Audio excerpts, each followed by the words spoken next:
The primordial 5 continents, located at the center of tribulation, welcomed a new dawn. The golden crow rose from the east as the stars faded into the vault of heaven. Soon after the creation of the primordial world, the great dragon Phoenix War erupted. The abode of the immortals disappeared from sight, and only magnificent songs from above the heavens remained audible. Overcoming one's tribulations, helping others with their tribulations, and together crossing the river of troubles, laughing at humans, laughing at the gods, and preventing disasters. On the peaks, people sat in a lotus position, breathing in sync with the rhythm of the world. Some were even floating in the sky. It appeared like a picture of an immortal mountain. Meanwhile, in the current era of cultivators, a fast-moving cloud flew over a mansion, leaving nothing but a line of light. From the cloud, a conversation could be heard. The voice of an old man was telling someone called Ling that, according to the legends, after the ancient Great Magi Demon War, humans won the favor of the heavenly Tao. This enabled human key refiners to gradually occupy most places apart from the north continent of Atarakuru. They are spread out across the tribulation and can be found in many of the worlds. However, the south continent of Jambudvipa is where humans' destiny lies, and thus they are prohibited from entering there. The old man informed Ling that they are currently on the east continent, which is one of the best places for cultivation in the 3 realms. While riding a cloud towards their sect, the old man asked the female child beside him, Ling, to look at the mountains in front of them. They both appreciated how magnificent the mountains are. The old man informed Ling that being able to occupy a spirit vein close to the middle continent proves that their sect is indeed very powerful. Ling asked the old man why they didn't occupy a spirit vein in the middle continent instead. The old man explained to Ling that there are too many powerful beings in the middle continent. They would face numerous troubles if they went there, so they chose to stay at a spirit vein close to the middle continent where there's peace and tranquility. Then he told Ling that once she enters the sect, she must not slack off and should focus on her cultivation, and that she must aim to succeed in her cultivation and go down the path to become an immortal. Curious, Ling innocently asked the old man, her master, if he had become an immortal. The old man cleared his throat before telling her that he had made some mistakes in his cultivation several years ago. But he assured Ling that it was only a matter of 1 or 2 more decades before he would be able to ascend. He then pointed out to Ling that she must remember that the name of their sect is Immortal Du Sect, and their ancestor who created the sect is the famous perfected Dao from West Kunlun. The Dao that they inherited is the single key heaven regulation Dao, a complex but exceptional cultivation technique for achieving immortality. After getting down from the cloud and while climbing the stairs, the old man informed Ling that their line of succession, including Ling and himself, only has 3 people. Even so, they have their own mountain in the sect. Since there were only 2 of them at that time, it was inevitable for Ling to ask her master who the 3rd person was. The old man placed his hand across his face, then he told Ling that she has a senior brother above her who could be considered a talented cultivator, responsible for his own cultivation. When Ling noticed the weirdness of his actions, the old man explained to her that her eldest senior brother has some unorthodox and controversial opinions. He told Ling that she can ask her senior brother to help her with her cultivation, but she must never listen to his morals on how to act like a human. Ling innocently agreed, saying that she understood. Moments later, they stopped in front of a Nipa house. After hearing from her master that it was their little Kiang Peak, Ling observed the trees and mountain peaks behind the Nipa house. She couldn't help but acknowledge the beauty of their little Kiang Peak. The old man knocked on the Nipa house's front door and asked someone named Changshou why he wasn't coming out to greet his junior sister. After not getting a response, the old man opened the door, thinking that Changshou was hiding in the house because he was shy. But when he saw that Changshou was not inside, he found it weird because he was sure that he had detected Changshou's aura inside the house. He scanned the house and found a paper effigy on the bed. The old man realized that the aura he detected was coming from Changshou's paper effigy. Suddenly, the old man detected a smell that he was familiar with. He immediately grabbed Ling's hand. The old man recognized that the smell he detected was produced by Changshou's dazed immortal powder. He desperately ran out of the house, dragging Ling behind him. But the old man realized too late. Ling had already inhaled a dose of Changshou's dazed immortal powder. Ling was already feeling very sleepy. For some reason, the old man ran towards a lake, still dragging Ling behind him. The old man was in such a hurry and, due to the dazed immortal powder he had inhaled, he inevitably stumbled over a big stone. The old man barely managed to use his hands to stop himself from completely falling over, but Ling was not as lucky. She simply closed her eyes as she helplessly got dragged to her knees. She subconsciously sacrificed her elbows so that her face wouldn't smash into the rocks, and as she slowly opened her left eye, Ling suddenly heard a splash in the lake. When she looked closely, she saw a man emerge from the water. Ling's attention was drawn to the man, and she didn't move, she just stared at his back. The man stood up, simultaneously flipping his long hair and revealing his lean physique. Then he turned around and looked at Ling. Ling, who was still lying on her belly, just stared at the man, awestruck that he resembled the man in her imagination. She was convinced that the man in front of her was the valiant senior brother of her dreams. After entering the house and placing Ling on the bed, the old man immediately scolded Changshou for daring to scheme against him. He furiously asked Changshou if he was rebelling just because he had grown up. Changshou asked his master to calm down and explained that he was just being careful. He further explained that since he was planning on leaving to practice his water escape technique, he had set up that trap to guard against burglars. A crisp sound echoed inside the house as the old man's stick hit Changshou's head. While a lump was growing on top of Changshou's head, the old man continued to nag him, asking about the burglars he was talking about when their little Kiang Peak could almost change its name to Little Poor Peak. Changshou told his master that what he was saying was not true and that there could still be dangers within the sect mountains. He reasoned that their little Kiang Peak was weak and they didn't have a backer, yet they had that mountain for themselves, so someone might decide to plot against them. But he wasn't able to convince his master. The old man reminded Changshou that their sect had its rules, so such a thing couldn't possibly happen.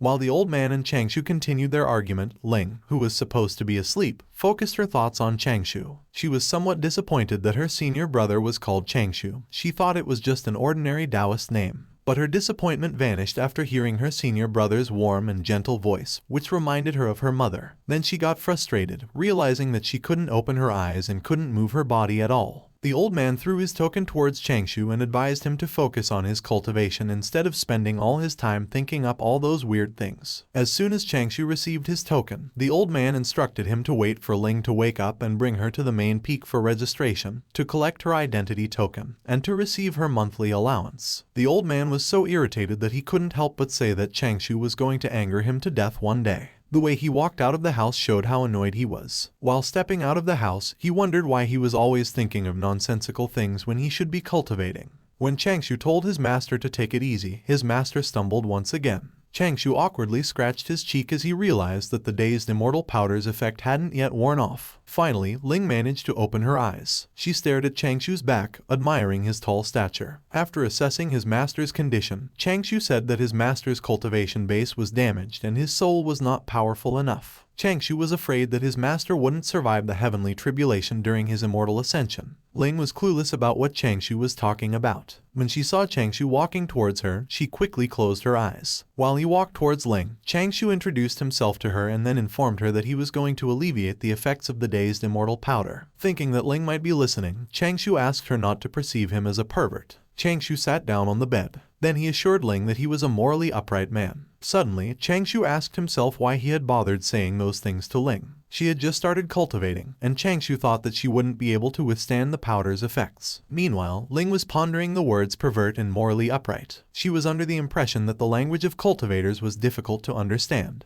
Ling's admiration for Changshou grew deeper as she considered him worthy of being a key refinement cultivator. Changshou raised his hand, emitting blue light from his palm. Then he moved closer to Ling and placed his palm on her forehead. With her eyes closed, Ling couldn't see what Changshou was doing. She only felt that Changshou was healing her. While he was alleviating the effects of the dazed immortal powder, Changshou thought that he should use the opportunity to examine Ling's soul. Changshou expressed his satisfaction. He found that Ling's soul was perfectly compatible with her body, and he didn't find anything unusual inside her. Therefore, it was unlikely that Ling had been possessed. Changshou also discovered that Ling had good aptitude. She had a close affinity with the water and wood elements. However, Changshou didn't know what Ling's personality would be like. He could only judge from Ling's appearance that she would grow up to be a beautiful woman. Since ancient times, beautiful women have often been the cause of conflicts, so Changshou decided to avoid such karma. Changshou removed the blanket that had been covering Ling's body. He also wanted to check if she was harboring a demon seedling or anything of that sort. He was determined to thoroughly examine Ling to prevent future complications. Changshou caressed Ling from her head to her chest. Ling couldn't help but blush. She was starting to feel uncomfortable. Ling was mentally shocked when Changshou started flipping her skirt and then touched her legs. However, she couldn't do anything to stop Changshou. She just screamed in resistance in her mind. After thoroughly checking, Changshou didn't find any problems with Ling. He was able to make sure that she's not possessed, there are no demon seedlings planted on her, and she is not under the influence of any goo poison or curse either. But he was convinced that Ling has a talent for cultivation. Changshou wiped the sweat on his forehead and released a sigh of relief. Ling passed his entrance check. After checking, Changshou has to prepare Ling's training courses in advance. He hoped that Ling isn't someone who likes to cause trouble so that he won't incur any unnecessary karma. Changshou stared at Ling's face and then he said that he can somehow understand why there were so many people who were obsessed with Lolitas in his previous life. He thinks that no one can stand Ling's cuteness. While she was thinking about what the words loli, cute, and previous life mean, Ling subconsciously opened her eyes. Seeing that Ling's eyes were open, Changshou felt awkward. The house became silent for a moment. Changshou's face darkened. He asked Ling if she heard all of the things he just said. Ling panicked. She was terrified by how Changshou stared at her. Changshou asked Ling once again. Ling initially said she didn't, but she immediately took it back and admitted that she did hear what Changshou said. Ling sat down while nervously calling Changshou her senior brother. Changshou just looked at Ling for a moment. He told Ling to look at him, then he moved closer to her so they'd be face to face. Changshou ordered Ling not to tell anyone about the thing he just said. Ling, who was already pale, stutteringly said yes. Changshou pinched the skin between his brows and pondered for a while. He was thinking that his biggest slip-up would be the words previous life. He had been extremely cautious for the past 100 years. He never thought that his secret would be exposed just like that. Changshou couldn't help but curse aloud. He thought that he had kept the secret in his heart for too long, which is why he wasn't able to resist the urge to talk about it. But he quickly regained his composure, thinking that he still had the best solution. Changshou bit his lower lip, then he called Ling. He just needed to kill the witness, kill Ling, to shut her up. When she answered Changshou's call, Ling seemed to be having problems with her oxygen levels in her bloodstream. The skin on her face was turning bluish as she looked at Changshou staring at her dangerously. Changshou sighed and put his hand on his forehead. He seemed to have changed his mind. He simply told Ling not to tell anyone about it. Ling immediately promised that she would remember not to tell anyone. Ling willingly agreed when Changshou pointed out to her that she must not mention it to anyone, including their master. Changshou expressed his satisfaction, then he ordered Ling to make an oath in the name of the heavenly Tao. The clueless Ling asked Changshou what an oath in the name of the heavenly Tao was. Moments later, under the gentle sunlight, with the guidance, or rather, supervision of Lai Changshou, Ling began reciting the 1,000-long-word verse, which included various possible situations and various preconditions. The Tao Oath. After reciting the Tao Oath, Ling wondered to herself if the Tao Oath is really meant for keeping secrets. Changshou and Ling came out of the house. Ling inevitably felt dizzy after reciting a 1,000-long-word verse. She was massaging her head with her little hand when Changshou suddenly handed her a pill. Changshou told Ling that it was a key condensation pill. He assured her that the pill did not contain any poison and that its medical effects were very gentle. Therefore, those who had not started their cultivation could use it to restore their energy. Ling thanked Changshou and immediately put the pill into her mouth. While Ling was enjoying the taste and effect of the pill, Changshou patted her head while thinking to himself that Ling was indeed very cute. Changshou told Ling that in the future, once she became a member of the Little Qiang Peak, he would bring her around to familiarize her with the environment.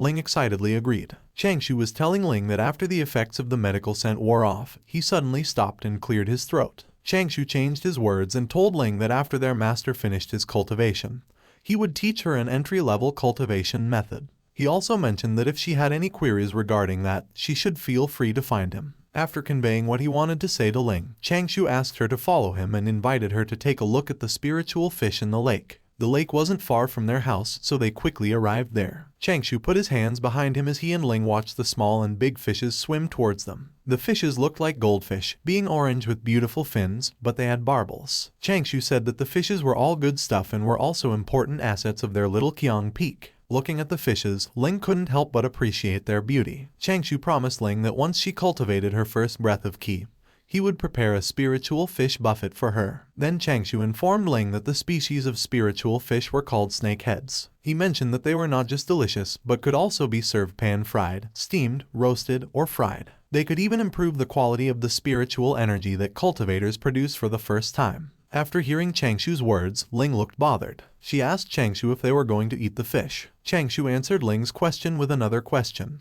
plainly asking her why else would he breed the fishes. He took out a folded paper and opened it. The paper actually contained fish food. Changshou took a small amount of fish food from the paper and tossed it into the lake. Then, he told the fish to eat up. Ling smiled and enjoyed watching the fish expose their heads out of the water, seemingly excited to eat the fish food. Changshou handed the fish food to Ling and told her that if she liked it, he would leave feeding the fish to her. Ling excitedly received the fish food, agreeing to Changshou's offer and even thanking him. Ling eagerly tossed the fish food into the lake, alternating back and forth. Changshou couldn't help but smile. With Ling feeding the fish for him, he would have fewer chores to do. He could spend more time on cultivation. His plan was successful. After feeding the fishes, Changshou brought Ling to register as a new disciple and claim the relevant items. Ling thanked Changshou for accompanying her. Changshou told Ling that there is no need for her to thank him because that is what a senior brother should be doing. He pointed out that from that moment onwards, she's a disciple of Little Qiang Peak. Ling smiled cheerfully. After taking care of Ling's things, they immediately went back to their Little Qiang Peak. As soon as they got back, Changshou started cultivating.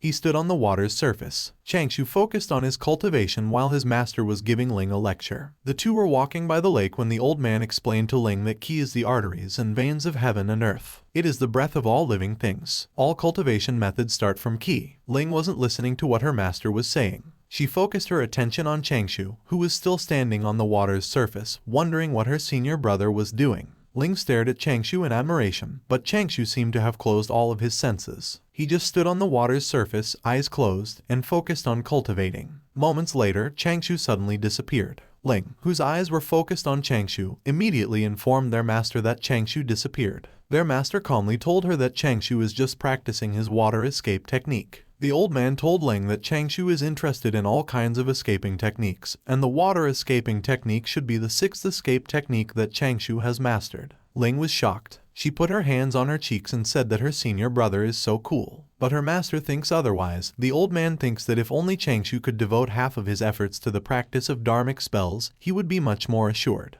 Ling and her master headed towards their house. The old man didn't want Ling to get influenced by Changshou, so he decided to teach her how to cultivate properly inside the house. Later that day, when Changshou was done cultivating, he succeeded in the water escape. But he was not satisfied because the speed was a little slow. Changshou opened the door of their house and entered. As soon as he entered, his master immediately told him that he arrived just in time. His master entrusted him with guiding Ling in the future. The old man stood up and said that he needed to focus on his cultivation for a while. While the old man was slowly dissipating, he told Ling that if she faced any troubles, she could ask her senior brother. While Ling was amazed and wondering if her master had just used the smoke escape technique, Changshou extended his right arm, asking his master to wait. But his master was already gone. Then Changshou suddenly realized that it might not actually be a bad thing for him to teach Ling personally. Changshou had a weird smile on his face while he was thinking that he could teach Ling how to keep a low profile, so he wouldn't have to worry about her getting tangled up in some kind of trouble. A few days later, while they were cultivating beside each other, Changshou suddenly called Ling. When Ling responded, Changshou told her that he had a question for her. Changshou said that hypothetically, Ling's cultivation had reached the 9th stage of the soul formation realm. One day, she noticed a cultivator who was at the 6th stage of the soul formation realm harassing a female cultivator at the key refinement realm. Changshou then asked Ling what she would do in response to the situation. He gave Ling 3 options. Option A, go forward, bash the harasser, and be the incarnation of justice. Option B, throw a dharma treasure from far away and leave right away. By doing so, she would ruin the mood of the harasser. Option C, pretend that she saw nothing and simply walk away. Changshou told Ling that there was only one correct answer and that she would have to make her choice. Ling thought for a moment, then she chose option A. Changshou asked her how she could be sure that the harasser hadn't concealed his cultivation level. Changshou told Ling that those who do such things are despicable and shameless, so she shouldn't trust them to be honest with their cultivation levels. When Ling asked Changshou if the correct answer was option B, Changshou reminded Ling that she was also a female cultivator. He told her that the beast would become even more brutish when he saw a beauty like her. Then he asked Ling if she wanted to be targeted as well. Realizing that Changshou's words made sense, Ling exclaimed and immediately covered herself while blushing in embarrassment. Changshou told Ling that he would give her another chance to say the answer out loud, happily and firmly. So in a loud voice, Ling chose C. She would pretend that she did not see anything and left quietly. 10 years later, a girl with attractive features called her senior brother. Seeing that Changshou didn't respond and was still lying on the grass, the girl wondered if her senior brother was still asleep. Changshou slowly opened his eyes. Then, he exclaimed after seeing who was in front of him. He immediately asked the fairy who she was. The beautiful girl asked Changshou if he had turned silly from sleeping. Then she told him that she was Ling. She informed Changshou that people had started gathering at the main peak, and that if they didn't head over quickly, they would be late. The Immortal Du Sect's main peak, the Heaven-Breaking Peak. This peak is located at the center of the Immortal Du Sect. It is the most majestic and grandiose peak in the entire sect. The entire mountain itself looks like a sword piercing through the sky, parting all the clouds around it. At the top of the peak is the residence of the sect leader and elders. Normally, flying is prohibited near the top, and disciples are not allowed to enter either. Buildings jut out of the side of the mountain halfway up. On that day, a lot of people gathered in front of the sect's administrative office, which is responsible for the sect's daily activities. The area was too noisy. Disciples have to come there once a month to report on their cultivation progress, as well as collect their monthly allowance. The text 100 Mortal Hall is written on the signboard of the sect's administrative office. Ling felt uncomfortable as she walked through the crowd because the people around her immediately recognized who she was and the level of cultivation she had achieved. They stared at Ling's face and commented that she was becoming more and more beautiful. A man from the crowd claimed to have heard about Ling's exceptional aptitude. He informed the crowd that she had joined their sect only 10 years ago but had already reached the 8th stage of key refinement. The man speculated that, based on her progress, Ling was on the verge of breaking through to the soul formation realm soon. However, the most shocking revelation for the crowd was when the man mentioned that even the Grand Elder was interested in taking Ling as a disciple. A female cultivator noticed Changshou, who was standing next to Ling, and asked the man beside her who Changshou was. The man explained that Changshou should be Ling's senior brother and mentioned that he ranked among the top 300 disciples in the sect. Apart from that, he didn't have much of an impression of Changshou. Ling attempted to approach Changshou but stopped when he raised 3 fingers, indicating their rules. Rule number 1 was to maintain a 3-foot distance between them in front of outsiders. Rule number 2 was to refrain from unnecessary conversation in front of others unless it was important, and so on. As cranes flew above the administrative office, rays of light suddenly filled the area. Changshou looked up and gazed at the source of the light. The onlookers saw a giant wing and heard a man from that direction explain that it was the priming meet organized by the Immortal Du sect for their disciples every 5 years. The man expressed his hope that the disciples would seize the opportunity to explore the outside world and deepen their comprehension of the Tao. Gradually, the people began to discern a man with a lotus beside him. Continuing his announcement, he revealed that there were 12 destinations to choose from for disciples at various stages. He also mentioned the 4 main realms one had to traverse before becoming an immortal: key refinement, soul formation, void return,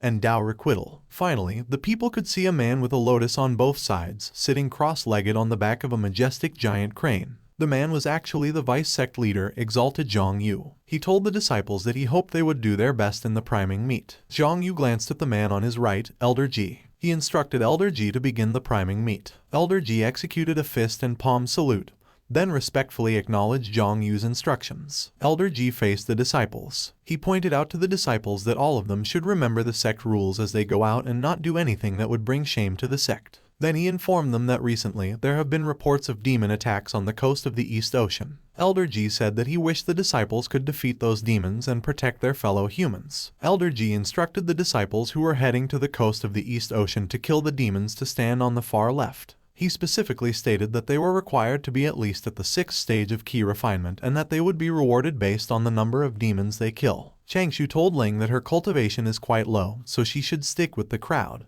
Elder Ji continued, saying that those who were heading towards the southeast region of the middle continent to kill demons should go to the right side to wait, and that they should be at least at the 8th stage of key refinement. While Elder Ji continued arranging the disciples, Ling asked Changshou where he was going. Changshou didn't reply and just smiled. Almost all of the disciples had already left, but Changshou still stayed in front of the administrative office. Elder Ji instructed those disciples who were heading to Lin Yun Island in the East Ocean to wait inside the hall. He said that they must be at the 9th stage of soul formation. Disciples behind Changshou quickly flew inside the hall, leaving nothing but a line of light. Those who entered the hall were mostly at the 2nd and 3rd stages of the void return realm. Ling wondered why Changshou hadn't moved yet. Ling and Changshou exclaimed when the disciples behind them suddenly said that Yaoqing Xuanya had arrived. The disciples praised Yaoqing Xuanya, saying that she was beautiful. They focused their attention on the man and the woman who were walking side by side towards the front of the administrative office. The woman, who was in a red and white outfit and was wearing bracers, is the woman whom the crowd had just praised, Yaoqing Xuanya. Yaoqing Xuanya exuded a cold and antisocial aura. The disciples realized that the man walking beside Yaoqing Xuanya is actually their senior brother, Yuan King. Since the disciples were getting noisy, Elder Ji ordered them to be quiet. Then he continued giving instructions, stating that those disciples who were headed to the Chaos Treasure Forest in the southeast region of the continent should go into the hall and wait. He informed the disciples that the place is perilous, and disciples often get hurt inside, so a disciple must be at least at the 9th stage of soul formation to enter. Both Yuan King and Yaoqing Xuanya walked towards the hall. When Ling noticed that Changshou was about to go to the hall, she asked him why he was suddenly going to the North Continent. Changshou simply told Ling that he was going to collect herbs. But when Ling asked him if the herbs at their home weren't enough, Changshou just scratched his cheek. Ling glanced at Yaoken Xuanya while asking Changshou why he was going to such a dangerous place. Before Changshou could answer, Elder Ji called Ling and told her to quickly head to her waiting area, and not to delay the auspicious time to set off. Ling acknowledged Elder Ji's words and then sighed. While she was heading towards her waiting area, Ling asked Changshou to take care of himself, then she called him a stupid senior brother. Changshou smiled at Ling and said that he would. Seeing that they were about to set off, Changshou got excited, thinking about getting his hands on the immortal emancipating herb. Moments later, inside the hall, Changshou found himself in an awkward situation. The people around him looked at him with intrigued expressions, wondering who he was. Even as Changshou observed, a male cultivator whispered to a female cultivator that Changshou was only at the 9th stage of soul formation. Lost as to what to do or say, Changshou suddenly heard someone behind him call him Lai Changshou, the junior from Little Kiong Peak. When Changshou turned his head, he saw a woman who tapped his shoulder and asked him what he was doing there,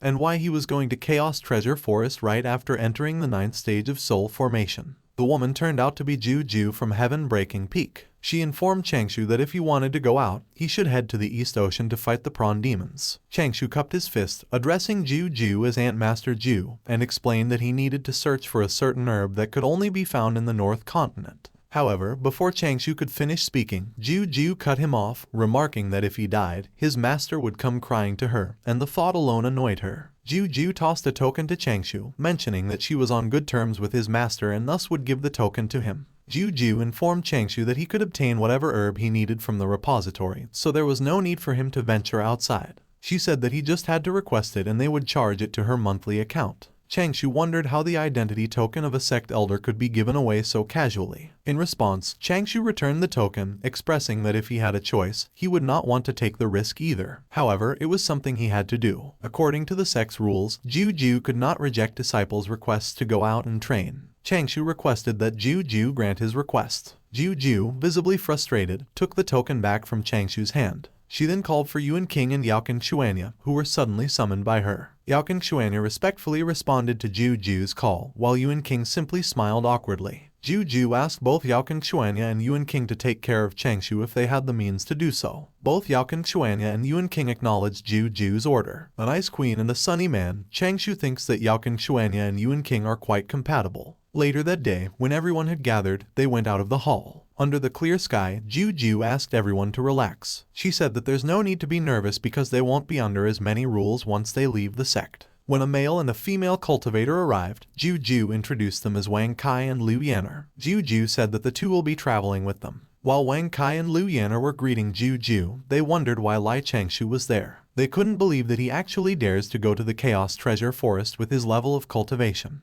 Changshou noticed Wang Kai and Liu Yanner's stares. He couldn't help but wonder if he's that unlikable. When everyone was ready, Ju performed some hand signs. Then, the gourd that was tied to her waist floated into the air and started shaking. The gourd grew bigger, and when it got big enough, Changshou and the rest immediately climbed their way on top of it. As soon as everyone got on board, the gourd immediately flew away, leaving a trail of golden light. On top of the gourd, the disciples sat comfortably, while Ju sat near the gourd's opening, drinking alcohol from another gourd. Yuan King was the first one to speak. He told Yaoken Xuanya that he will help her find the fire-loathing enlightenment herb. While drinking, Ju listened closely to Yuan King and Yaoken Xuanya's conversation. Yaoken Xuanya replied to Yuan King, telling him that he doesn't have to worry about her because it concerns her own cultivation, so she doesn't need others to interfere. But Yuan King insisted, saying that having an additional person searching would increase their chances of finding it.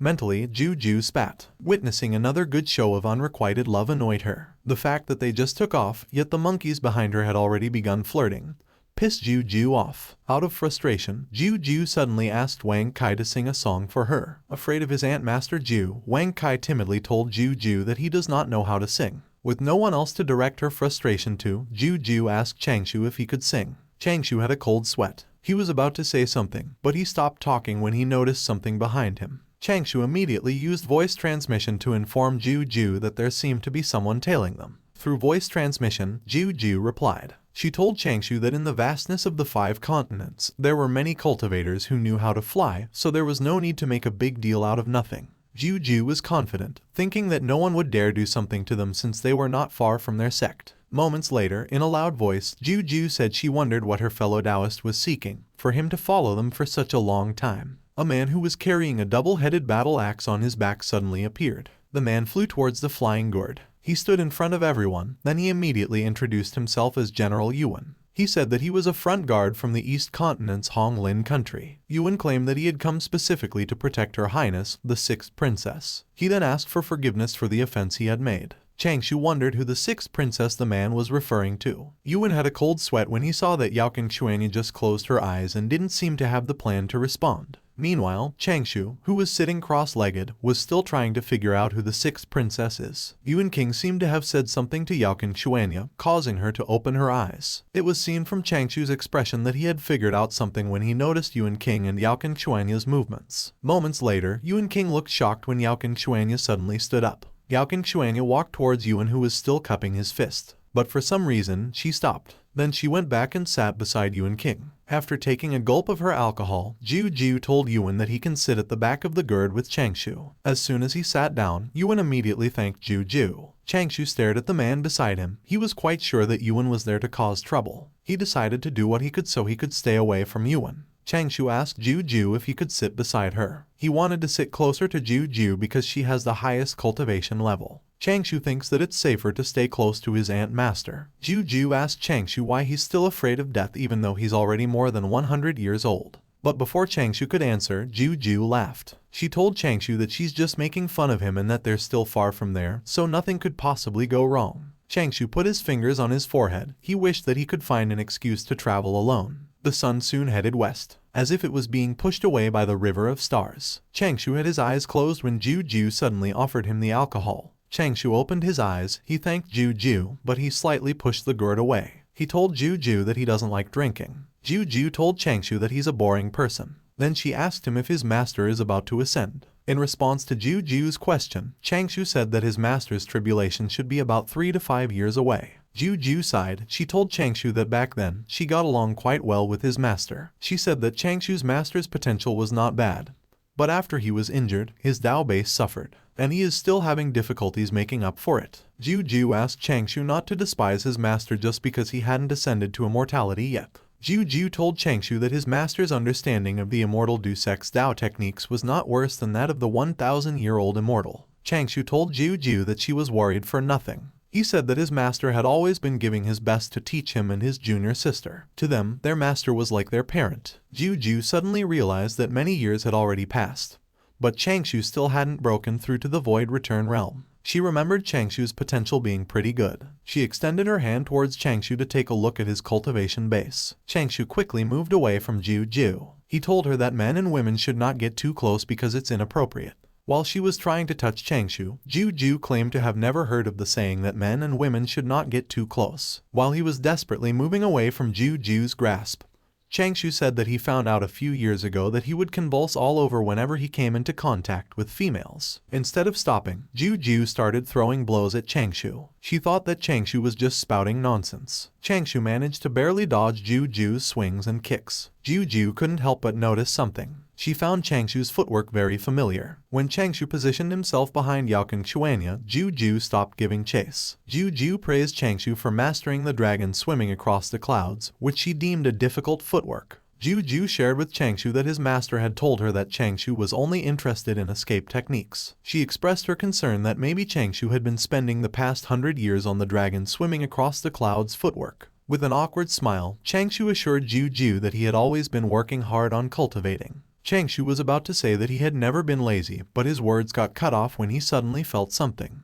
When he looked down, Changshou felt like he was struck by lightning. He was surprised to see Yao Xuanya poke his thigh. Changshou cursed. He didn't think that Yao Xuanya, who was supposed to be an ice queen, would do something like that. He then remembered that he had told Ju that he would convulse all over whenever he came into contact with females. Changshou suddenly collapsed, tears flowed from his eyes, and his mouth started foaming. He had set down that flag for himself, so he had to reap what he sowed. Later that night, when Changshou had recovered from an illness he didn't really have, Yao Xuanya approached him. She admitted that she had overstepped the boundaries, and then she said that she hoped Changshou could forgive her. In a somewhat guilty tone, Changshou told Yao Xuanya that it's fine. Ju called Changshou. She told him that his illness might be a mental demon caused by being cooped up on the mountain with only his master for so long. Ju pondered how she could help Changshou deal with his mental demons so that he could cultivate normally again. Wondering if fighting poison with poison could solve Changshou's problem, Juju thought of using the beauty of women. 2 days later, when they were almost at their destination, Liu Yanner suddenly asked Juju why there are entry points in the North Continent even though it's one of the 4 continents. She wondered if it's because the miasma there has formed a natural array. Without being asked, Yuan King said that to cultivators in the Void Return Realm, the miasma in the North Continent is not hard to resist. He said that the most troublesome things there are the poisonous insects, herbs, and beasts born out of miasma, which are extremely hard to deal with. Juju told Yuan King that he didn't answer the question. She pointed out that Liu Yanner was asking about why there are entry points. Yuan took the liberty to answer. He said that it's because of the demons. He explained that humans have gathered in the South Continent, leaving the North Continent to the Magi race. In ancient times, the saints chopped off the 4 legs of a connate black turtle and used them to hold up the crumbling sky.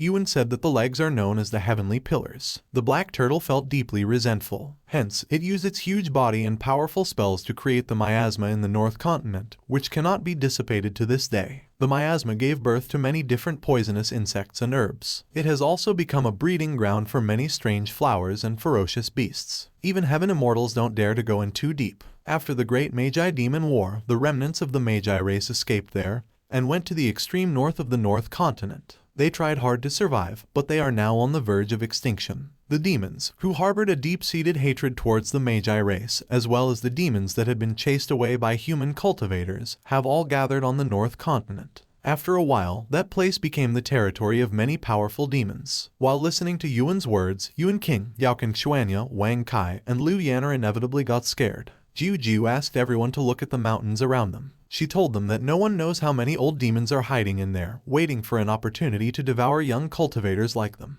Changshou smiled awkwardly. He knew that the reason Juju was not holding back and scaring them was to increase their vigilance. Juju then said that the town underneath them is one of the entry points to the North Continent. She told everyone that they should take that chance to buy some miasma-repelling talismans and detoxifying pills. As soon as they landed, Wang Kai and Liu Yanner paired up to go look around. Yuan King accompanied Yaoken Xuanya, saying that he knows a few types of detoxifying pills that are quite effective. Changshou was left alone, leaning on a wall. Juju offered Changshou a pouch. She said that she knew that Changshou's master didn't have much to give him. She told Changshou to take the pouch and go buy something. She said that a grown man like Changshou should learn to fend for himself. Changshou gratefully took the pouch. Later that day, when he was roaming around the town, he was confused when Yaoken Xuanya suddenly called him. Yaoken Xuanya put 2 bottles of pills and some talismans on Changshou's palm, saying that those things are for him. Changshou stared at the things on his palm. He couldn't help but ask Yaoken Xuanya why she was suddenly giving him things. Yaoken Xuanya asked Changshou to consider it as an apology gift. She said that what happened before was her mistake. When Yaoken Xuanya walked away, Changshou sighed mentally. Yaoken Xuanya's actions made him think that she doesn't really live up to her name, the Ice Goddess. After buying what they needed, they immediately grouped up and headed towards the Chaos Treasure Mountain.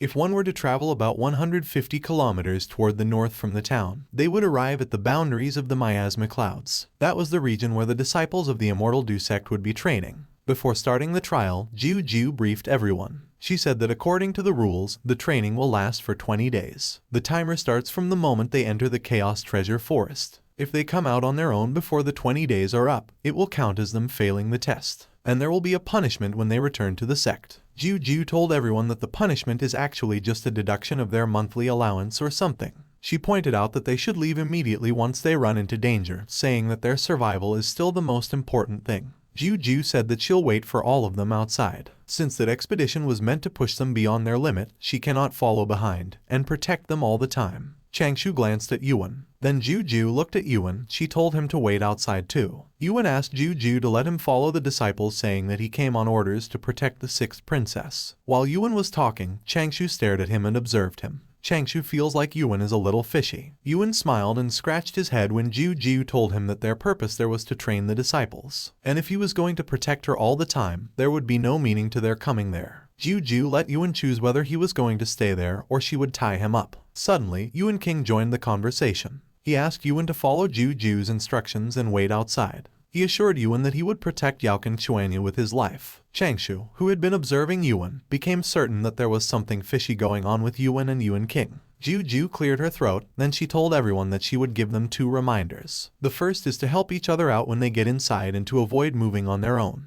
She then asked Yuan King and Yao Xuanya, who had the highest cultivations, to look out for the others. The second is to not push their luck. As she walked past Changshou, she specifically said that they should not risk their lives to look for herbs. She stopped in front of Yao Xuanya, then she said that normally, valuable herbs would be guarded by ferocious beasts. Those ferocious beasts are not stupid, and cultivators like them are the greatest nourishment they can get. Ju pinched Yao Xuanya's cheek while telling her that the beasts specially crave fine, tender, premium-grade meat like hers. Yao Xuanya couldn't help but ask Ju to maintain her dignity when Ju didn't stop pinching her cheek. Ju enjoyed how smooth Yao Xuanya's cheek was, then she told Yao Xuanya that she really envied her. Ju said that she also wishes she had someone following behind her, calling her junior sister Ju all day. Ju gave Yao Xuanya a pendant and told her that it was a communication jade. She instructed her to just break it in case she needed any help or ran into any trouble. Ju said she would rush over to help as soon as Yao Xuanya broke the pendant. But using the communication jade meant an automatic failure, so when she got back, the sect would deduct her monthly allowance, which is not a big deal. After saying everything she had to say, Ju let the disciples go, then she told them to be careful and not to die in the Chaos Treasure Forest. Everyone started walking towards the chaotic treasure forest except Changshou. He first put a miasma-repelling talisman on his robe, then another on the inner shirt, one on the pants, and one more behind the collar. While Changshou was putting another miasma-repelling talisman on his robe, Ju clenched her fists as she had already lost her temper. She kicked Changshou's back. She got angry because Changshou was being so careful, and she thought that his purpose of coming there would be for naught because of it.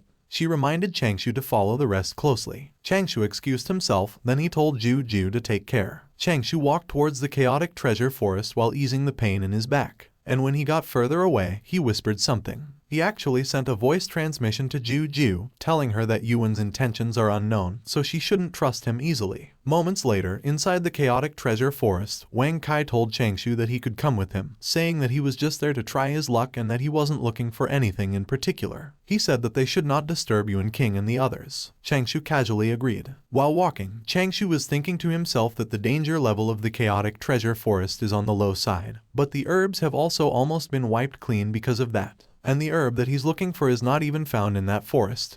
He still needs to go deeper. Changshou opened his left fist, revealing a small map. He decided that the first thing he needed to do was to find a reason to leave the group behind. He then smiled while clenching his left fist. The Immortal Du sect disciples wandered around the chaotic treasure forest. They bravely walked through the dense trees and thick miasma. Suddenly, Changshou told everyone to be careful because there was something on their right side. Moments later, a winged big black cat appeared out of nowhere. Yuan King reacted quickly. He told the winged big black cat that it was courting death. Then he immediately jumped towards it, simultaneously drawing his sword. The winged big black cat seemed to have accepted Yuan King's challenge. It bared its fangs and flew towards Yuan King. Yuan King shouted as he swung his sword towards the winged big black cat's neck. He was so skilled in using his sword that he was able to easily decapitate the winged big black cat. Liu Yanner and Yao Xuanya stared at Yuan King. To easily kill such a huge beast, they couldn't help but praise Yuan King's strength. Yao Xuanya turned quickly when she noticed that something was behind them. A second winged big black cat was already close behind them, its paws reaching out towards Yao Xuanya and Liu Yanner. Wang Kai immediately ran towards the fast-approaching winged big black cat. He asked everyone to let him fight against it. A green aura gathered on his fist as he jumped up.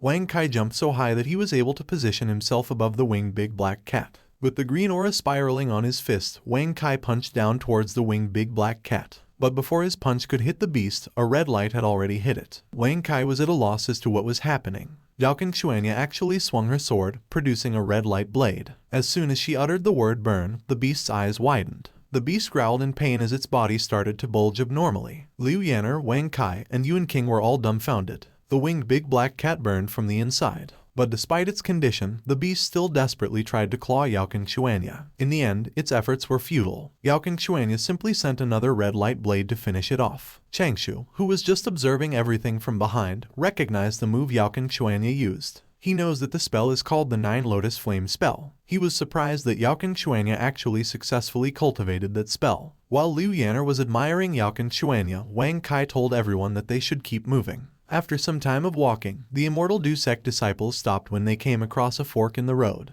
Yao Xuanya moved to the left side of the fork. She told everyone that the sect records say that the fire-loathing enlightenment herbs grow in that direction. Yao Xuanya said that she'll be heading that way. Then she asked her senior brothers and sisters to take care and not to go too deep. Yuan King told Yaokan Xuanya that he'll go with her, saying that he promised Yuan that he'd look after her. Yaokan Xuanya readily agreed. For some reason, Liu Yanner chose to go to the right side of the fork. Wang Kai immediately told Liu Yanner that a young lady like her shouldn't travel alone. Then he said that he'll go with her, emphasizing that he's only there for the experience. Liu Yanner didn't have a reason to refuse. Everyone was ready to go their separate ways when Yaokan Xuanya expressed that she feels like they're forgetting something. Simultaneously, the 4 immortal disciples of the Du sect remembered their senior brother, Changshou. Changshou couldn't help but stare awkwardly at his junior brothers and sisters. Then he pointed in a certain direction, stating that he would go that way. Seemingly wanting to help, Yaokan Xuanya asked Changshou what herb he was looking for, but Changshou simply told her that it wasn't convenient for him to say. Yuan King then asked Changshou why he wouldn't go with Liu Yanner. Changshou walked away without turning around. He waved his hand and assured everyone that they didn't have to worry about him. Liu Yanner expressed her frustration, thinking that Changshou was taking their good intentions for granted. Meanwhile, atop a cloud hovering above the Chaos Treasure Forest, Jiu murmured in annoyance, unable to understand why Changshou chose to go on his own when he could have just followed someone. The disciples who entered the Chaos Treasure Forest were all immortal seedlings of the sect, so nothing could happen to them. However, Jiu still couldn't accept that they chose to go in different directions. While she was removing the cap of her gourd, Jiu couldn't help but sigh, thinking that a newborn calf is indeed not afraid of a tiger. Without taking a sip, Jiu sealed her gourd and decided to endure 20 days without drinking.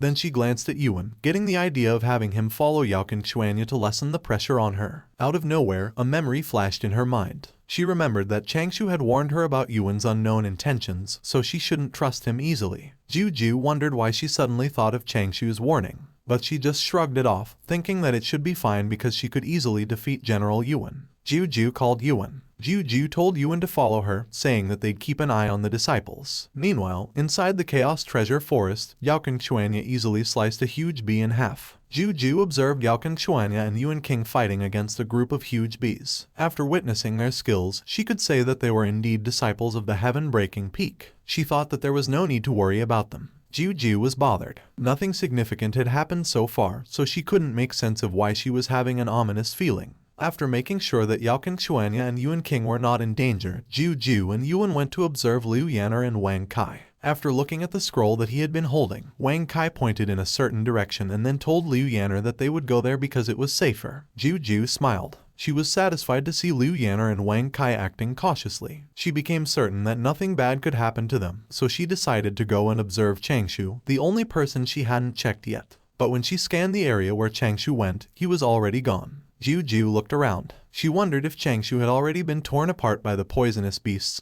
or had been swallowed whole by a demon. When she looked behind her, she saw a line of light. She ground her teeth. Changshou was a soul formation cultivator in the 9th stage, yet he flew towards the deeper regions of the Chaos Treasure Forest. Jiu couldn't help but think that Changshou had a death wish. She decided that once she caught Changshou, she would tie him up and let Wang Kai monitor him. Meanwhile, Changshou happily flew his way towards the deeper regions of the Chaos Treasure Forest. But moments later, he landed and started running instead. There was a small container tied to his waist that was producing a scent. Jiu slowed down her pace when she noticed that Changshou did not risk flying. Instead, he used his dragon swimming across the clouds to travel. He was even able to maximize all of his cultivation. And then suddenly, Jiu smelled something. Her eyes widened when she realized that it was the saliva of the poisonous Crimson Young Dragon. The saliva of a poisonous Crimson Young Dragon isn't rare, but it's still quite expensive. Jiu wondered where Changshou got it. The Crimson Young Dragons originally lived in the North Sea. They loved eating demons, poisonous beasts, and ordinary living beings. However, they were too violent and conducted massacres everywhere, so the dragon race purged them. With the saliva on Changshou, most poisonous beasts and insects would not dare to go near him.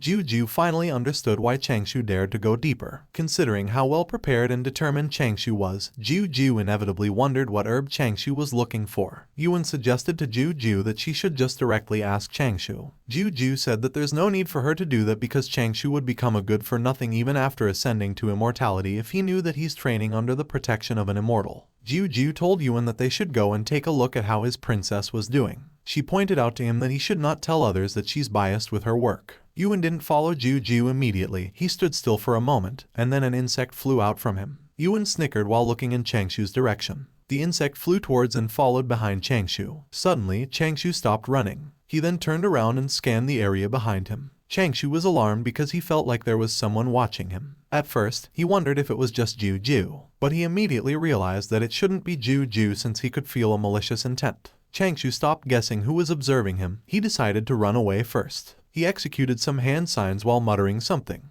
Changshou then extended his right arm with 2 of his fingers pointing downwards. After using the 5 elements technique, Earth Escape, a circular golden glow appeared on the ground that he was pointing at. Changshou immediately jumped on the circular golden glow. Changshou's foot seemed to have been swallowed by it. It looked like he was stepping on sinking sand. He scanned his surroundings before he got completely swallowed by the circular golden glow. Somewhere in the Chaos Treasure Forest, a circular golden glow appeared beneath a group of huge bees. Moments later, Changshou's head emerged from it. When half of his body had come out of the circular golden glow, he looked around. After making sure that the feeling of being watched had disappeared, Changshou stepped out of the circular golden glow. Based on his experience, he became certain that their group would definitely encounter an incident. Changshou continued running towards the deeper regions of the Chaos Treasure Forest. His whole body was covered with a thin layer of golden glow, and he seemed to be running slightly faster than before.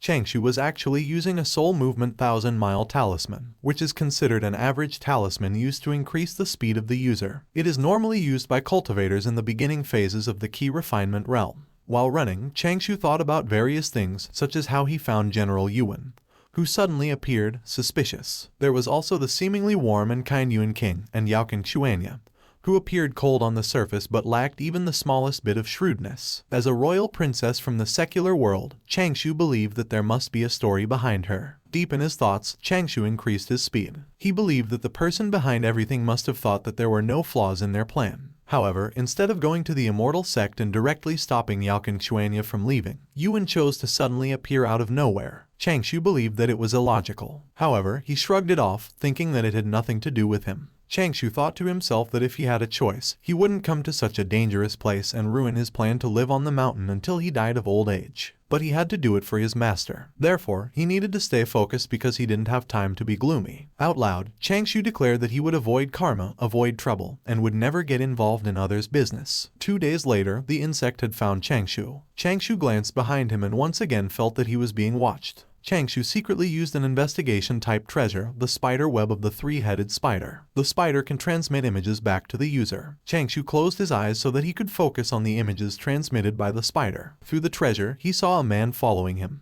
Changshou thought that the other party should be in the 6th or 7th stage of void return but could also be hiding his true cultivation level. The man wasn't flying, so Changshou believed that the chances of him being an immortal should be low, and that it should be safe to consider him a Dao Requital 6th stage cultivator. Changshou then searched for a suitable place to confront the man. Moments later, he found an open area and immediately chanted a spell, saying, "The 5 elements cycle, there is value in metamorphosis. In muddiness, there are no obstacles. The earth remains the center." After chanting the spell, he quickly took out 2 paper cutouts in the shape of a man. As the paper cutouts glowed, Changshou used the Earth Escape technique to go underground and move in a certain direction. The man tailing him smiled and referred to Changshou as Little Worm, claiming that Changshou wouldn't be able to escape from him because he could sense his aura. As soon as Changshou burst out of the ground, the man who had been tailing him couldn't help but grin, thinking that Changshou had lowered his guard because he believed he had escaped. The man concluded that Changshou was naive and quickly swung his sword, sending a light blade toward Changshou. When Changshou looked behind him, it was already too late for him to dodge the light blade. Unable to offer any resistance, Changshou was easily beheaded by the man's surprise attack. As Changshou's body fell to the ground, the man revealed himself. Since it didn't take him any effort to kill Changshou, the man was convinced that Changshou was indeed only in the soul formation realm.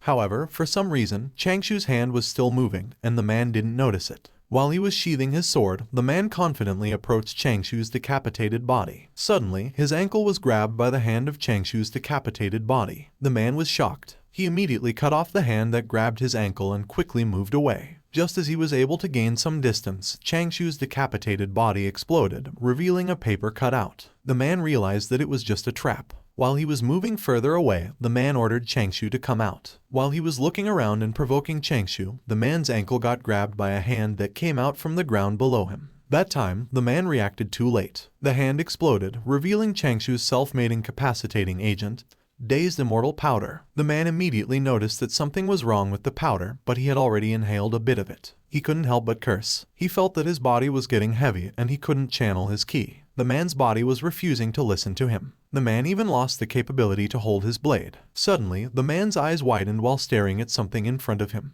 Changshou had revealed himself. He was holding an umbrella with ribbons on the sides. The umbrella had meticulous designs and some gems embedded on it. Changshou used his self-made Dharma treasure, the heaven-changing treasure umbrella. Changshou put the shaft of the umbrella between his palms. He then rubbed his hands, which turned the umbrella, and then he released it. The umbrella was turning so fast that it shot up into the sky, producing some golden ring lights along the way. With the heaven-changing treasure umbrella activated, with the umbrella as the center, the place they were at would be isolated from the outside world. Changshou smiled as if he was appreciating the beautiful umbrella and the golden ring lights it was producing. Returning his focus to the fight, Changshou then used a dharmic spell called Man-Forming Paper Effigy. While the 3 paper effigies were still forming, Changshou immediately ordered them to attack. He took out a crossbow and fired it towards the man. The arrow and his clones threateningly approached the man who had been tailing him. The man's head was pushed back when the arrow hit his forehead, leaving every part of his body open to attack. By the time he had regained a bit of his balance, Changshou's clones had already closed the distance on him. From different angles, Changshou's 3 clones simultaneously threw pins towards the man. The pins were coated with a golden aura that gave off a feeling that they could puncture anything.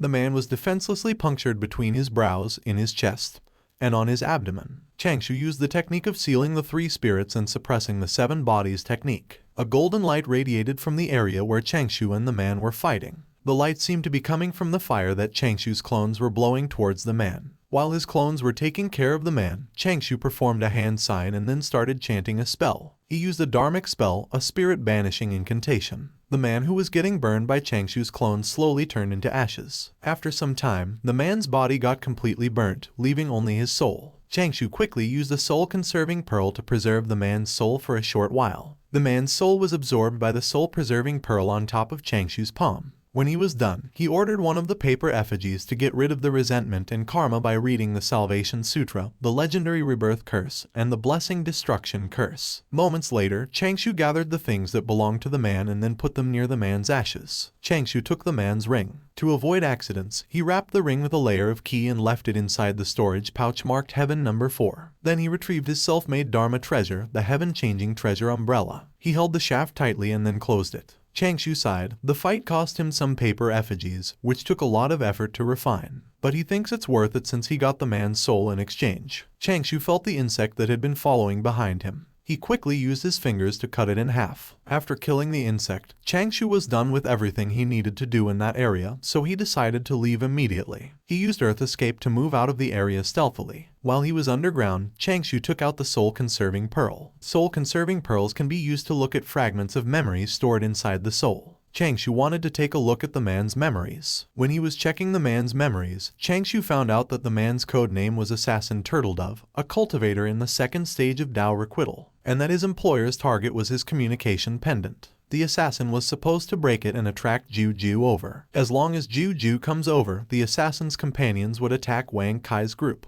Then they'll use them as bait and trap Juju inside the formation array. Changshou thinks that the real target must be Yaoqing Xuanya, the 6th princess. But they're not aiming to kill her, which means that there's a bigger plot behind everything. Changshou imagined Yaoqing Xuanya about to get grabbed by multiple hands. Then he wondered who's behind all of it. Changshou was still checking the assassin's memories when his eyes suddenly widened. He remembered that Yuan King is from a noble family that's vying for the crown in the same country as Yaoqing Xuanya. Changshou thinks that the person who planned everything should be Yuan King or some force behind him. Meanwhile, in the southeast region of the Middle Continent, by the sea, immortal Du sect disciples fought against the demons that infested that area. 2 male disciples seemed to be having a hard time dealing with 2 demons that looked like lobsters. Ling, who was part of the group, blew the powder on her hand towards the 2 demons. The 2 demons were dazed as soon as they inhaled the powder Ling had spread. While unsheathing her sword, Ling snickered. She was amazed by the effect of the poisonous powder that Changshou created. While she was effortlessly killing the 2 dazed demons, Ling wondered if Changshou was safe. The North Continent is so dangerous. It is said that even a single insect could kill an immortal. Ling was annoyed. Changshou always tells others to play it safe, but he goes and takes risks himself. The 2 demons screamed in pain as soon as they came back to their senses after receiving Ling's attack. The 2 male cultivators who saw Ling's techniques blushed as they stared at her admiringly. As she turned her back on the dead demons, Ling complained that Changshou didn't even bring his smart and brave junior sister along. While she was walking away, the male disciple hurriedly told Ling that there was danger behind her. When she looked back, she couldn't help but exclaim when she saw 6 lobster-like demons jump towards her. Ling's eyes widened. It looked like she didn't know what to do in that situation. The lobster-like demons were already near her, but her strength alone wasn't enough to deal with 6 of them simultaneously. The 2 male sect disciples who were with her were all busy defending themselves against the lobster-like demon. The only thing they could do at that time was shout Ling's name. Ling suddenly thought of Changshou. She remembered that Changshou had given her a bottle, saying that if she ever found herself surrounded by enemies, she should take the bottle and throw it at them. Ling didn't think twice. She quickly took out the bottle Changshou had given her and threw it towards the 6 lobster-like demons above her. When the bottle hit a lobster-like demon, it immediately exploded, releasing smoke that covered all 6 lobster-like demons. As soon as they inhaled the smoke, the lobster-like demons' eyes turned white. Moments later, their bodies started to melt, turning into droplets. When the droplets were exposed to the sun's light, a rainbow appeared.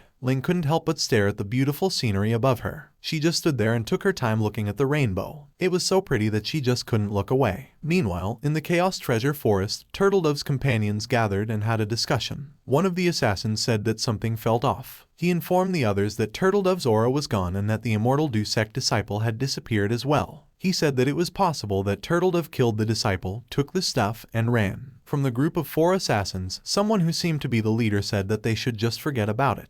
Then he asked the rest if the array was ready. One of the assassins confirmed that the array was ready. He said that they could definitely trap the perfected immortal with it. The assassin who seemed to be the leader expressed his satisfaction. He said that they would proceed as planned, and then he ordered one of the assassins to tell their 4th young master to start luring the perfect immortal to him. He said that they would use that time to catch the other 2 disciples and throw them inside the dragon trapping array. Then Juju would have no choice but to go in after them. The assassin's leader reminded his companions that the matter concerns their country, so they must not fail to gain control over the 6th princess. Also, their 4th young master can achieve what he wants at the same time. His companions acknowledged his words and immediately went on their way to fulfill the task they were given. Half a day later, Yuan King broke Yao Shuanya's communication jade. Yao Shuanya was sitting on the ground, holding her left arm. She seemed to have been injured by Yuan King. When Yuan King threw Yao Shuanya's communication jade, she demanded an explanation for his actions. Yuan King took out a box and told Yao Shuanya that he just wants to discuss something with her. Suddenly, an assassin appeared behind Yuan King, informing him that Juju took the bait. When Yuan King opened the box, a worm was revealed inside. Yuan King claimed it was a love goo and that he would use it so he would be the only person in Yao Shuanya's heart. Yao Shuanya told Yuan King that he's despicable, but he ignored her insults. He approached the helpless Yao Shuanya, holding the love goo. Meanwhile, Juju and Yuan hastily flew towards the southeast. Juju asked Yuan to follow her because Yao Shuanya's signal came from there. Suddenly, Juju received another signal. She couldn't help but curse. The signal meant that Wang Kai and Liu Yan'er were also in trouble. She cursed once again, realizing she couldn't be in 2 places at the same time. Seeing Juju troubled, Yuan suggested that they should split up, saying that he'll go save the princess. Yuan told Juju that the other 2 are further away, and her cultivation is higher than his, so she should be able to reach there faster. Juju gritted her teeth, trying to convince herself that it should be fine since Yuan is Yao Shuanya's guard. She didn't have time to think, so she had no choice but to reluctantly agree. She immediately flew towards Wang Kai and Liu Yan'er's direction while telling Yuan to ensure that Yao Shuanya isn't hurt. When Juju was away, Yuan revealed a smile. Simultaneously, at the location where Wang Kai's signal was coming from, both Wang Kai and Liu Yan'er lay flat on the ground. While they were walking away, one of the assassins was complaining about how stubborn the 2 were. Then he asked his companions why they weren't killing Wang Kai and Liu Yan'er. The assassin in front said that if they killed the 2, Juju might go into a rage, and that they should just go and meet up with Yuan first. In the sky of the Chaos Treasure Forest, a cloud that was flying very fast was seen. When Juju saw Wang Kai and Liu Yan'er's bodies, she immediately maneuvered the cloud so it would fly down toward the 2. She called their names, seemingly seeking a response to know if they were alive or not. When Wang Kai and Liu Yan'er didn't respond, Juju's anxiety increased. She jumped off the cloud so that she could immediately land on the ground. Then she immediately checked if Liu Yan'er was still breathing. She was relieved when she found out that the 2 were just unconscious. Juju picked up Wang Kai and Liu Yan'er. She was glad that she had let Yuan go check on Yuan King and Yao Shuanya. She then decided to take the 2 to a safe place first, not minding the thick miasma on the ground. Juju walked for some time while carrying Wang Kai and Liu Yan'er. Moments later, she suddenly felt like she was walking in circles. Juju cursed. She realized that she had fallen into an illusion array. For not thinking of it sooner, she inevitably felt frustrated. It finally came to her that Yuan had been aiming to lure her away from the start. Juju was under the impression that the real target was Yaoqing Xuanya and Yuan King. She screamed at the top of her lungs, saying that if they had what it takes, they should come and fight her, and that they shouldn't call themselves cultivators if all they could do was use those evil tricks. Because of Juju's scream, the insects around the area got disturbed, and a large group of insects furiously flew towards Juju's location. Meanwhile, somewhere deep within the Chaos Treasure Forest, Changshou stared at the small map. He was having a hard time finding the immortal emancipating herb. Suddenly, some sort of liquid dropped onto the small map. When Changshou saw that the part of the map where the liquid dropped was slowly burning, he realized that there was an acid rain. Changshou immediately covered himself with a green aura and started running away. He couldn't help but ask the herb to stop playing hide and seek with him. Changshou was complaining to the herb because he almost got melted by the acid rain because of it. He then jumped off a cliff and blasted the mountainside to open a cave. He immediately went inside to hide. But before he closed off the cave, he decided to use the spider web of the three-headed spider to scout the surroundings first. When the image outside the cave was transferred to him, he was intrigued by what he saw. Changshou pinched his fingers to predict his luck before leaving the cave. He wanted to take a look at the disturbance that had been transferred to him by the spiderweb of the three-headed spider. Outside the cave, a beam of light highlighted a seemingly unconscious woman falling from the sky. Changshou arrived at the scene before the woman could crash into the ground. He was shocked to see that it was actually Yaoqing Xuanya. Changshou watched Yaoqing Xuanya's hair flutter as she descended from the sky. But instead of catching Yaoqing Xuanya, Changshou turned around and acted as if he couldn't see anything due to the strength of the rain. Yaoqing Xuanya crashed into the ground unimpeded. While Changshou was walking away, Yaoqing Xuanya called out to him. The impact seemed to have woken her up from unconsciousness. While she struggled to get up, she told Changshou that he needed to leave the place quickly. She was about to say something more, but she once again lost consciousness. Changshou regarded Yaoqing Xuanya with a pitiful look, then he released a sigh of resignation. Since Yaoqing Xuanya had a kind heart, Changshou decided to help her just a little. As he picked her up, Changshou thought to himself that he wouldn't care afterward and that he would leave the rest to Yaoqing Xuanya's luck. After some time, inside the cave Changshou had created, Yaoqing Xuanya coughed as she slowly opened her eyes. Not knowing where she was and what had happened after losing consciousness, Yaoqing Xuanya quickly shot up and gasped for air. As soon as she recovered from her initial shock, Yaoqing Xuanya checked her body. She couldn't believe she had survived. She tried to recall what had happened, but the only thing she could remember was when Changshou had picked her up. When she looked behind her, she saw a note, some talismans, and bottles. Going back a day before Yaoqing Xuanya regained her consciousness inside the cave, with the love goo on his fingers, Yuan King moved closer to Yaoqing Xuanya. He told her that it saddened him that she hadn't responded to his feelings within 60 years. But with the love goo, Yuan King thought that things would be different. Yuan King was pinching the love goo when he told Yaoqing Xuanya that they could finally be together. The love goo wriggled as it was about to be used on Yaoqing Xuanya. While she was secretly activating a talisman, Yaoqing Xuanya threatened Yuan King that if he dared to use the love goo on her, the Honglan Kingdom and her master would never forgive him. Yuan King claimed that he already had control over that place and asked Yaoqing Xuanya to just be good and listen to him. The talisman that Yaoqing Xuanya was activating was a shifting treasure talisman. It had been given to her by her master, a life-saving treasure that would allow her to escape danger once. When the talisman was finally activated, Yaoqing Xuanya suddenly levitated.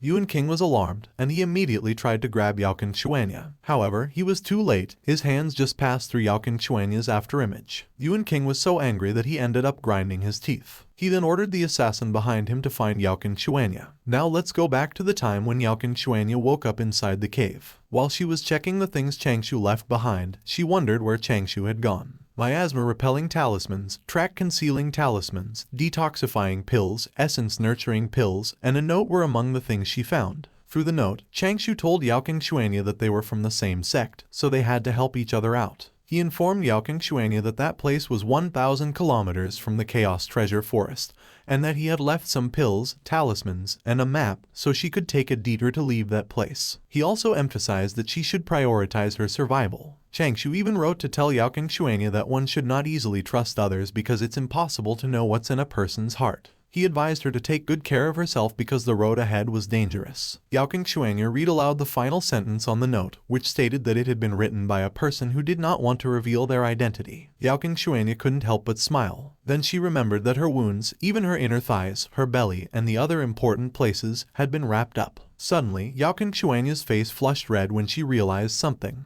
She slapped her cheeks, then reminded herself that not only had Changshou saved her, but he had also treated her wounds, so she had no right to doubt his intentions. Yao Xuanya also believed that Changshou had a disease that caused him to convulse in pain as soon as he touched a woman. She thought that Changshou had endured the pain to treat her and wrap her wounds. As she hugged the note Changshou had left behind, Yao Xuanya thought to herself that if she had the opportunity to repay Changshou in the future, she would not hesitate. Meanwhile, outside the cave, Changshou sighed and said that meeting Yao Xuanya was really a stroke of bad luck. The route he had mapped out for her was to the southwest, while he was going to the northwest. In a sarcastic tone, Changshou remarked that it was too bad they were heading in different directions. Changshou continued on his way towards the northwest, not wanting to meet Yao Xuanya again. A few days later, Yao Xuanya used 9 spirits return origin. She opened the Lin fire sword case to destroy the boulder that blocked the cave exit. Yao Xuanya appreciated Changshou for using a boulder to conceal the cave for her. She was determined to survive and repay her debt to Changshou. After steeling herself, Yao Xuanya jumped out of the cave. She then took out the map Changshou had left for her and realized she was supposed to go southwest. Yao Xuanya stood for quite some time, thinking about the southwest. She was actually directionally challenged and didn't know which way southwest was. But Yao Xuanya just shrugged it off and decided to choose a direction based on her instincts,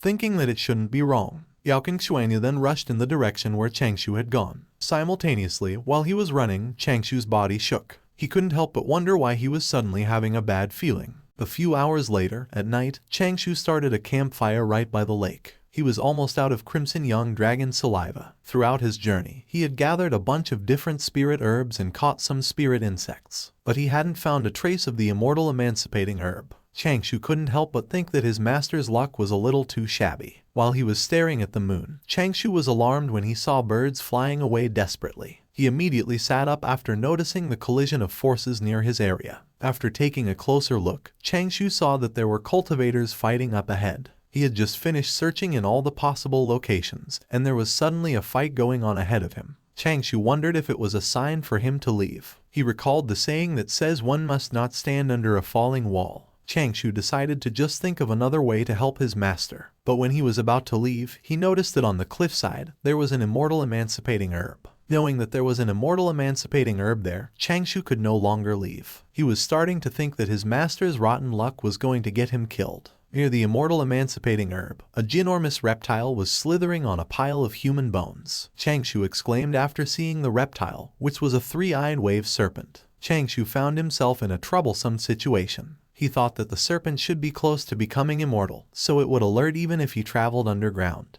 And if he fought it head-on, he might be able to beat it, but there were too many variables. Changshou didn't want to take a risk, thus he decided to just think of a steadier plan. Changshou then thought of taking advantage of the cultivators who were fighting up ahead. But when he observed the fight, he found out that it was actually Yao Xuanya fighting against the 4 assassins. Changshou was bewildered why he came across Yao Xuanya once again. He couldn't keep himself from thinking that Yao Xuanya was a little too toxic. Changshou was so convinced that Yao Xuanya was insidious that he wanted to change her name to Toxic Xuanya. He couldn't understand why he still ended up meeting Yao Xuanya even after troubling himself and marking out a route for her. Changshou forced himself to calm down and started thinking of a way out of his situation. Yao Xuanya and the assassins were fighting a distance away from the herb. Thinking about it that way, Changshou realized that he would have to thank his toxic junior sister. He then justified himself, saying that he and Yao Xuanya were just even because he had saved her not long ago. Yao Xuanya and the assassins continued exchanging blows until they got closer to where the 3-eyed wave serpent was. The assassins were relentless. They surrounded Yao Xuanya and pushed forward. Changshou was thinking that Yao Xuanya and the assassins wouldn't be enough to distract the serpent when he noticed that there were actually 2 more auras that hadn't attacked yet. As he focused his attention on the 2 auras, Changshou saw General Yuan and Yuan King. He thought that the only reason they were holding back was because they wanted to capture Yao Xuanya alive. Changshou used the wind speech incantation. He informed Yao Xuanya that she was facing towards the north, then he instructed her to move 8 meters towards the southwest. Yao Xuanya was busy defending herself when she heard Changshou's message. She immediately recognized that it was Changshou, but she wondered why he was there. Changshou guided Yao Xuanya, telling her to keep going for another 2 meters. Yao Xuanya didn't question Changshou, she just followed his instructions obediently. Changshou continued giving Yao Xuanya instructions, telling her to pay extra attention to counterattack. to control her expression so her enemies wouldn't become suspicious, and to move 3 meters west, then another 5 southwest. The assassins were astounded when Yaoqing Xuanya swiftly moved past them. One of the assassins ordered the other 3 to chase after Yaoqing Xuanya and not let her get away. Changshou smiled, seeing that Yaoqing Xuanya had successfully lured the assassins. He instructed Yaoqing Xuanya to move forward 4 meters to the south, then 6 meters to the east. Changshou didn't forget to warn Yaoqing Xuanya that there was a poisonous beast there that had already noticed them. He really couldn't just let his junior sister die, so Changshou had to keep monitoring the serpent's movements. Changshou thought of the idiom that says that the flour had not even been milled, so the donkey could not be killed to get barbecued. He wondered how horrified Yaoqing Xuanya's pursuers would be when they saw the serpent. Meanwhile, Yuan King seemed to be getting anxious. He ordered Yuan not to let Yaoqing Xuanya get away once again. Yuan assured Yuan King that he didn't have to worry, saying that they had just overlooked the possibility of Yaoqing Xuanya having a life-saving treasure last time. Knowing that Yaoqing's dharmic powers were depleting, Yuan said that once Yaoqing Xuanya got to the edge of the cliff, he would step out to pressure her further. He then told Yuan King that when the time came, he just had to appear beside Yaoqing and plead for her life. Yuan said that Yaoqing would definitely be touched. Yuan King thanked Yuan for his hard work. Yuan King was confident that as long as he planted the love goo, Yaoqing Xuanya would be his. Simultaneously, Changshou told Yaoqing Xuanya to advance 3 meters to the east, then move 9 meters southwest. He then said to her that she should listen carefully when he signaled. Changshou pointed out to Yaoqing Xuanya that she needed to jump and dodge with all her energy without hesitation. Yaoqing Xuanya unquestioningly acknowledged Changshou's words. The moment he saw that the 3-eyed wave serpent's attention was directed towards Yaoqing Xuanya and the assassins, Changshou immediately instructed Yaoqing Xuanya to jump. Yaoqing Xuanya jumped quickly, dodging a strike from one of the assassins. Without pausing, Yaoqing Xuanya jumped her way up the cliff, leaving the assassins behind. The assassins wanted to chase after Yaoqing Xuanya, but they were blocked by a sudden blast. Before they could find a way to chase after Yaoqing, one of the assassins exclaimed, noticing that there was something behind them. When they turned around, they subconsciously took a step back, terrified by the 3-eyed wave serpent's gaze. The serpent quickly opened its mouth and immediately attacked the assassins. A cave formed on the cliffside as the serpent's head smashed into it. The commotion had drawn General Yuan's attention. Seeing that a 3-eyed wave serpent was killing his elite troops, he stopped holding himself back. He immediately flew towards the serpent. Changshou apologized to Yuan and his troops, saying that he wasn't confident in fighting against the serpent, so he had to pass the work to them. Meanwhile, Yaoqing was wondering why she couldn't sense Changshou's aura when a golden light quickly approached her position. A sword coated with golden aura blocked Yaoqing Xuanya, momentarily stopping her from running away. Yaoqing Xuanya turned her head, realizing that someone was behind her. Yuan King revealed himself, asking Yaoqing Xuanya why she was still running away. He then told Yaoqing Xuanya that she already belonged to him. General Yuan yelled at the 3-eyed wave serpent as he swung his battle axe. He then threw it towards the 3-eyed wave serpent's head. Only 2 of the assassins survived. They became hopeful, seeing that their general had come to save them. Changshou, who was waiting for both sides to be exhausted, prepared 3 paper effigies. The serpent hissed in pain as it was hit by Yuan's battle axe directly on its head. It was angered, and it swung its head backwards, sending the battle axe back to Yuan. Yuan caught the battle axe, causing him to smash on the side of the ledge. After recovering, Yuan stared at the serpent dangerously. The rocks were crushed to pieces as Yuan jumped towards the serpent. When he got closer to the serpent's neck, Yuan positioned his battle axe on his side. He screamed as he swung his battle axe with all his might. The serpent took the blow directly. It was too ginormous and slow to evade Yuan's attack. At first, Yuan's attack didn't look like it would be able to pierce through the serpent's defenses. But the moment he added more of his power into it, the serpent's head separated from its body as Yuan's battle axe managed to cut it clean off. Changshou thanked General Yuan for his hard work. He then took out his self-made medicine, high-grade dazed immortal powder, and threw it towards the area where Yuan and the assassins were at. The high-grade dazed immortal powder immediately spread out the moment its container broke. General Yuan was alarmed, thinking that what he inhaled was poison. At the same time, the assassins who also inhaled the powder were already crawling on the ground, calling their General Yuan for help. It didn't take long for Yuan to start feeling the powder's effects. Yuan was forced to kneel down. He couldn't believe that the serpent actually had such a potent poison. He had only inhaled a little, yet even with his immortal level cultivation, he was still feeling dizzy. Out of nowhere, a bolt was shot. It easily pierced the throat of the dazed General Yuan. After tracing the trajectory of the bolt, Yuan noticed a foot coming out of a tree. Changshou revealed himself, deciding that it was time for him to finish his business. He took out his self-made Dharma treasure, heaven-changing treasure umbrella, and activated it immediately. After finishing the preparations, Changshou then aimed another bolt towards General Yuan. General Yuan couldn't do anything but stare at Changshou. Changshou took out and used the 3 paper effigies he had prepared.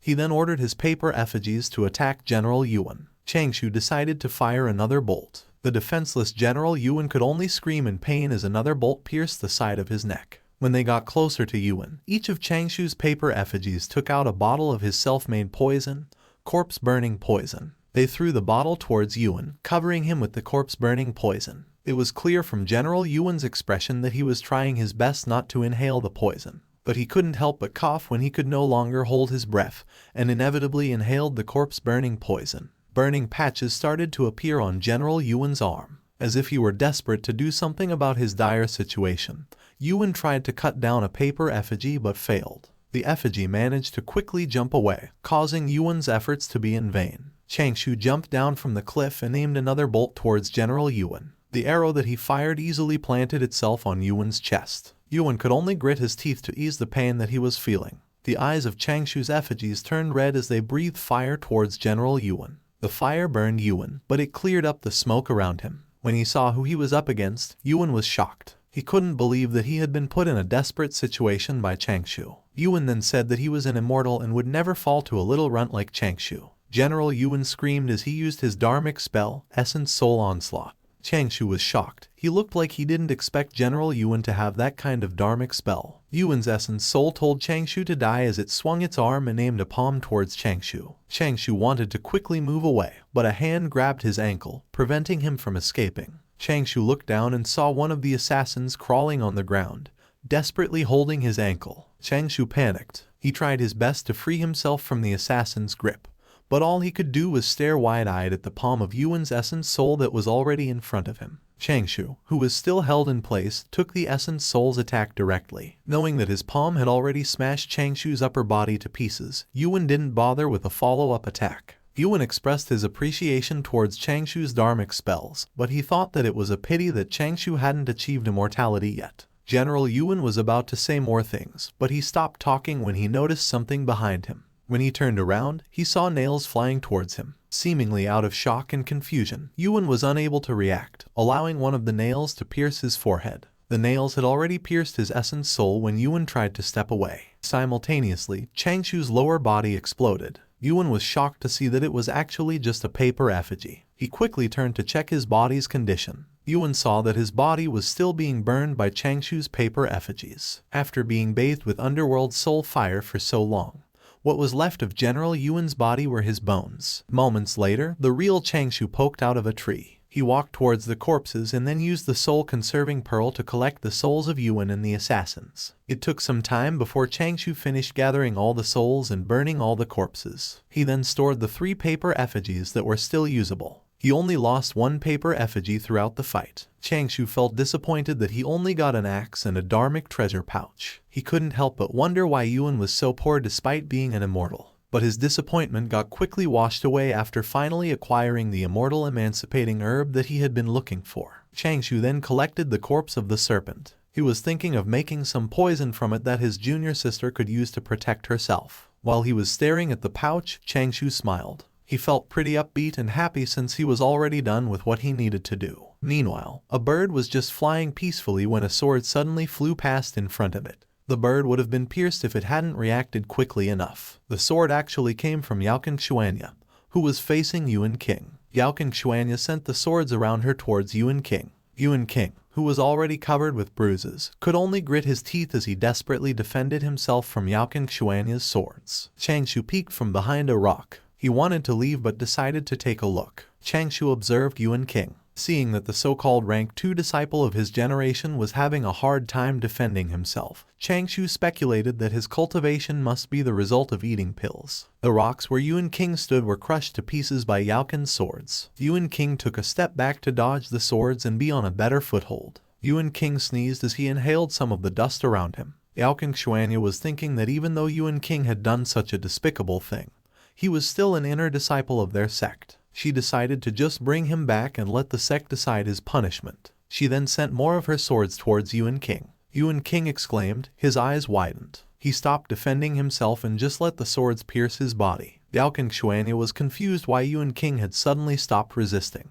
Yuan King fell to the ground as Yao Xuanya's swords took the life out of him. Yao Xuanya took a moment to stare at Yuan King's corpse. Even though he might have been evil at heart, she assumed that Yuan King still had a tint of remorse in his heart. Yao Xuanya wondered if Yuan King had also been forced by someone. Knowing that Yao had the ability to come up with comforting words for herself, Changshou couldn't help but think that his toxic junior sister indeed lived up to her name of being toxic. Jokes aside, instead of leaving after killing her opponent, Yao Xuanya stayed to be sentimental about the situation. With that, Changshou could tell that she had not suffered the cruel reality of the primordial world. Yao Xuanya came back to her senses, wondering how Changshou was doing. She decided to bring Yuan King's body over and have a look. Suddenly, Yao Xuanya got a whiff of something. She then felt dizzy before she collapsed to the ground. Changshou wanted to get away from that place first. He pulled Yao Xuanya's hair, thinking that it was fine since the physical body of a cultivator tremendously exceeded that of a mortal. Changshou was sure that it was impossible for Yao Xuanya to go bald just because he was pulling on her hair. Although it was a little impolite, Changshou believed that it was the most convenient place to grab so he wouldn't create any unnecessary misunderstandings. Meanwhile, in a valley, cultivators could be seen riding giant cranes heading towards the Chaos Treasure Forest. At the outskirts of the Chaos Treasure Forest, Liu Yanner affectionately asked Wang Kai if he was still hurt. Wang Kai told Liu Yanner that he was fine. He then apologized for making her worry. Ju got even more irritated watching the two disciples flirt in front of her. She wanted the array to break already. Ju then decided to calm down. As an immortal, she wanted to try to think of a way for them to get out of their predicament. Liu Yanner told Ju that she shouldn't worry too much, saying that good people are blessed by heaven and that Yao Xuanya and Yuan King might already be in town waiting for them. Ju expressed her contempt. She said that it had been such a long time, so the two's corpses might have already been eaten. Liu Yanner reminded Ju that she had said the other day that someone from their sect would be coming to help them. She was hopeful that they would be able to get out of the array soon. No one knew if the three disciples were dead or alive. Ju's head hurt as she struggled to think of what to say to Changshou's master if something had happened to Changshou. And if the two precious immortal seedlings were dead too, she would lose 100 years of wine money. Liu Yanner felt awkward. She knew that Ju was in fact very concerned about the three disciples, but she didn't know why she was getting the feeling that Ju was more concerned about her wine money. Out of nowhere, they noticed a movement from outside the array. Ju exclaimed when someone suddenly asked her if she admitted her mistake. Ju was terrified, thinking that it was her master. The person from outside the array threw two assassins in front of Ju. Liu Yanner recognized them immediately, saying that those assassins were the ones who had attacked them. Liu Yanner couldn't help but wonder if the great master had personally come to help them. When the array started to break, Ju knelt and called her master. She admitted that she had been tricked and had lost contact with the three young disciples. She said that she was willing to accept all reprimands and punishments. Ju then asked her master to quickly find the three disciples to see if they could still be saved. When the array was completely broken, it was revealed that the person Ju was confessing to and beseeching was the exalted Wang King's fifth disciple, Ju Wu. Riley, Ju Wu informed Ju that their master hadn't come. Ju Wu was about to tell Ju that it had been his handsome and chic fifth senior brother who had come, but he stopped talking when he suddenly felt a killing intent. A snot involuntarily came out of Ju Wu's nose as his cheek got smacked by Ju. The punch was so strong that he was lifted before crashing into the ground. Ju Wu explained that he had just been making a joke to ease the tension. He felt aggrieved that Ju had treated him that way, saying that he had been the one who had raised her and changed her diaper. Ju clenched her fist while squinting at Ju Wu. She hammered Ju Wu for saying things that embarrassed her. Ju Wu could only admit his mistake so Ju would stop beating him up. Moments later, Ju Wu cleared his throat before saying that they should talk about serious matters. He then said that all of the disciples' masters had come. Yao Xuanya's master, Heaven-Breaking Peaks Jiang Jingshan, who was in the perfected immortal realm, asked who was missing. And Yuan King's master, Heaven-Breaking Peaks Lin Kai, who was also in the perfected immortal realm, inquired where the disciples had gone missing, and how long it had been already. Before Ju could answer the questions, Changshou's master, Kai Yuan, held Ju's hands. He specifically asked her what had happened to his Changshou. Ju told Kai Yuan that Changshou had been heading north the last time she had met him. Kai Yuan sighed. He then said that life and death were all predestined, and that it was all part of the risks of the priming training.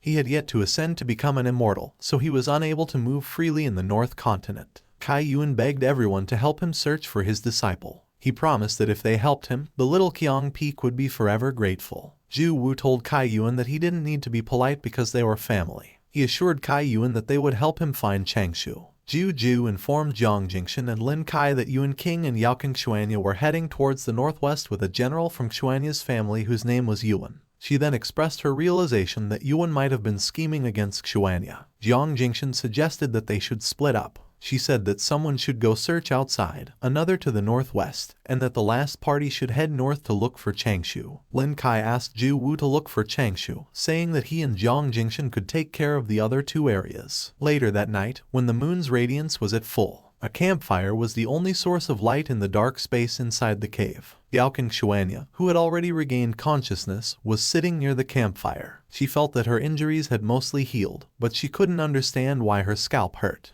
When Yaoqing asked if they were just going to wait there, Changshou said that they would, mentioning that he had left the sect markings in many places within a 150-kilometer radius. He then told Yaoqing that he had also set up an array formation that concealed their tracks outside the cave. He said that it should keep them safe for some time. Changshou explained to Yaoqing Xuanya that they should avoid bumping into Yuan King's accomplices that she had talked about. Based on the number of days that had passed, Changshou said that the immortals that their sect had sent to save them should have already reached the northern continent. He told Yaoqing Xuanya that if she was still worried, they could also make a detour and walk for around 15,000 kilometers. Changshou then warned Yaoqing that if they did so, there was a chance for them to run into trouble. Yaoqing Xuanya hurriedly said that she wasn't worried. Changshou didn't say more, he just stared at Yaoqing Xuanya. Moments later, Yaoqing Xuanya suddenly felt uneasy. She wondered why she was feeling a little empty, as if there were a cat scratching the walls of her heart. Yaoqing Xuanya then thought to herself that it must be because Changshou had already saved her twice. After some time, Yaoqing Xuanya and Changshou still waited inside the cave. When Yaoqing asked Changshou if there was something she could help with, Changshou told her to just not release her spirit sense randomly. To ease Yaoqing Xuanya's worries, Changshou said that Yuan and his goons died together with the three-eyed wave serpent. Yaoqing Xuanya felt down. She couldn't help but think that she had become a burden.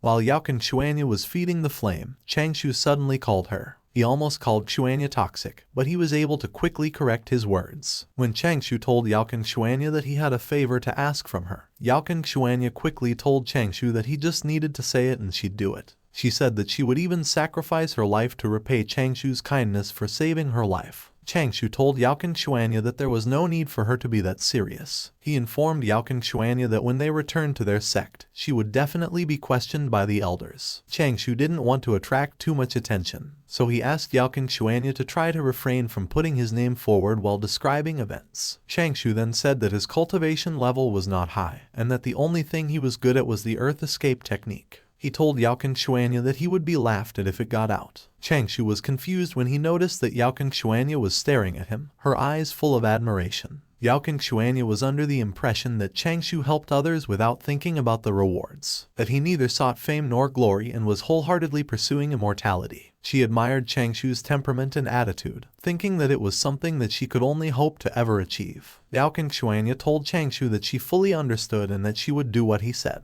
Changshou was skeptical if Yaoqing Xuanya really did understand. He couldn't shrug off the feeling that she got something wrong, but Changshou still thanked her. Changshou suddenly felt something. He then informed Yaoqing Xuanya that the masters had arrived. Lights converged at the entrance of the cave. Ju immediately called Changshou and Yaoqing Xuanya. Ju was about to ask Changshou something, but she stopped talking when Kai Yuan screamed Changshou's complete name. Changshou thought to himself that his master was about to start hitting him again. But his heart felt so warm because he could tell that his master was very worried about him. Kai Yuan scolded Changshou for coming to the dangerous North Continent. He said that if Ling hadn't woken him up, he would not have even known where he should go to find Changshou's corpse. Kai Yuan questioned Changshou what he was thinking and what gave a brat like him, who was in the soul formation realm, the courage to come there. He then asked Changshou if he had tried to drag others down with him. Yao Xuanya finally couldn't keep herself from intervening. She told Kai Yuan that what happened was actually the complete opposite, that it was Changshou who had helped her several times. Changshou supported Yao Xuanya's statement, saying that he hadn't hindered anyone. He then informed Kai Yuan that he had broken through into the Void Return Realm because of that priming trip. Kai Yuan called Changshou as he became emotional. Changshou looked at his master,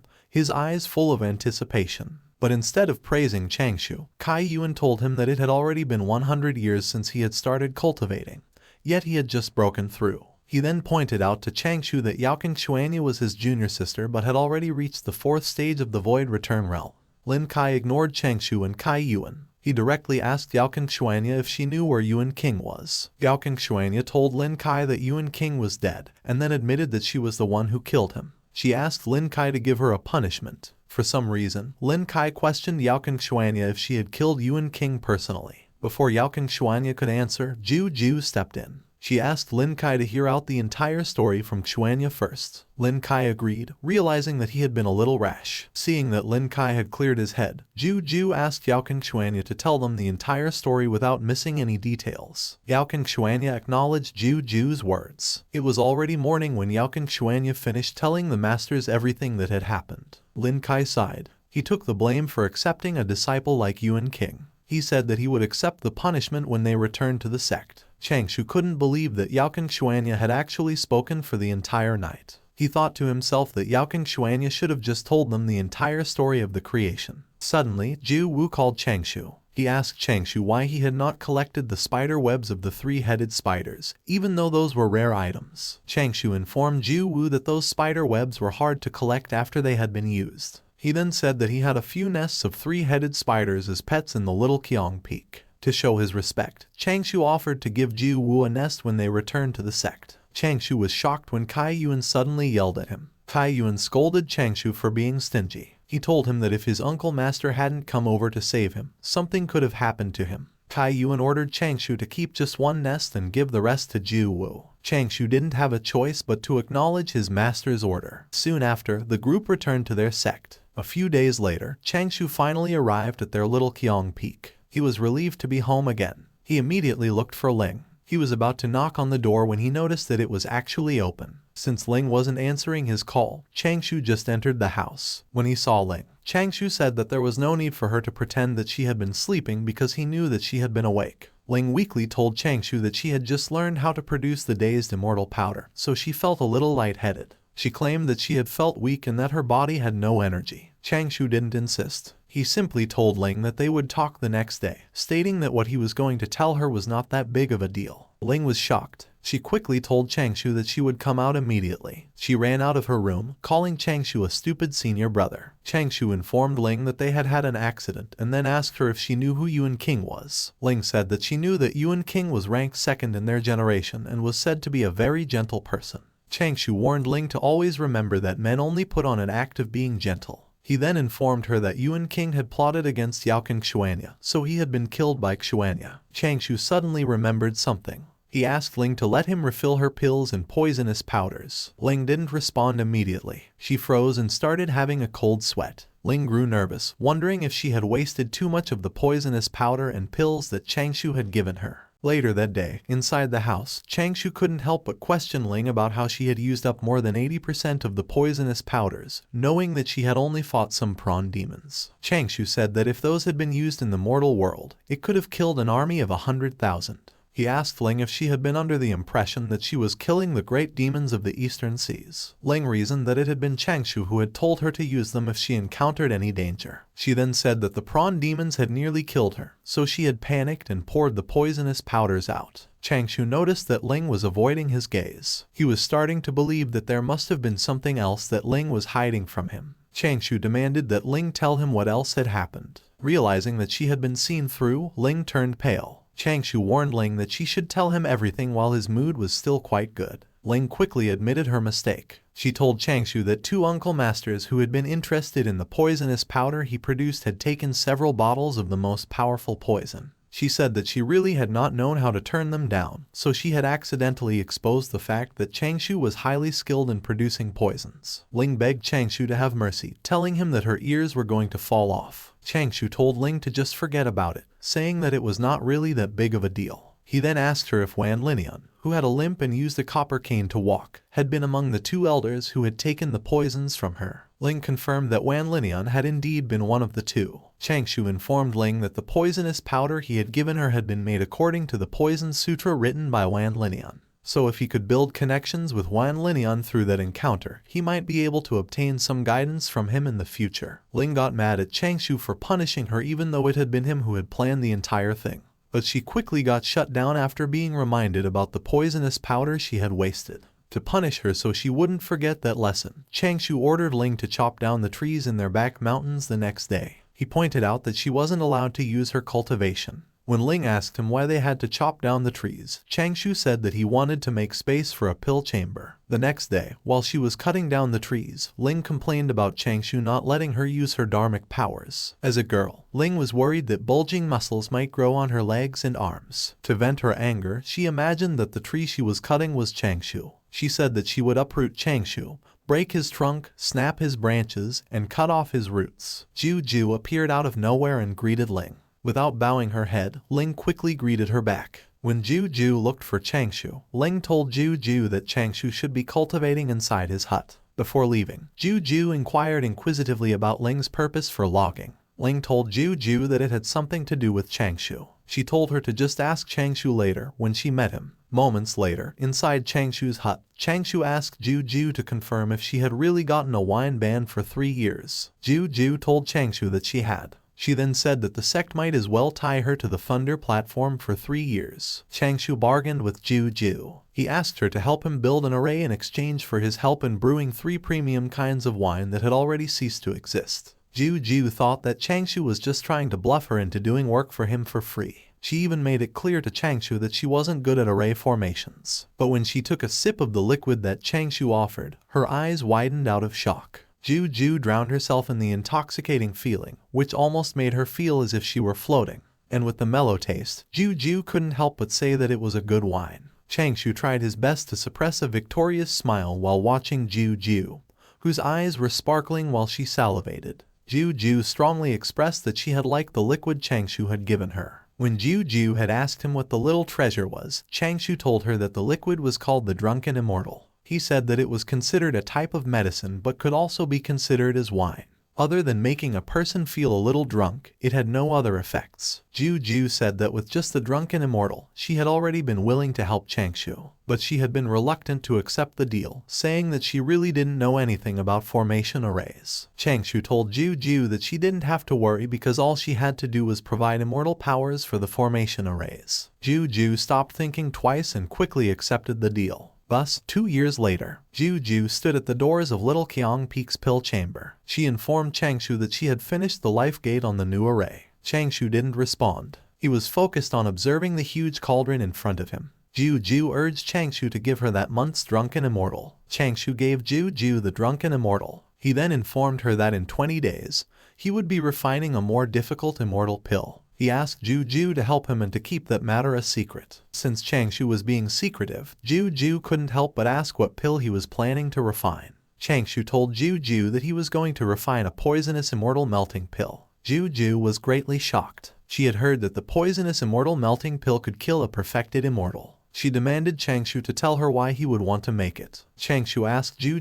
to calm down, saying that he wouldn't do anything bad with the pill. He explained that poison was also a type of medicine. It could be used to kill, but it could also be used to save people. Meanwhile, at the outskirts of the Little Qiang Peak, Ju and Ju sneaked in. Ju expressed his reluctance to sneak in, but Ju just told him that if they were unhappy with them, they would just have to beat them up. Ju immediately went to the Little Qiang Peak as soon as she woke up, but they had never seen her work that hard before, so she believed that there must be something wrong going on there. She is exalted Wang King's 4th disciple, and Ju is Ju's Tao companion. Ju asked his dear wife why they hadn't approached them openly instead. She told Ju that they would find nothing if Ju knew that they were there. She then said that they had to be stealthy and catch them in the act. She was about to walk forward, but Ju quickly stopped her. Ju Wu noticed the formation array. He said that although those were simple array formations, they had been formed into a chain array. Ju Wu could tell that the one who had created it was quite smart and creative. He then touched a glowing symbol with his finger. Ju Wu asked Ju Shi to let him take care of the array since his attainment was in the Tao of arrays, while Ju Shi specialized in forging treasures. 2 hours later, Ju Shi told Ju Wu that she thought that they had returned to where they started. Ju Wu got depressed. He started to think that the comprehension of array formations that he had been all fake. Ju Shi tried to console Ju Wu, telling him that at worst, they could just blow up the array formation. But Ju Wu didn't listen to Ju Shi. His self-doubt grew even deeper, wondering if he had been on the wrong Tao all his life, and if his cultivation of the Inaction Sutra was wrong as well. Ju Wu became so depressed that he started to doubt his qualification to be Ju Shi's husband as well. Ju Shi got scared when Ju Wu started saying that he wasn't good enough since he couldn't break the array. Moments later, golden smoke crawled under Ju Shi's feet. They both exclaimed as they were surrounded by the golden smoke. Ju Shi then noticed that the space around them was actually starting to distort. It didn't take long before Changshou's pill chamber was revealed. They were in disbelief, knowing that they were only 100 meters away from the entrance. Inside the pill chamber, Changshou was surprised at how well the array had worked. He decided to let Ju Wu and Ju Shi enter so they would also have peace of mind. Changshou then told Ju Ju that it was time for them to start refining. Ju Ju suddenly got confused. They were just going to refine a pill, so she couldn't understand what was with Changshou's get-up. Changshou told Ju Ju that those were necessary precautions they must take when refining poisonous pills. He explained that the Dharma suit could resist high levels of poison and that his gloves also had a poison-dispersing attribute. He also prepared some high-grade detoxification pills, spirit-replenishing pills, and many more. Ju Ju questioned herself if Changshou's preparations were too much. Changshou then told Ju Ju that he had also prepared a set for her. Ju Ju was delighted that Changshou had become so thoughtful. She immediately wore the protective equipment, asking Changshou along the way if she was wearing it right. Meanwhile, outside the pill chamber, Ju Shi said that Changshou was quite handsome and a good enough match for Ju Ju. Ju Wu was about to say something about the formation array, but he was told by Ju Shi that they could just talk when they got back, so they would not disturb Changshou and Ju Ju. Ju Shi thought to herself that Changshou looked quite reliable too. Changshou was just in the void return realm, but she thought that that wasn't a problem. Later that day, Ju Ju went back to her place. After giving him the spider he wanted, Ju Ju scolded Ju Wu, telling him to stop killing the spiders Changshou had given. Ju Ju couldn't keep herself from asking Ju Wu if he didn't feel embarrassed asking her little Shu for things all the time. Hearing Ju Ju call Changshou little Shu, Ju Wu was shocked. He then said that they were not worried because Changshou could be considered a talented and reliable person from the younger generation. But he told Ju Ju that it would be better if she dressed up more and put on some makeup. He even said that Ju Ju could ask her senior sister in choosing some dresses and refining some perfume. Ju Ju felt embarrassed, realizing that Ju Wu was thinking that she and Changshou were together. She yelled at Ju Wu, telling him that she was not the kind of person who would go after disciple nephews. Ju Wu was still skeptical. He questioned Ju Ju why she had been going to the Little Qiang Peak so often for the past 2 years. Ju Ju informed Ju Wu that she had only been helping set up array formations and refining some pills. She then mentioned her deal with Changshou, saying that she helped Changshou with his requests in exchange for good drinks. Ju Wu found out that the chain array had been set up by someone who hadn't ascended to immortality yet. He finally understood why they had only used simple maze and trapping arrays. Ju Wu was amazed, knowing that Changshou had used his smarts and Ju Ju's immortal power to develop something like that. While Lai Changshou's talent couldn't be considered top tier, he was still able to break through into the void return realm only after 100 years. Ju Wu thinks that becoming an immortal shouldn't be a problem for Changshou. Out of nowhere, Ju Ju asked Ju Wu to give her the 3 jade slips that he had always carried with him. Those talismans were Ju Wu's cultivation insights, so he didn't agree. But Ju Ju still took the talismans, not caring if Ju Wu agreed or not. She then gave Ju Wu some of the poisonous pills Changshou had refined as a form of exchange. Ju Wu yelled at Ju Ju, telling her that the talismans were considered secret treasures of their line and could not be given to just anyone. Ju Ju accused Ju Wu of being stingy, saying that it was just a little bit of insight. When Ju Ju was already gone, Ju Wu looked at the bottles in his palm. His eyes bulged, seeing that the 2 bottles actually contained bone-rotting pills and soul-transforming killing pills. He then noticed some words below the labels, saying that it was rare to find some peace on the road to immortality, and to refrain from worldly riches and make a gentleman's agreement.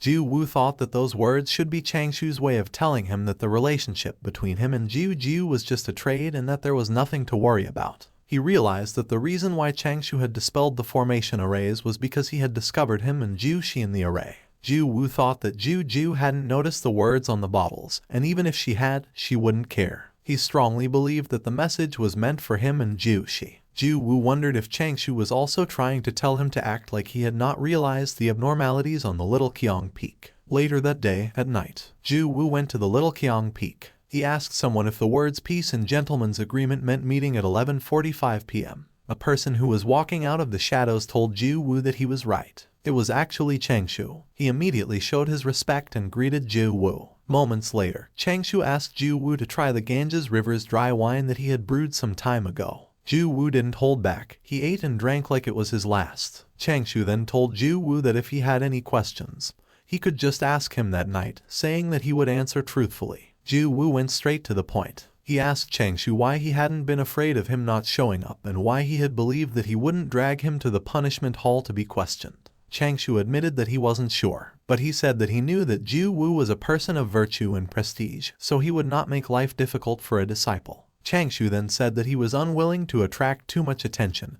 and was completely loyal to the Immortal Du sect. When Changshu told Ju Wu that he would show his sincerity through his actions, Ju Wu got curious as to what Changshu was going to do. As he applied more strength to his chopsticks, Changshu asked Ju Wu to watch him. Using nothing but a pair of chopsticks, Changshu effortlessly cracked the surface of the table. He then revealed his aura, letting Ju Wu feel his cultivation level. Ju Wu was shocked. In just 100 short years, Changshu had been able to achieve that level of cultivation. He thought that with Changshu's outstanding talent, he should be at least in the top 5. After confirming Changshu's exact cultivation level, Ju Wu exclaimed, saying that Changshu was already on the 5th stage of the Void Return realm. Changshu then said he had already exposed his secrets and that he hoped Ju Wu would believe that he had no malicious thoughts. When the sun had risen, Ju Wu headed home. He was under the impression that Changshu was hiding his cultivation level to avoid bringing trouble to the Little Qiang Peak, which lacked a strong backing. Ju Wu found Changshu a thoughtful and good disciple. When Ju Wu was already away, Ling asked Changshu if he had caught up with their master and was about to become an immortal. Changshu didn't answer Ling's question.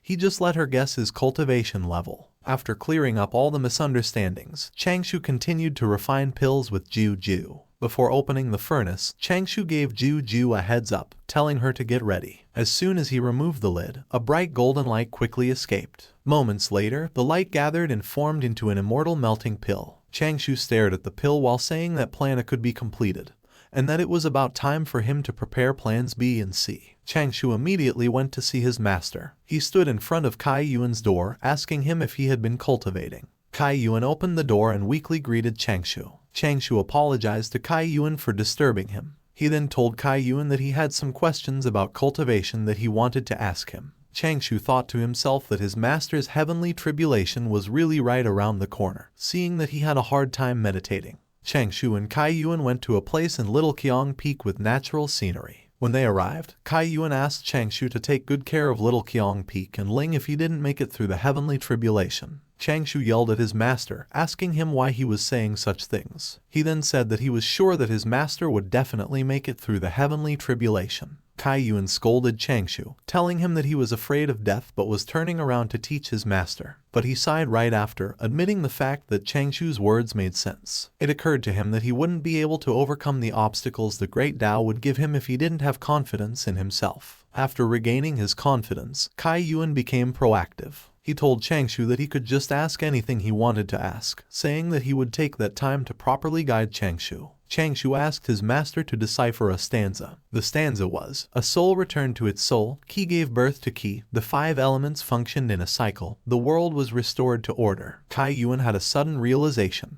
He repeatedly recited the stanza, seemingly trying to verify if his understanding was right. Seeing that his master had some enlightenment, Changshu smiled. But he thought that it was a pity that he couldn't give Kai Yuan a portion of the epiphanies he had every once in a while. Changshu took out some precious materials. He wanted to build a 2x lightning diverting rod. It could help his master divert some of the lightning tribulations away, increasing his master's chances of survival. All the precious materials he took out were materials that were used in lightning elemental array formations. Changshou suddenly told someone to stop hiding and to come out and help him. Ling slowly revealed herself, asking Changshou how she could help him. Later that day, a girl named Ling said that she had been trapped inside a metal net, and that she had also been surrounded by 36 lightning-conducting logs. Ling was inside her stinky senior brother's so-called Faraday cage. While she was complaining about being used as a testing dummy again, Ling was warned by Changshou not to touch the metal cage. When Changshou said that he was going to start, Ling was startled, seeing that Changshou took out a lot of lightning talismans. Lightning struck the cage as soon as Changshou activated the talismans. Inside the cage, Ling looked so helpless. All she could do was scream and cower in fear. The lightning strikes, as well as Ling's screaming, continued for quite some time. Suddenly, Ling noticed something that amazed her. She found that Changshou's Faraday cage had really been able to protect her from the lightning. When the lightning had stopped, Changshou, who had used the earth escape technique to hide underground, informed Ling that she could already come out of the cage. As soon as she got out of the cage, Ling scolded Changshou for putting her inside when he could have put a fish instead. Changshou told Ling that he just wanted to give her a sense of participation, saying that they both needed to work hard and help their master pass his tribulation. Ling's eyes turned red when Changshou excitedly said that they would increase the intensity and try again. Changshou told Ling to relax, telling her that they would be using a fish instead of her. They immediately resumed their experiment, increasing the intensity of the lightning each time. 3 days later, Changshou expressed his surprise after seeing that their master had already come out. While he was addressing Ling and Changshou, Kai Yuan looked like he was having a hard time believing what he was seeing.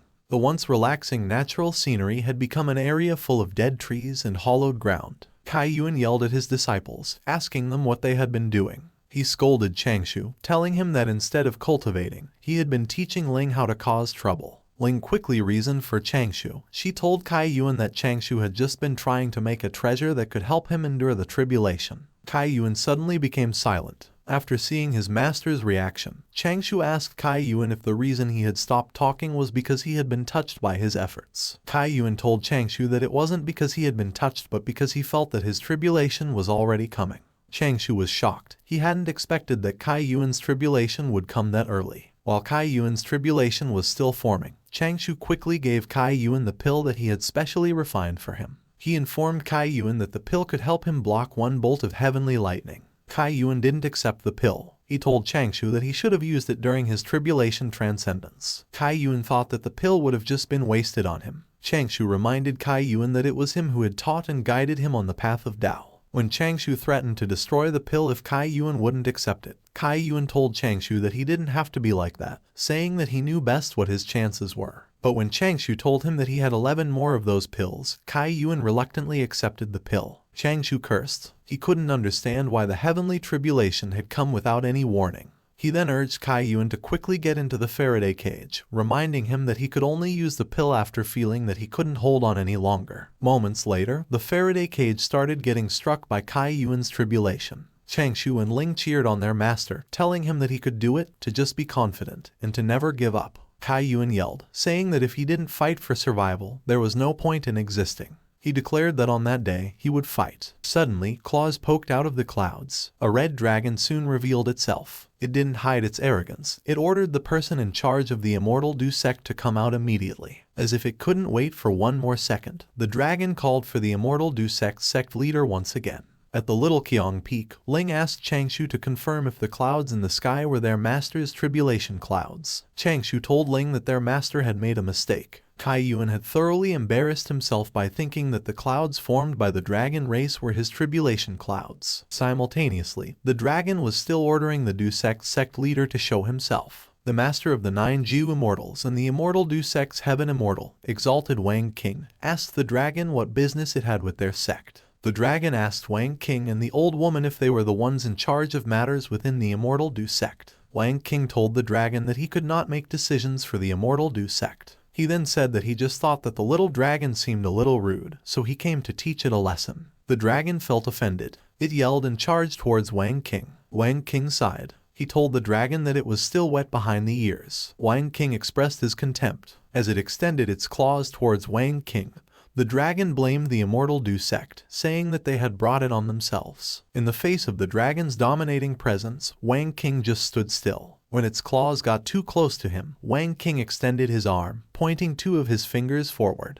He effortlessly blocked the dragon's claws using only his fingers. The dragon's eyes widened in shock. It couldn't believe what it was seeing. But before it could even think about it, Wang King pushed its claws using his fingers. The dragon roared as its claws exploded. Blood gushed out of its limb, causing trouble when he had only just become a heaven immortal. Wang King wondered if the dragon was tired of living.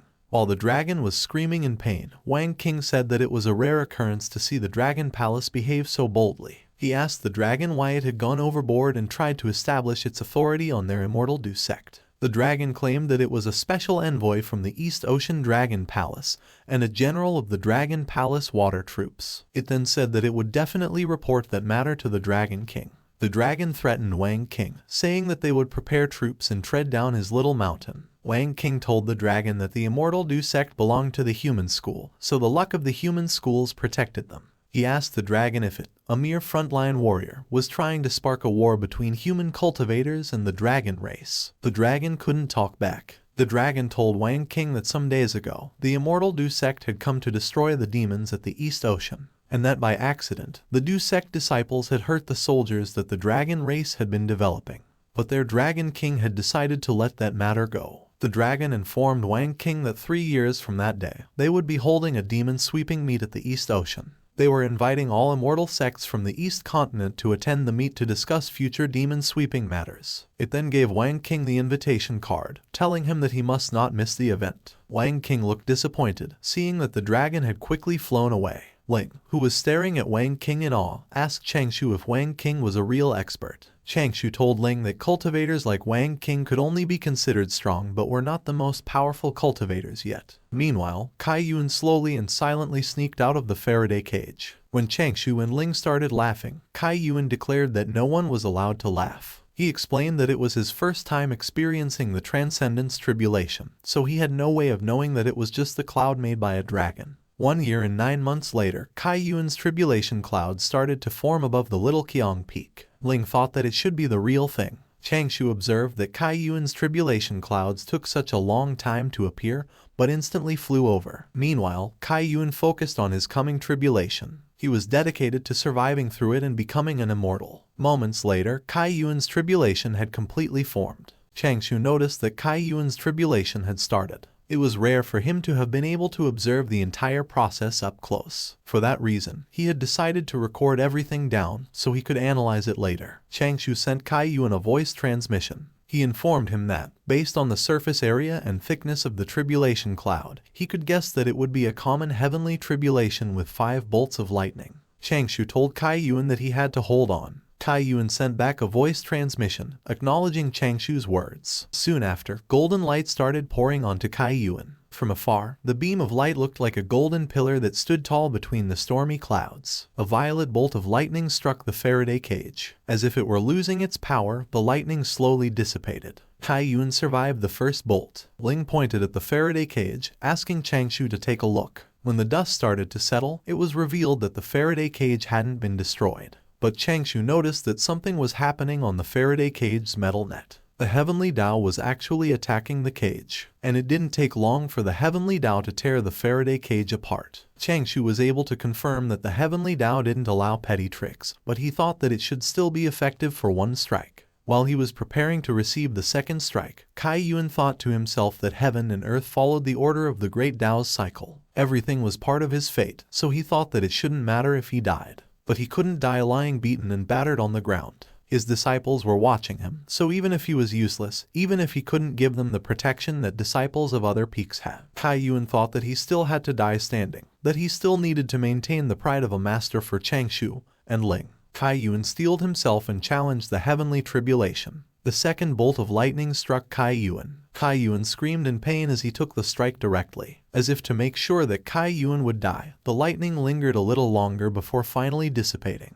Moments later, Kai Yun coughed as he regained consciousness. Seeing his disciples' worried faces, Kai Yun refused to give up. He took out the pill Changshou had given him, and with it, he gained confidence that he would definitely survive the heavenly tribulation. But something unexpected happened after he swallowed the pill. Kai Yun panicked, realizing that he had started to melt. He couldn't help but wonder what his wretched disciple had fed him. Kai Yuan's tribulation disappeared as he slowly lost all of his flesh and bones. He turned into a puddle of blood. The spectators from various peaks were puzzled as to why the heavenly tribulation suddenly disappeared. Moments later, sect cultivators gathered at the Little Qiang Peak. As soon as they saw the puddle of blood, they immediately knew that it was Kai Yuan. They realized that it was the deliverance by execution, that Kai Yuan had turned into a turbid immortal. They couldn't believe that there was actually someone who would still use an immortal melting pill. 3 immortal lights shone into the heavens, while spiritual Kai converged on the ground. Kai Yuan's body started to reconstruct. He was delivered by execution under the heavenly tribulation and became a turbid immortal. Kai Yuan was thinking that from that moment, he could no longer raise his head in the sect again.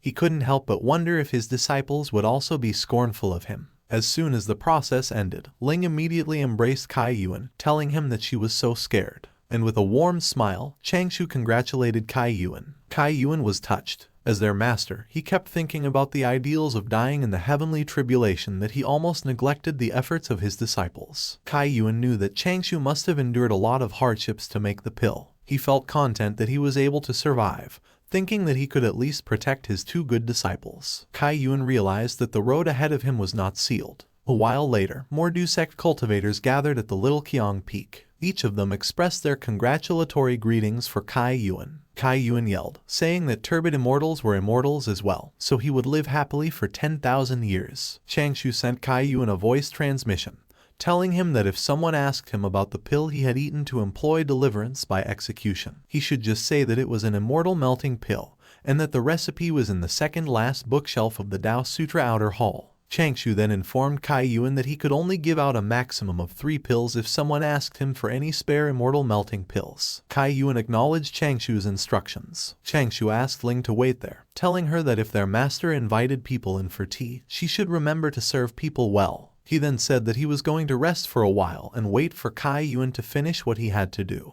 Later that day, at the pill chamber, Changshou sat comfortably on a chair with 4 golden lotuses floating in front of him. Suddenly, he opened his eyes as he felt that someone was coming. He quickly performed a hand sign, dispersing the golden lotuses. Zhi Wu appeared. He scolded Changshou for slacking off while his master was attending to the guests. Changshou released a deep breath. He realized that the pill chamber was not completely safe. He decided to hide in the secret underground chamber when he cultivated in the future. Zhi Wu told Changshou that his junior sister's legs were going to break from running back and forth. Changshou reasoned that he did not like crowds, so he had no choice but to ask his junior sister to work harder. Zhi Wu didn't chase the issue. He gave Changshou a treasure, saying that he had given it to Changshou so he wouldn't say that he had only drunk Changshou's precious Ganges River dry wine without giving any benefits. While he was receiving the treasure, Changshou asked Zhi Wu what it was. But as soon as the treasure got into his hands and started releasing some texts, Changshou immediately recognized that it was the first part of Immortal Du Sect's signature sutra, the Incantation Sutra. Changshou asked Zhi Wu if he was allowed to have it. Zhi Wu informed Changshou that the top 20 disciples of each generation would be allowed to comprehend the Incantation Sutra in advance. He then said that Changshou was definitely one of the top 10 disciples in the sect since he was already in the 6th stage of the Void Return realm. Zhi Wu told Changshou that he remembered that he had broken through when they last drank together. Changshou wondered what Zhi Wu was talking about when he suddenly remembered that the last time they drank together, he had suddenly gotten an epiphany. But he didn't want to undergo the heavenly tribulation yet, so he suppressed his cultivation at that time. A few months ago, while they were drinking, Changshou said that when drinking wine under the moon, the pair gives birth to 3. Zhi Wu praised Changshou, telling him that his words were pretty profound. Later that night, Zhi Wu was already drunk. He was yelling, expressing his amazement. Suddenly, he noticed that it had become windy. When he looked at Changshou, Zhi Wu's eyes widened in shock. He couldn't believe that Changshou could even break through in just a few months. Remembering what had happened, Changshou couldn't help but put his hand across his face. Zhi Wu assured Changshou that he hadn't revealed the fact that he was already at the 6th stage of the Void Return realm. He then said that he had spent a lot of effort persuading the Elder of the Reward Hall in order to get the Incantation Sutra in advance for Changshou. Zhi Wu asked Changshou if he wanted to try cultivating the Incantation Sutra. Changshou quickly said that he wanted to. But he turned down Zhi Wu's good intentions, saying that he never liked going out of the mountain. Zhi Wu was surprised. He asked Changshou how he knew that he wanted him to go out. Changshou said that the news about the East Ocean Dragon Palace's invitation for them to attend the demon sweeping meet had been spreading within the sect. so he deduced and guessed what Ju Wu wanted him to do. Ju Wu claimed that he didn't want to trouble Changshou, but he didn't have a choice since there weren't many intelligent disciples in Changshou's generation. Even the most experienced disciple, Yuan King, got into trouble and was executed. Ju Wu informed Changshou that apart from the East Ocean Dragon Palace, there were many other troublesome immortal sects going, which would most likely try to find trouble with their disciples. Ju Wu then said that people in their sect may not have known, but he knew that Changshou was stable, reliable, resourceful, and decisive. He wanted Changshou to come along, so that when the need arose, he could guide his fellow disciples. Ju Wu assured Changshou that he would be absolutely safe, saying that he would be leading the team personally, and that a few elders in the sect would go along as well. Changshou still declined. He told Ju Wu that he still wanted to remain on the mountain and cultivate in peace. As if he had given up, Ju Wu asked Changshou to just forget about it, saying that he wasn't an evil man to force him to do something he didn't want to do. Ju Wu then said that it seemed that he didn't have a choice but to rearrange the ranks of the disciples and see if they had missed anything. He told Changshou that he couldn't guarantee that he wouldn't get found out. Being left without a choice, Changshou admitted defeat and agreed to go as well. Ju Wu couldn't help but grin while expressing his satisfaction. Meanwhile, Ling, who had just finished doing the chores, scolded Changshou for not coming to help. Suddenly, she saw a giant gourd. Ling wondered if Ju had come to look for Changshou again. She was starting to think that there must have been something going on between Changshou and Ju since the longest interval between Ju's visits in the past few years had been merely 20 days. Moments later, inside the pill chamber, Changshou gave his confirmation when Ju asked him if she should just leave the thing she was holding in the storage. Simultaneously, Ling expressed her shock after seeing how huge the thing Ju had been carrying. It made her think that Changshou preferred bigger ones. Ling immediately told herself that it was better not to compare herself with others. After all, she was still growing up. Ling was still depressed when a woman suddenly called for her attention. Ling was alarmed. She quickly turned around, wondering who the woman was. Spikes protruded from her knuckles, as if she were preparing to immediately attack the woman. The woman was actually Yaoken Xuanya. Xuanya asked Ling if Changshou lived there. Ling froze out of shock. She didn't expect to see Yaoken Xuanya. She couldn't help but wonder if there was something going on between Changshou and Yaoken Xuanya as well. At the same time, Yaoken Xuanya was staring at Ling's knuckles, wondering what she was doing. Later that day, inside a room, Ling still thought about why they were all looking for her senior brother. Changshou had only been to the North Continent once, yet 2 female cultivators had already had their eyes on him. Ling thought that if Changshou went to the upcoming priming meet 1 year later, she would run out of chairs in her house. When she couldn't take it any longer, Ling asked Yaoken Xuanya what had brought her to their little Qiang Peak. Yaoken Xuanya told Ling that she had come to thank Changshou. Xuanya explained that after coming back to their sect, she had been punished and made to stay in seclusion on the heaven-breaking peak to reflect on her actions. She then said that her punishment had ended a few days ago, so she had come to thank Changshou for helping her. She informed Ling that Changshou had saved her life twice. After seeing Yaoken Xuanya's expression, Ling felt even more threatened. She had seen that same look on her face when she had looked at the copper mirror while thinking about Changshou. Ju suddenly woke up. She expressed her surprise after seeing Yaoken Xuanya. On the other hand, Ling was thinking that she had to win over her senior brother as soon as possible, or else she wouldn't be able to sleep at night. Ju asked Ling if the array formation had opened already. Ling informed Ju that it hadn't yet. She then said that Changshou seemed to be refining pills or cultivating since he hadn't replied to the voice transmission she had sent him. Ju expressed that she was glad that Yaoken Xuanya was there. She then asked Ling to play Road to Immortality with her. Road to Immortality was a simple board game made by Changshou. It was also known by the names of Immortal Life Simulation and Immortal Monopoly. Knowing that it was Changshou's work, Yaoken Xuanya asked Ju to let her play as well. Ju agreed and then said that she would go first. Ling wanted things to be fair, so she suggested playing rock, paper, scissors to decide who went first. As if she were trying to act mature, Ju gave way, saying that the younger generation didn't know how to respect their elders anymore. The 3 women immediately proceeded to play rock, paper, scissors. Yaoken Xuanya used scissors, while the other 2 used paper, so Yaoken Xuanya won the game. Since she won, Yaoken Xuanya got to throw the die first. The die rolled and turned as it was tossed by Yaoken Xuanya on the board. Yaoken Xuanya rolled 5. She took her piece and placed it on the board. She then moved her piece from circle to circle, 1 step at a time. And when she finally stopped at the 5th circle, she triggered a reward. The reward, which was titled Cleaning the Sect Ground, said that Yaokang Xuanya performed exceedingly well when cleaning up the sect, so the elders of the sect rewarded her with 20 spirit stones. Ling informed Yaokang Xuanya that with the rewards she triggered, she could add 20 to her number of spirit stones. Yaokang Xuanya just thought about it, and her number of spiritual stones quickly changed from 300 to 320. After Yaokang Xuanya, it was Juju's turn to roll the dice. Juju was shouting as she tossed the die, asking it to roll 6. Juju only rolled 3, but she triggered a special event square. She asked Ling to quickly pass her the purple treasure chest. Juju's eyes twinkled as she excitedly picked a card. She couldn't keep herself from grinning after seeing what card she got. The card she picked was titled Me Too. At the end of the round, the person with that card could choose to receive the same rewards as the other players. Ling rolled the die as she declared that it was her turn. Juju wanted Ling to have a huge golden pill so she could have some too. But to their disappointment, Ling rolled 2 and didn't trigger any effects. Ling couldn't believe how unlucky she was. At the end of the round, Juju got the same reward as Yaokang Xuanya. She was disappointed since she only received 20 spirit stones after getting a rare card. Juju's number of spiritual stones also increased to 320. The game continued. Yaokang Xuanya rolled 4, letting her pick a card. The card she got was titled Destined Lovers. It said that Xuanya found a Dao companion who would spend the rest of his life with her. Xuanya held a wedding banquet, so other players would give her 100 spirit stones each as a gift. Ling and Juju didn't expect that Yaokang Xuanya would have such extremely good luck. The game paused when Yaokang Xuanya suddenly asked Ling and Juju if she could take a look at all the cards. Ability, Fortune, Bad Luck, and Treasure are the 4 types of cards, each with 12 varieties. An example of an ability card is the I'm Too Distressed card. It says that the player met with many difficulties on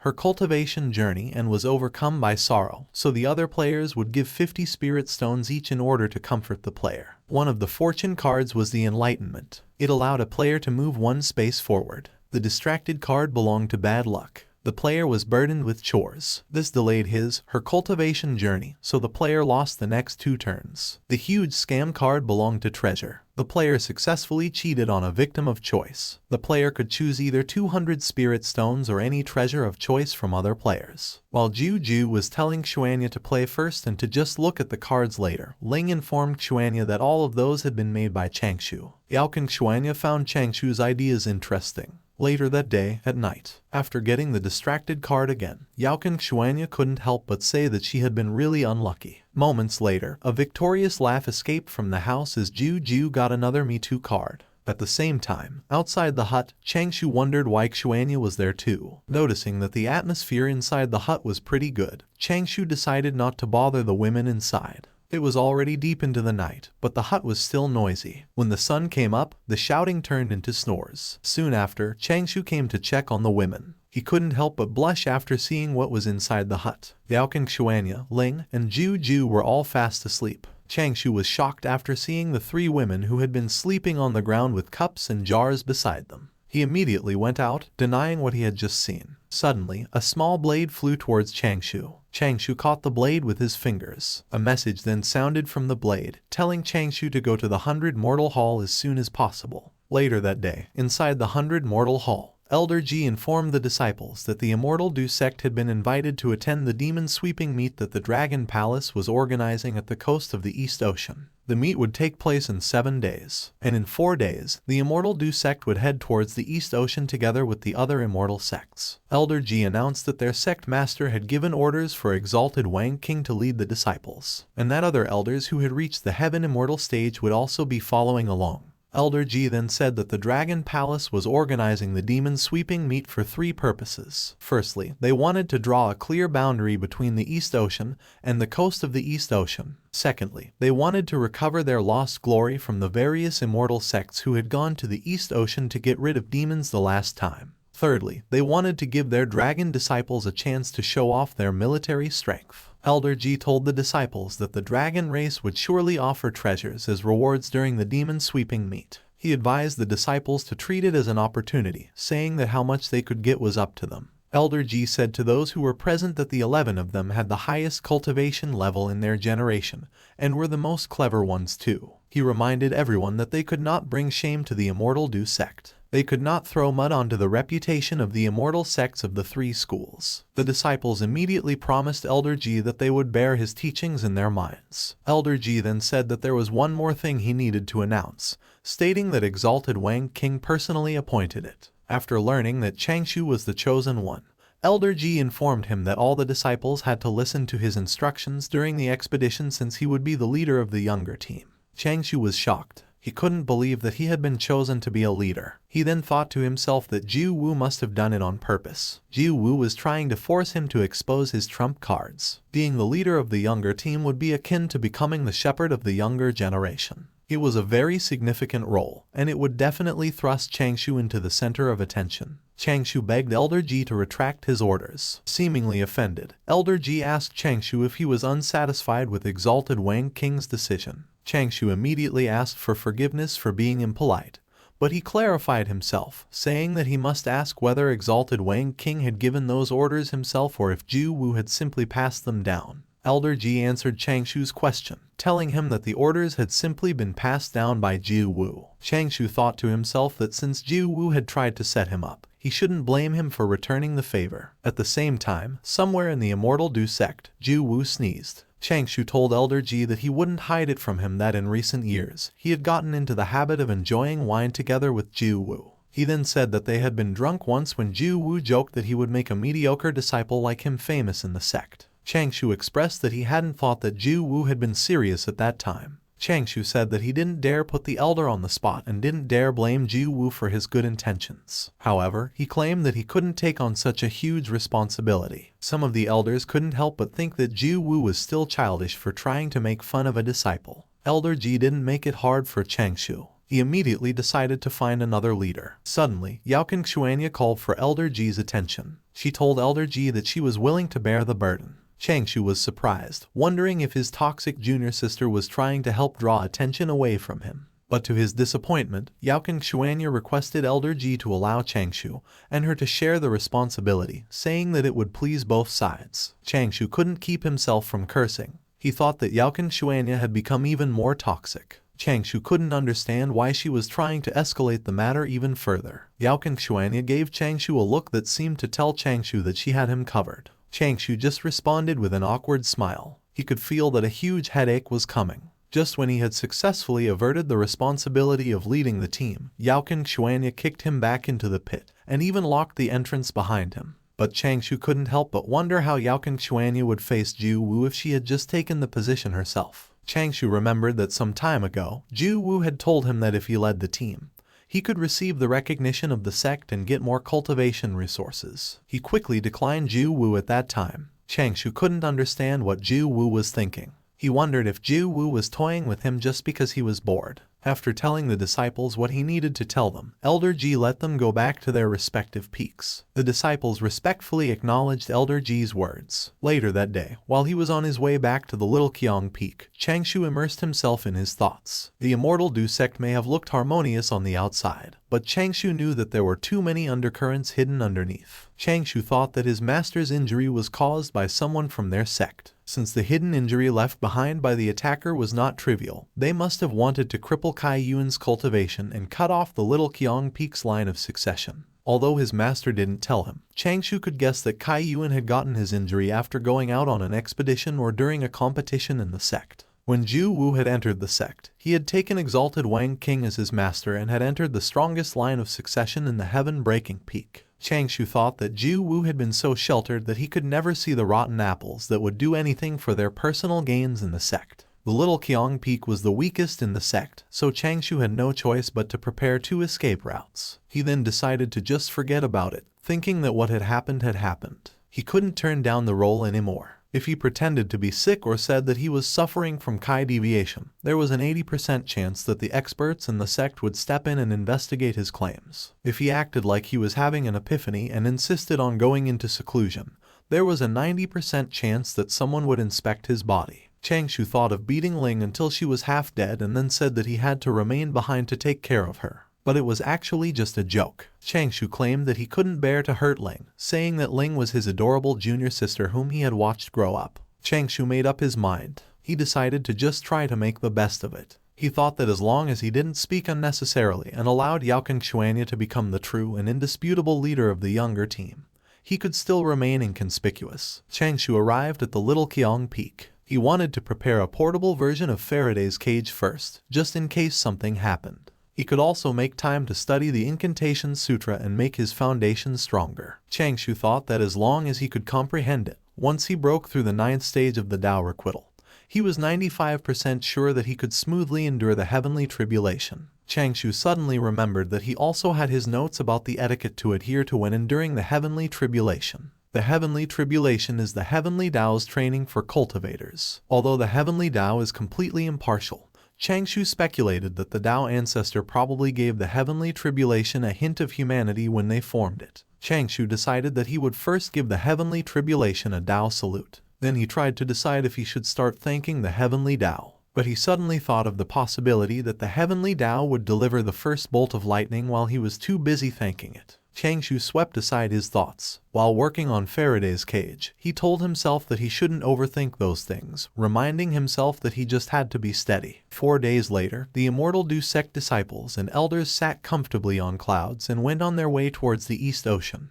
Changshou looked around him. With so many experts guarding him, he actually felt quite relaxed. Suddenly, a woman called Changshou. Yao Xuanya asked Changshou if she could sit on the cloud that he was riding. Changshou thought to himself that Yao Xuanya could sit, but he'd make sure to move to another spot later. While he was pointing at the spot a distance away from him, Changshou told Yao Xuanya that if she was talking about that spot, then she'd be his guest. Yao Xuanya didn't say a word and immediately sat on the spot Changshou pointed at. Changshou glanced at Yao Xuanya to observe her. He noticed that Yao Xuanya was actually wearing gloves. Changshou realized how thoughtful of a person Yao Xuanya was. Yao Xuanya told Changshou that since they were both in charge of leading the team, they should work together and protect the reputation of the sect. Not wanting to make their conversation longer, Changshou simply agreed. The disciples behind Changshou were eyeing him dangerously. They couldn't understand why Yao Xuanya was trying to talk to Changshou, whom they thought was a useless person. Yao Xuanya informed Changshou that the heaven immortal elders within the sect would go to the main platform, while they would go to the tribunal platform. Xuanya then told Changshou that they had to be careful, saying that things could easily go wrong during that period. Once again, Changshou simply agreed. Just so she could talk to Changshou, Yao Xuanya asked him how his cultivation had been. But to her disappointment, Changshou just told her that he was doing well with his cultivation, and that everything was going smoothly. Yao Xuanya ran out of topics, but she still wanted to talk to Changshou. She had spent most of her life cultivating, but she couldn't just recite a paragraph of the Tao Sutra just so she could talk to Changshou. Suddenly, Changshou told Yao Xuanya that she should rest first, telling her that she still had a huge responsibility to deal with. Changshou planned to just be a supporting character, letting Yao Xuanya take the attention away from him. Yao Xuanya was blushing as she acknowledged Changshou's advice. While he was preparing some paper effigies, Changshou suddenly realized that there were quite a few people from the other immortal sects with them. Some of the disciples already wanted to go home and take a nap, but they had to bear with it since they must give the Dragon Palace some face. An elder pointed out the importance of the meat. He then instructed the disciples to put their personal grudges aside so they wouldn't make a fool out of themselves in front of the dragon race. The disciples quickly and respectfully acknowledged the elder's words. A disciple wanted to know why the sect agreed to only send disciples who were under 150 years old, but no one could give him an answer. Changshou thought that the reason was obviously because a dragon egg had to be incubated for at least 150 years before it would hatch, so the young dragon could be said to have been cultivating in the dragon egg during that time. The young dragons of the Dragon Palace possessed extraordinary powers and became immortals after cultivating for another 100 years. And if they were of the bloodline of the Dragon King, they had even more formidable mystical abilities. Based on the previous experiences of the meeting, the Dragon Palace let the young dragons show off their strength. They used the chance to mock the human cultivators. If the disciples who were younger than 150 years old won against the young dragons, it naturally showed how skilled they were. And even if they lost, they wouldn't lose their dignity. After some time, when the immortal sects got closer to the Dragon Palace, golden fog suddenly covered the space in front of them. It didn't take long before their visions got completely blocked. Moments later, the golden fog slowly dispersed, revealing a glowing blue plant. Multiple awe-inspiring glowing blue plants blocked the immortal sect's way. It made them feel like they were underwater. Changshou felt the pressure coming from the plants. He couldn't help but express how powerful the formation array was. After a while, Changshou was mystified when he realized that Juju had actually been so well behaved the entire trip. Juju, who had been sitting stiffly, hoped that her master would stop staring at her and would fly a little further away from her. After seeing Juju's expression, Changshou understood that she behaved herself because exalted Wang King was there. Out of nowhere, the human cultivators heard dragon roars coming from the glowing blue plants. It didn't take long before dragons emerged from the glowing blue plants. Then marching sounds followed as draconic soldiers appeared as well. The water flowing from the glowing blue plants started splashing, as if something big was coming out from below it. Changshou's eyes were opened as to what the dragon race was. He was starting to believe that a starving camel was still bigger than a horse. The dragon race could not become enemies with the immortal sects, but it didn't mean that they would be nice to them. Huge blue plants adorned the place. The stairs to the stage were shiny. The entire arena was filled with grandeur. The cultivators were stunned, and they said that the Dragon Palace had really gone all out, pointing out that the Dragon Palace liked to engage in those shows of power even though everyone knew the predicament their race was currently facing. As Lai Changshou walked up the stairs, he thought that based on the current performance, the dragon race, which had once been the overlords of the world, was still unwilling to remain out of the limelight. Suddenly, two turtles who had been standing at the back of a huge tortoise appeared. One of them welcomed the heaven immortals and elders, requesting that they proceed to the platform at the front, while the other one welcomed the disciples of the immortal sect and requested that they enter the venue. They announced that the tables and chairs had been prepared at the tribunal platform, and there were signs for the immortal sects with a higher rank on the East Continent, so those who were illiterate would ask the maidservants. They said that the immortal sects with a lower rank didn't have a sign, so they requested that they find a seat at the back. A maidservant was giggling while Lai Changshou stared at the grapes in front of him with eyes full of reluctance. Lai Changshou ate a piece, and he thought that the Dragon Palace had actually used such an extravagant way to tease people because what they served should be a type of immortal grape called the little postnatal spiritual root. He sighed as he thought that those frozen immortal grapes were indeed good stuff, and if taken in small amounts, they could even help with cultivation. But he thought that when taken in large amounts, one would fart, and it was so hard to endure that even immortals would not be able to prevent it from happening. As if right on cue, the cultivator beside Lai Changshou farted intensely. Lai Changshou covered his nose as he waved off the foul air, and while Yaoqing Xuanya stared intently at the piece of grapes in her hand, he told her that before she ate those grapes, she should ask the elders whether there was anything wrong with them. She shouldn't tell them that he was the one who reminded her. He instructed her to just say that she felt something was off. Yaoqing Xuanya seemed to not be listening to Lai Changshou because she ate the piece of grapes. Lai Changshou slumped his face into the palm of his hand as he thought they should just pretend that he hadn't said anything. Lai Changshou decided to forget it and just looked for potential dangers and escape routes first in the event of a crisis because the entire stage was built on top of an array formation, and no one knew if there were any secret killing arrays hidden within. As the foul smell wafted around Lai Changshou's nose, he thought that although water could be seen everywhere, it was more suitable to use the wind escape technique for two reasons. First, because the water escape technique was slower, and second, because there were strong winds above the ocean. His thoughts were disrupted by something. Lai Changshou looked around, and he saw a lot of cultivators farting, so he wondered if their sect had starved them or something because there were so many people eating the grapes. He even wondered where the self-restraint of Taoists was. As more cultivators farted, Lai Changshou thought that all of them were the sect's immortal seedlings, so he wondered if they really lacked that little bit of spiritual fruit. He noticed that one junior sister's smell was extra sour, so he figured that she must have taken a beautifying pill the day before. Meanwhile, Yaoqing Xuanya was trying her best to hold in her fart as she reported to one of the masters that the fruit and wine were problematic. Lai Changshou sighed as he questioned if it was the so-called safety he was supposed to be experiencing, and he thought that if he had to take care of that bunch of people, he might as well team up with his paper cutouts. The master announced to the disciples that they should be more alert in the future because the Dragon Palace wanted to see them make a joke out of themselves by serving them those fruits and wine, and what he said was extremely surprising to Juju. Juju looked extremely worried. She had taken 3 jars of wine, and one of them was already completely empty. Juju quickly approached Lai Changshou, which surprised him. Juju quickly apologized to Lai Changshou, saying that he would make it up to him when they returned. Lai Changshou looked alarmed as he asked Juju what she wanted. Juju had called upon the wind. Lai Changshou was surprised when Ju sat behind him, and with a mischievous expression on her face, she apologized to Lai Changshou in her mind, thinking that she would make it up to him after they returned. The wind blew Lai Changshou's clothes upward, after which Ju released her fart, which surprised both Lai Changshou and the maidservant. Ju felt relieved while the maidservant tried to hold in her laugh in front of Lai Changshou. Lai Changshou sighed as he said that it should be fine if they set up 2 noise isolation array formations there. He added that the Dragon Palace should not have any opinions on that because, after all, each sect would be discussing strategies later anyway, and the master who heard it thought that it was a good idea. Afterwards, the Immortal Du sect elders opened an isolation array using the excuse of discussing their battle strategy. And while covering his nose, he quickly told the disciples that he had isolated the area so they should take care of their problems quickly.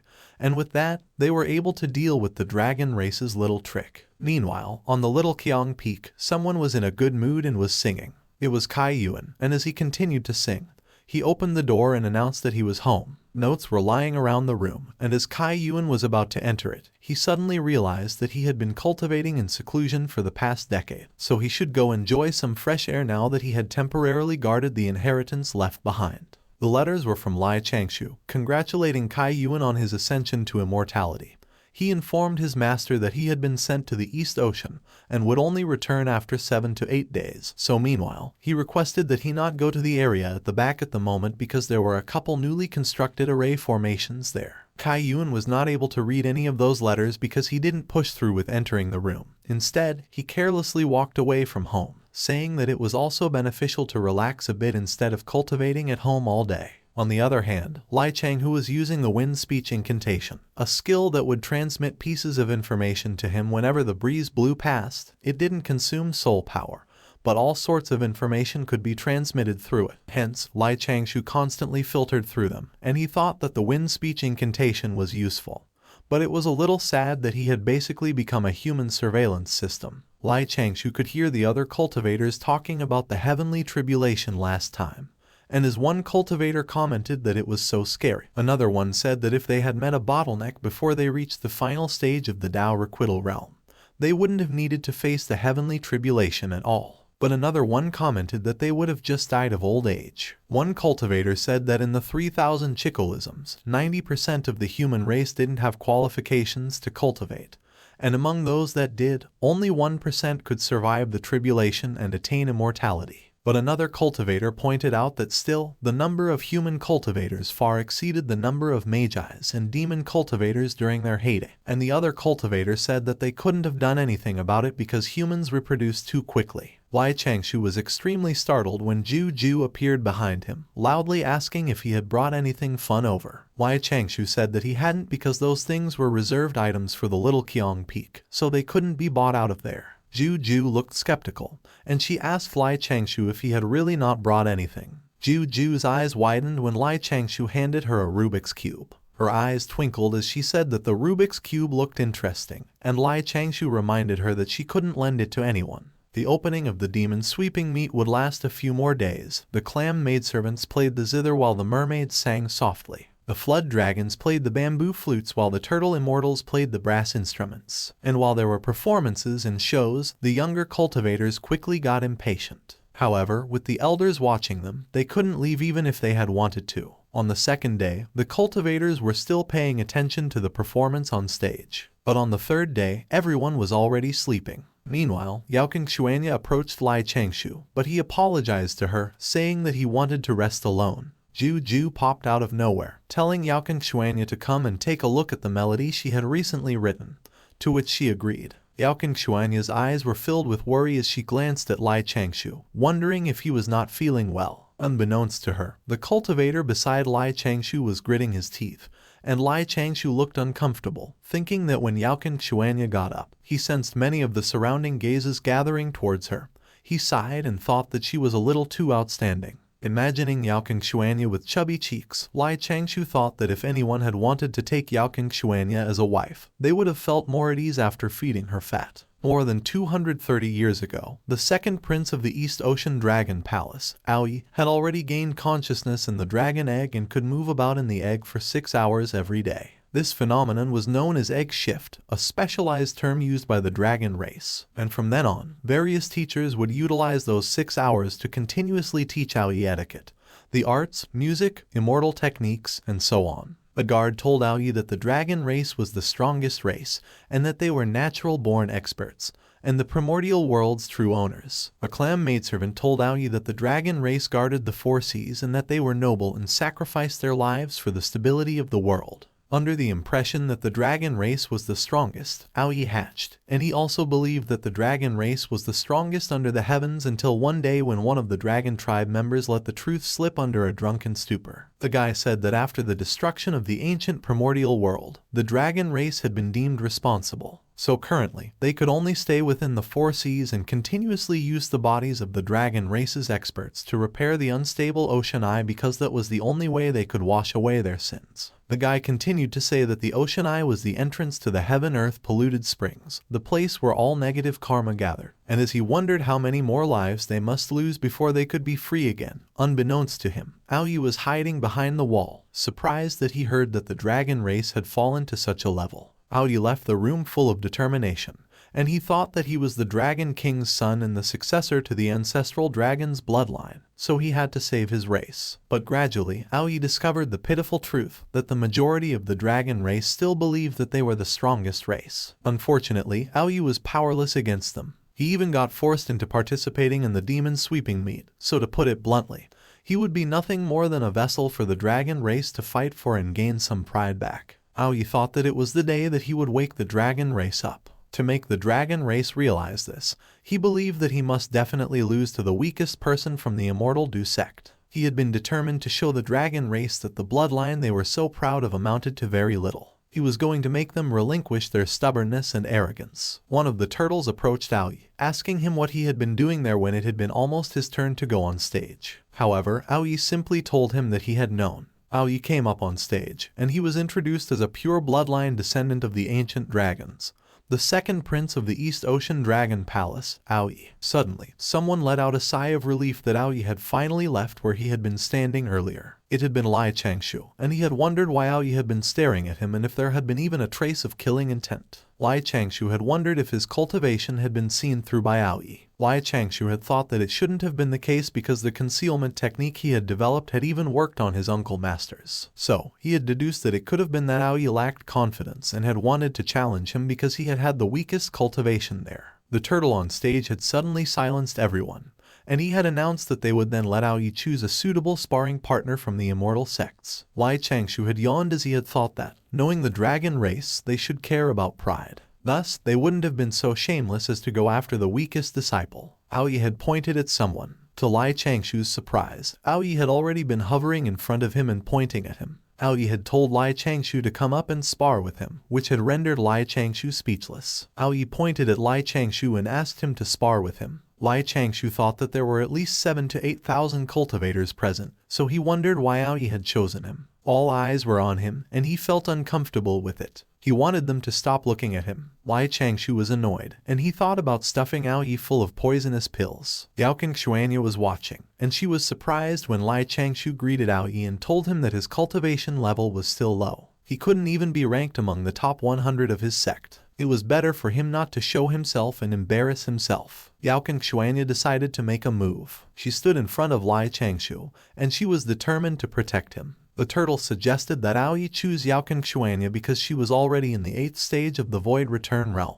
But Aoi insisted that he wanted Changshou, questioning whether the immortal Du sect did not regard the words of his East Ocean Dragon Palace highly. Changshou cursed in his mind because Aoi was really forcing him at the moment. The elders said that it couldn't be helped, so they told Changshou to go up there and do his best. They told him not to worry because they would keep watch to ensure the dragon race didn't try anything funny. He should just showcase what he had learned. There was no need for him to go for the win. Ju appeared, and Changshou was surprised when she told him that he had forgotten to take his evil vanquishing Rui sword with him. Changshou calmed her down and told her that he would be heading to the stage to exchange pointers with Aoi, not for a life or death battle. There was no need for deadly Dharma treasures like that. A few moments later, Changshou and Aoi stood on the stage. Aoi stared intensely at Changshou, thinking that he should come and defeat him head-on. On the other hand, Changshou looked nervous, wondering what Aoyi was planning to do because he was gazing at him intensely. He wondered if Aoyi was really planning on killing him because he was not an immortal seedling.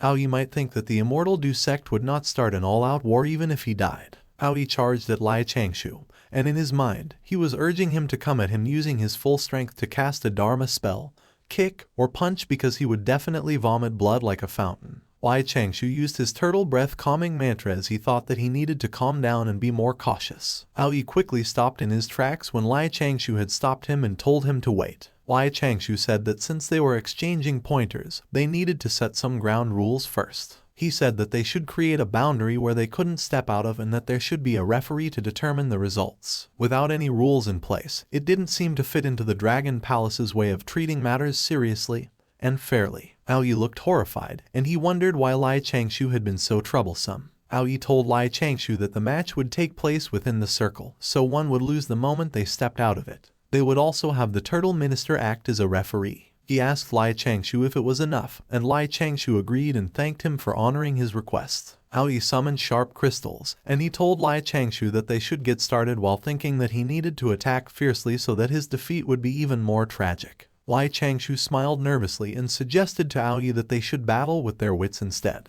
Aoyi told him that he had been so noisy, and he announced that he was coming at him. Most of the sharp crystals were thrown, and they pierced the stage. Aoyi continued to attack Changshou, and Changshou avoided the sharp crystals with his move, Dragon Swimming Across the Clouds. As Aoyi continued to attack, he wondered why Changshou hadn't been fighting back at all. Aoyi delivered a punch, and Changshou was able to dodge it. Changshou had been showing his flexibility as he dodged Aoyi's attack. Aoyi thought that he would intentionally expose some flaws for Changshou to attack, and with a smile on his face, he taunted Changshou to hit him. In his mind, Aoyi was telling Changshou that there had been no need to be scared because he would make sure he had a glorious victory, so he urged him again to quickly hit him. Aoyi was surprised that Changshou had run even further away, and he thought that he should just hit him. Aoyi effortlessly maneuvered his body in the air so he could back away from Changshou. Changshou summoned burning talismans around him while Aoyi was still suspended in the air. Changshou had activated the fire talismans, and they burned strongly. He ordered the talismans to go. The talismans had fused their power and created a beast-looking fire aura that was coming towards Aoyi. Aoyi had summoned his sharp crystals again.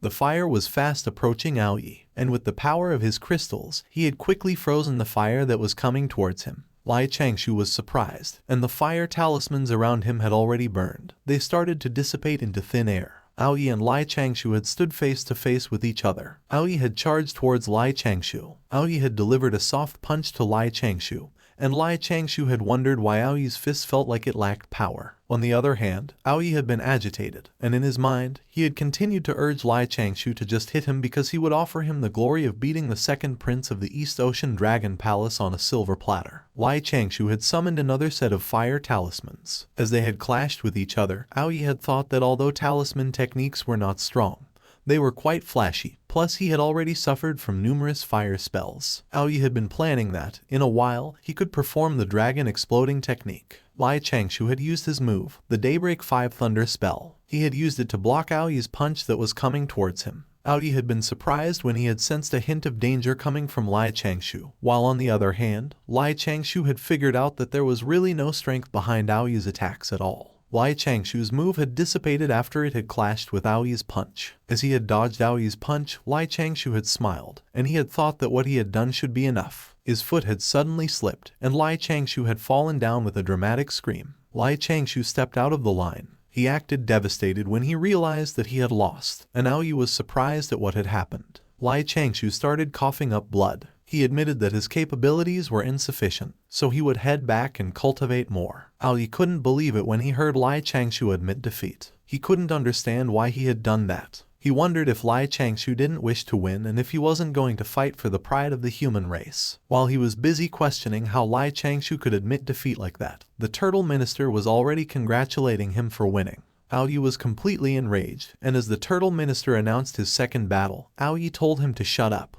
He screamed at the powerful talisman technique he had just witnessed and started regurgitating liquid fire. Aoi created a blood fountain in his body as he thought about his perfect plan, the most important step of the plan to wake up the dragon race. He was mad at Changshou for daring to admit defeat when he had even volunteered to get hit. Aoi dramatically screamed in pain as blood continued to squirt out of his body. And as a final act, he fell down on the floor and lay in his pool of blood while a fountain of blood was still squirting through his mouth. Changshou looked horrified, and he thought that the acting skills of Aoi were so bad that no one would believe him. But contrary to what Changshou had just said, the turtle minister and the guards quickly came over to Aoi, with worry and panic written all over their faces. Changshou was further horrified when the three of them glared at him. But suddenly, someone came to the rescue. It was Ju, and as she stood in front of him, she asked him if he was injured. He responded that his aura was only a little unstable and there was no need to worry because even if Aoi's attacks had been quite powerful,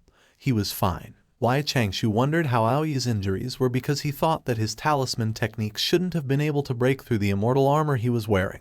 As Changshou told Ju to take a look at what those platters of seafood were doing, Ju told him that there were so many experts in the Dragon Palace that they should be able to tell what had happened, so he shouldn't worry about it. Meanwhile, at the arena, the turtle minister was checking Aoi's pulse. The turtle minister sighed with relief as he declared that Aoi was alright. He said that Aoi's circulation of dharmic power had only been disturbed for a bit, so he had simply lost consciousness as a result, but he would regain consciousness soon. Upon hearing what the turtle minister had said, one of the guards wondered what they would do about the results of the battle.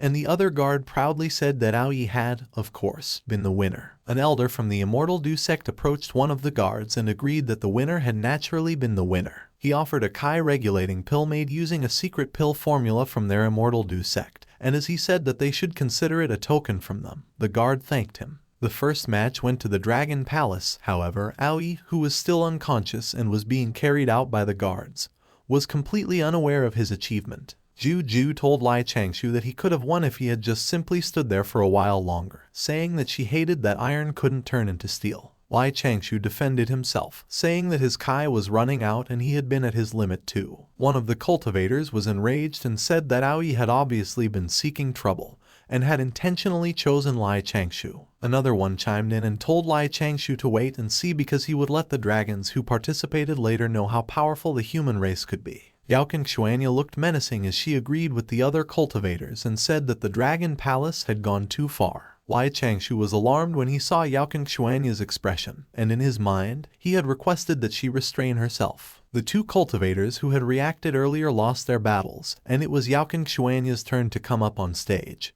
and she was releasing an intense aura. Changshou advised Xuanya to exercise restraint and not overexert herself because, after all, they were in the Dragon Palace. It was not good to clash with them directly. Xuanya did not respond, and she simply smiled. The Dragon Palace took out 12 immortal Dharma treasures to serve as the final prize of the battles between disciples. If someone could remain on stage and defeat the warriors the Dragon Palace sent out 9 times in a row, they could take an immortal treasure away. The final combatants were some young dragons, with the strength equivalent to that of an average first or second stage Dao Requital cultivator. Xuanya started to step up onto the stage. The first battle began, and Xuanya quickly summoned a lot of swords, which startled her opponent. With a cold look in her eyes, she directed her swords towards her enemy without hesitation. Her opponent started to cry in panic as he did his best to dodge Xuanya's attacks. He fell to the ground, and with menacing eyes, Xuanya stood over him. On that day, Xuanya from the Immortal Du sect shocked everyone present in the Dragon Palace as she defeated another Dragon Palace combatant. With a sword in one hand and fire in another, she seized 4 immortal treasures, defeating several dozens of cultivators and injuring 4 Dao Requital youngsters from the dragon race. She calmly stood there as her whirlwind of fire threw her enemy into the air, and with that, her reputation rose sky high on the East continent. Xuanya looked exhausted while collecting the treasures and putting them inside her bag. The other cultivators who watched her looked scared as they said that she was too strong because she had actually won 4 treasures. Changshou was nervous when Xuanya approached him and wondered why she was there. Xuanya placed the bag on his table and told him that it was for him. Changshou panicked as he quickly refused her while thanking her. He wondered why she was giving that hot potato to him. Xuanya started to lose consciousness, and Changshou extended his arms to catch her. The atmosphere turned romantic as the two of them met eye to eye. Suddenly, Yao Qingshuanya snapped out of it, and she slammed her hand on the table to prevent herself from falling. Even though she winced, she told Lai Changshou that she was fine. Worry filled Lai Changshou's eyes as he gazed at Yao Qingshuanya. Lai Changshou didn't protest anymore. He simply gave Yao Qingshuanya his respects as she walked away. Meanwhile, on the other side of the Dragon Palace, Aoi had already regained his consciousness. He quickly sat up and immediately confirmed with the maid that had been taking care of him whether he had lost. The maid was startled, and she told Aoi not to worry because he had won. Aoi's face flushed as he could not believe what he had just heard and didn't know how it had been possible. The maid panicked and cried for help as Aoi passed out again. 3 days after Lai Changshou's intense battle with Aoi, the demon sweeping meet ended successfully. Similar to the scene when the cultivators first arrived at the East Ocean, giant clouds carrying people slowly drifted away from the sea. One cultivator's eyes twinkled as he praised Yao Qingshuanya's strength, saying that she had actually beaten 4 opponents at the second level of Dao Requital Realm with her 8th-stage Void Return cultivation. Cultivators flocked to her, mentioning the moment when she had put down the immortal treasures in front of the person that the dragon race had bullied. They thought it was so cool because she had really shown them that disciples of the Immortal Du sect were not easily bullied, so she had helped them regain their pride. As the cultivators swarmed around Yao Qingshuanya, praising her, Lai Changshou stood on the side, looking so pleased. He thought that the feeling of being ignored was the best. Meanwhile, back when Yao Qingshuanya won the 4 immortal treasures, those cultivators were mad at Lai Changshou. They questioned why she had given those precious treasures to him. One of them even threatened that if Lai Changshou dared to try anything funny with Yao Qingshuanya, he would chop him up. Another one added that he didn't even know why Yao Qingshuanya was so close to Lai Changshou, and he wondered if there was something going on between them. Lai Changshou stared at the bag in his hand and thought that Yao Qingshuanya was really toxic indeed. Lai Changshou turned to Ju, telling her that he understood Yao Qingshuanya's good intentions. She wanted to get revenge for him and win back the pride of the sect, but he was not worthy of those treasures. So he hoped that she could help him pass them on to Yao Qingshuanya's master, to which Ju reluctantly agreed. As the cultivators overheard what Lai Changshou had just said, they talked amongst themselves about how Yao Qingshuanya was just fighting for the pride of the sect. Lai Changshou let out a sigh of relief, and in his mind, he was requesting that Yao Qingshuanya stop adding to his problems. Back in the present, Wang Qin told Ju that Lai Changshou had done very well in dealing with Aoi's provocation. So at that time, Ju Wu's decision to let Lai Changshou lead the team was indeed correct. He told her to give the jade slip to Lai Changshou, to which Ju agreed. Lai Changshou saw what Ju was doing, and he thought that she was so well behaved in front of Wang Qin. Suddenly, Ju came to him excitedly and told him that Wang Qin had praised him and even given him a reward. Ju said that she found it odd because it had seemed like Wang Qin was more fond of him than Yao Qingshuanya, which had made Lai Changshou nervous. Even though he had denied it, in his mind, he had wondered if Wang Qin had seen through him. He had figured that if Wang Qin had really seen through his cultivation, he wouldn't have been praising him but questioning why he had not fought for the glory of the sect. Ju added that Aoi had been full of evil tricks because he must have planned to let Lai Changshou beat him up with serious injuries and lose to him on purpose. This way, they could have started a war with their sect. Wang Qin said that if Lai Changshou hadn't seen through Aoi in time and admitted defeat first, as he had, they might not have been able to return to their sect mountains. Lai Changshou had been surprised that there had been such a scheme. But Lai Changshou had been thinking that, based on his analysis, Aoi should have wanted to dishonor the Dragon Palace and shake the hearts of the stubborn old dragons. Lai Changshou had realized that his cultivation had been too shallow, so his perspective might not have been wide enough. No one would have thought that there had actually been such a vicious scheme behind that fight. He had realized that he needed to analyze things more deeply in the future. Lai Changshou had praised Wang Qin in his mind, saying that he had been so smart, thoughtful, and very good. It had been no wonder why he had been a heaven immortal because the world he had seen had been different from what he could see. Tossing the jade slip, Ju had told Lai Changshou to take it because that had been the reward Wang Qin had prepared for him. Lai Changshou had been extremely surprised when he had seen that it had been the true Heaven Yang Thunder mantra. Lai Changshou had said that he couldn't accept it and had asked if he could exchange it for the true Samadhi flames instead. This had made Ju mad that he had still been complaining about his reward, and had threatened to hit him to death. However, Wang Qin hadn't minded, and he hadn't even taken back the jade slip. Instead, he had given away both techniques to Lai Changshou, and Ju had told Lai Changshou that since Wang Qin had given him those slips, he must practice diligently. With the essence flame, spirit flame, Kai flame, and now the samadhi true flames in his hands. Lai Changshu's eyes had glimmered as he had thought that with those, he had been even more confident in surviving the tribulation. Lai Changshu was determined, and he declared that once he returned to the sect, he had to enter secluded cultivation and quickly learn that technique. On the other hand, at the Dragon Palace, the dragon race celebrated, saying that their Dragon Palace had merely used a few treasures, but they had gotten the chance to watch those stupid human cultivators fight with each other, and they raised a toast for their wise Dragon King. But while they celebrated, someone was annoyed because they were still living inside their own fantasies. It was Aoi, and he was determined, thinking that he couldn't give up, so he had to do something big again. Kai Yuan looked horrified as he wondered if he was really at the little Qiang peak that he was familiar with. There were 3 paths up ahead of him, but he didn't know which one was the way out, and he said that he had been walking around the place for a few days but still couldn't find the way out. So he wondered which expert had set that up at the little Qiang peak and what schemes they had. Suddenly, Kai Yuan noticed something. It was a sign hanging on the tree branch, asking if he was lost. Kai Yuan inspected the sign, and he wondered why the handwriting on the sign looked so familiar. He wondered if he had perhaps transmigrated into another world. As Kai Yuan followed the signs, another one asked him what had brought him to the little Qiang peak, and he angrily blurted out that he lived there. Kai Yuan followed sign after sign, and as another sign asked him if he had broken into the little Qiang peak without permission, he got angry again, saying that he didn't even need to barge in there because he was the leader of the little Qiang peak. He came across another sign requesting that he not destroy the grasses and trees there because that path led him to the clearing where he could stay.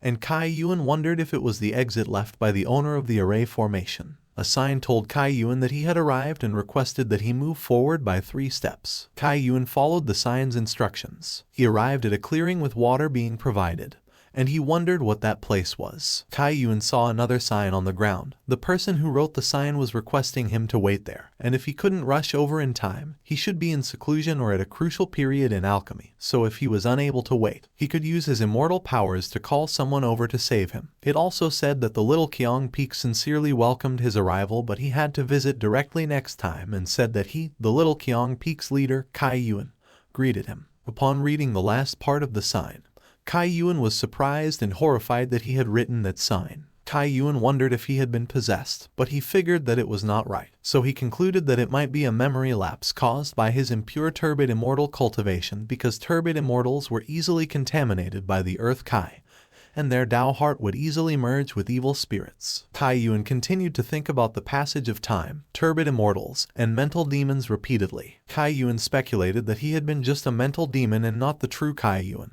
But he had said that it was impossible because he hadn't been a mental demon but Kai Yuan. Kai Yuan knelt on the ground, and he declared that he was Kai Yuan and Kai Yuan was him. So he deduced that he must have accidentally stepped through the river of time then. Kai Yuan continued to kneel, and he yelled in despair, unable to accept the things that his mind was telling him. Suddenly, Ling saw him and called him out with confusion in her voice. Kai Yuan was surprised when he saw Ling, who asked him if he had gotten trapped in the array formation. Tears filled Kai Yuan's eyes as he wondered if he was really talking to Ling. He was filled with despair when he thought that Ling might also have been a mental demon. Ling was concerned because it seemed that Lai Changshu had successfully broken their master at that time. Ling was alarmed, and she quickly told Kai Yuan not to move because there were a lot of array formations there made by Lai Changshu, so he should wait because she would go in to save him quickly. Kai Yuan was so surprised when he heard Ling say that Lai Changshu had set up that place that he had to ask and confirm with her if he had heard her correctly. Ling wasn't able to answer him as she screamed and complained about why Lai Changshu had set so many traps. Kai Yuan asked Ling again if Lai Changshu had set up that place, and Ling told him that Lai Changshu had designed the arrays, but it was Ju from the heaven-breaking peak who had helped them set it up. Kai Yuan was surprised that Lai Changshu had designed the array formation, and Ling proudly told him that Lai Changshu was the one instructing Ju where to place all those things. Ling asked Kai Yuan if he hadn't realized something, but Kai Yuan didn't know what she was talking about, so he asked her if she was talking about how she liked Lai Changshu. Ling was embarrassed as she told Kai Yuan that it was not what she was talking about, and she clarified that what she meant was that Lai Changshu had actually been much more competent than he thought he was. Ling released an aura and told Kai Yuan to look at her cultivation at the moment, and Kai Yuan guessed that she was at the 9th stage of the Kai refinement realm. Lan Ling, Ling's complete name, released a huge amount of aura, and as she asked Kai Yuan to guess again, Kai Yuan was surprised that she was at the 5th stage of the soul formation realm, and he asked her when she had attained that level. Lanling told Kai Yuan that it was the Kai calming turtle breath mantra that Lai Changshou had taught her, and she explained that she could change the appearance of her cultivation level as long as she didn't come in contact with any perfected immortals. Kai Yuan was surprised that there was such a mantra, and he wondered how much Lai Changshou had been hiding from him. Kai Yuan didn't know what he should do, so he asked Lanling if he should reward Lai Changshou when he returned. But with an evil look on her face, Lanling told Kai Yuan that he had better take it as if she hadn't said anything that day. So when Lai Changshou came in to release them in a moment, he could punish him by whacking his butt with his horsetail whisk. Kai Yuan agreed with what Lanling had said, and he said that he would play along with her. A few moments later, wrapping his horsetail whisk around Lai Changshou, Kai Yuan told him that he deserved to be punished because he had actually dared to deceive him for so many years. Lai Changshou looked helpless, and he was confused about what Kai Yuan was doing. Lai Changshou lay helplessly on the ground as he was wrapped in the horsetail whisk, and he was alarmed when Lanling approached him in a menacing manner. Lanling laughed mischievously as she thought that it was her chance because Lai Changshou couldn't resist at all. Lanling touched Lai Changshou, but contrary to what she was expecting, Lai Changshou sighed and told her that a woman had to restrain herself because drooling over a man's body was unsightly. He said that it was not like he couldn't understand her because, after all, she was at that age. However, as a cultivator, she still had to restrain the urge because there was a chance that she would give rise to mental demons. Lanling was flustered, and she quickly retracted her hands, saying that she wasn't thinking of anything. Lanling started to explain, but she realized that Lai Changshou had been bullying her. Lanling bit him, which made Lai Changshou scream in pain while saying that a gentleman takes action instead of reasoning things, and he asked Lanling why she had resorted to violence, but Ling didn't care that she had bitten him. Lai Changshou called to Kai Yuan for help, questioning how Lanling would get married in the future if he didn't take good care of her. He also added that Lanling's zodiac sign was the rabbit, so her bite was no joke. Lanling got even angrier at what Lai Changshou had just said, and she told him that it was none of his business because he would die of old age on the Little Qiang Peak. Kai Yuan suddenly turned his back on them and told them that he was going to start his seclusion to be enlightened about the Tao cultivation of a turbid immortal. He told Lai Changshou that he was in charge of taking care of everything at their Little Qiang Peak, and he could find him to discuss anything at any time. With melancholy in his eyes, Kai Yuan told Lanling that she still had to take note of her actions because she had to respect Lai Changshou. Lanling was surprised at what Kai Yuan had told her, but she still agreed, while Lai Changshou was also surprised, and he thought that their master was behaving differently. Lai Changshou quickly asked Lanling if she had told Kai Yuan, which made her panic, and she stuttered as she told Lai Changshou that she had told Kai Yuan just a little. Lai Changshou looked skeptical, and he asked Lanling again if it had been just a little or a lot. Lanling said that it had definitely been just a little,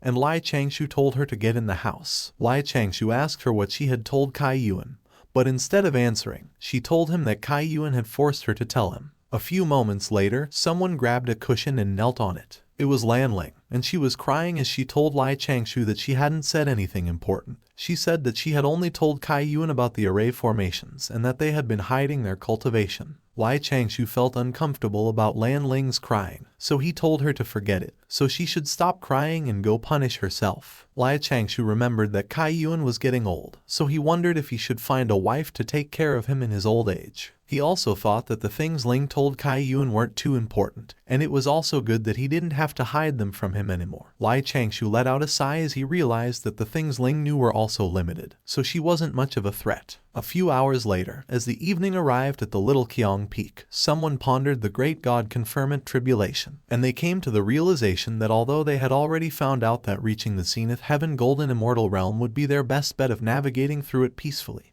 it would take a long time. With the slips in front of the person, they said that as one of the immortal sects of the three schools, the immortal Du sect was very likely involved in the great God conferment tribulation. The person was Lai Changshou, and he said that the great God conferment tribulation was not just about the new king overthrowing the tyrant human emperor. He discerned that the three realms should be involved in that, and the real targets of the Great Tribulation were the disciples from the three schools. He said that the Middle Continent was becoming more and more prosperous, but when the time came, it would be miserably destroyed by the Great Tribulation, and the East Continent's immortal sect probably couldn't escape from the tribulation either. He realized that it was something that he couldn't avoid as well, so the simplest way would be to go through the tribulation early. The Great God Conferment Tribulation was merely the process of the heavenly court expanding its power, and Lai Changshou was thinking about the best way to survive that disaster. The nominal cause of it was the Jade Emperor, Hao Tian, who had complained to the ancestor that the disciples of the three schools were rude and did not follow the orders of the heavenly courts, so his title as the ruler of the three realms existed in name only. Lai Changshou said that based on the god conferment results, the disciples of the three schools had become gods in the heavenly courts, and the saints no longer took the initiative to manifest themselves in the world.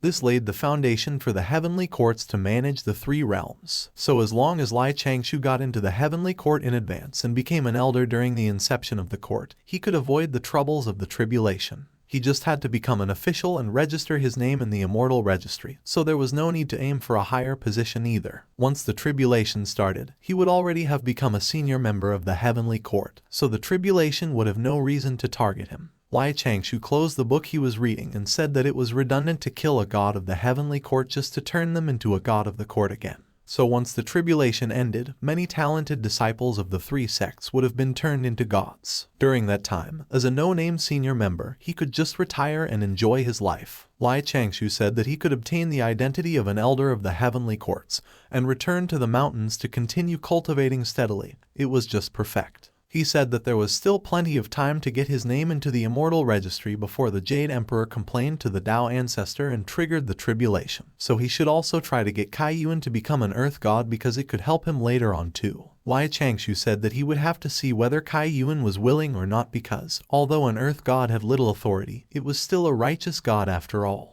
He proudly planned that maybe he could even find a wife for Kai Yuan in court. 3 months later, Lai Changshou had obtained a basic understanding of the true Samadhi Flame's cultivation technique. He thought that with only the Kai Flame's power, it was not even as good as 1/3 of the cold nether fire. But once he combined the Kai Flame, Essence Flame, and Spirit Flame into one as the true Samadhi Flames, its power was much stronger than the cold nether fire. He thought that the gist was to use his own Kai essence and spirit to cultivate 3 fire seedlings and integrate them into the true Samadhi flames. He believed that those flames could often survive within the Tao body, burning evil spirits and removing impurities, which could all be used to protect himself.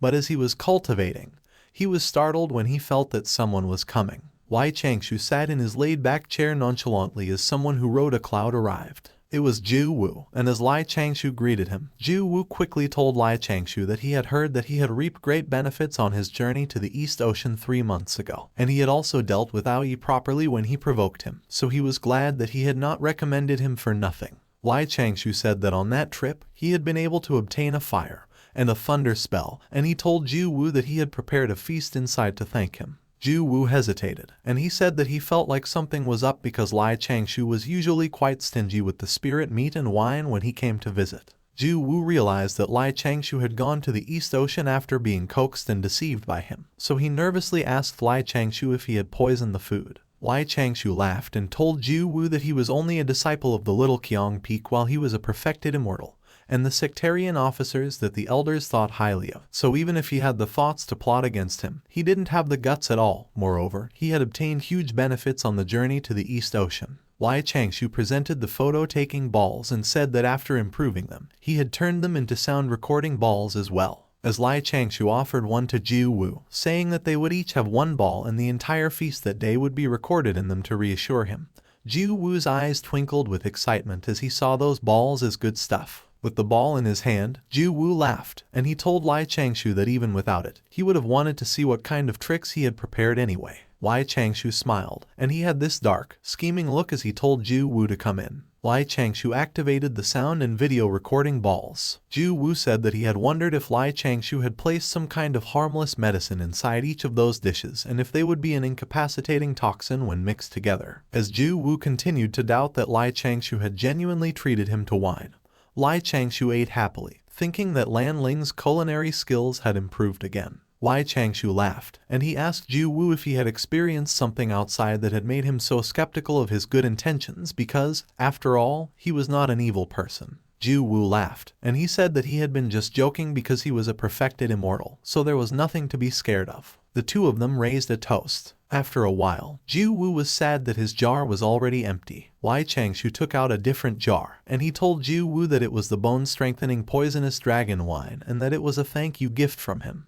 Ju Wu looked apprehensive, as he thought that it must definitely have been Lai Changshou's secret weapon. Ju Wu controlled his chopstick with Kai. He directed it towards the jar and punctured its cover. With a bit of wine at the tip of the chopstick, Ju Wu recalled the chopstick and caught it with his hand. He tasted the tip of the chopstick. Ju Wu's eyes widened as he was delighted by the taste of good wine. Lai Changshou proudly said that it had been brewed with 36 kinds of poisonous herbs and 12 kinds of poisonous insects, accompanied by the Ganges River's dry wine, and after soaking them for 3 months, their toxicity had been neutralized so it could replenish the spirit, strengthen bones, and raise a man's vigor. The two of them had mischievous smiles on their faces as Lai Changshou told Ju Wu that he didn't know if he would be able to bear the intensity of the medicinal effects because the wine had rather strong medicinal effects, and Ju Wu told him that he knew. Ju Wu said that there was nothing he couldn't bear because he was a person with a Tao companion. Lai Changshou said that it was the reason why he had brewed the medicinal wine, and as he offered for Ju Wu to try it, Ju Wu eagerly gave his cup to try it. Lai Changshou reminded Ju Wu to not drink too much in one go, but Ju Wu told him that there was nothing he should be afraid of because he was a perfected immortal, and he said that coincidentally, She came out of seclusion recently, so he had nothing to be scared of. Lai Changshou had this dark, scheming look on his face again as he told Ju Wu that it was just perfect. Lai Changshou had told Ju Wu that he actually asked him over because he needed his help with the 9-color glazed array in the array formation that he had given him. He said that he had analyzed it with Ju for half a month but was still unable to set it up. So, he wanted to ask for his guidance, and Ju Wu gladly told him that they should go as he would take a look. A few moments later, the two of them were already at the array. Ju Wu instructed Lai Changshou to move the copper mirror in front of the formation, rearrange the 13 copper mirrors near him into a big dipper, and that should be it. Lai Changshou confirmed that he understood. Lai Changshou grabbed one of the copper mirrors and asked Ju Wu if he was doing it right. Lai Changshou shone a light towards Ju Wu using the copper mirror, and Ju Wu couldn't help but scream in pain as he got blinded by the light. Ju Wu calmly closed his eyes as he asked Lai Changshou if it was how he planned to plot against him. He asked Lai Changshou if he really thought that he wouldn't notice that his master plan was to trap him in that array. But as he turned to look at Lai Changshou, Ju Wu was so surprised that he blurted out, asking Lai Changshou why he was on fire while, in his mind, he recognized that it was the spirit flame of the true Samadhi flames. As he reached out to Ju Wu, Lai Changshou acted like he was worried about Ju Wu, asking him why he had just done it, and his acting was so good that he could be an Oscar nominee. After acting, Lai Changshou cast the recording ball aside. Ju Wu realized that Lai Changshou was actually using the sound recording ball to clear his name. Lai Changshou smiled coyly as he waved at Ju Wu. Lai Changshou disappeared, turning into a paper cutout, and Ju Wu recognized that it was the man forming paper cutouts from the 36 ways of the Big Dipper. While he was enclosed in the array, Ju Wu told Lai Changshou that he was still too inexperienced because, even with the sound and video recording balls, there were no crimes he could convict him of. So he laughed and said that he had overestimated him. Ju Wu smiled, questioning Lai Changshou if he really thought that he couldn't find where the life gate was when he was the one who invented the array formation. An hour later, Ju Wu was still walking around.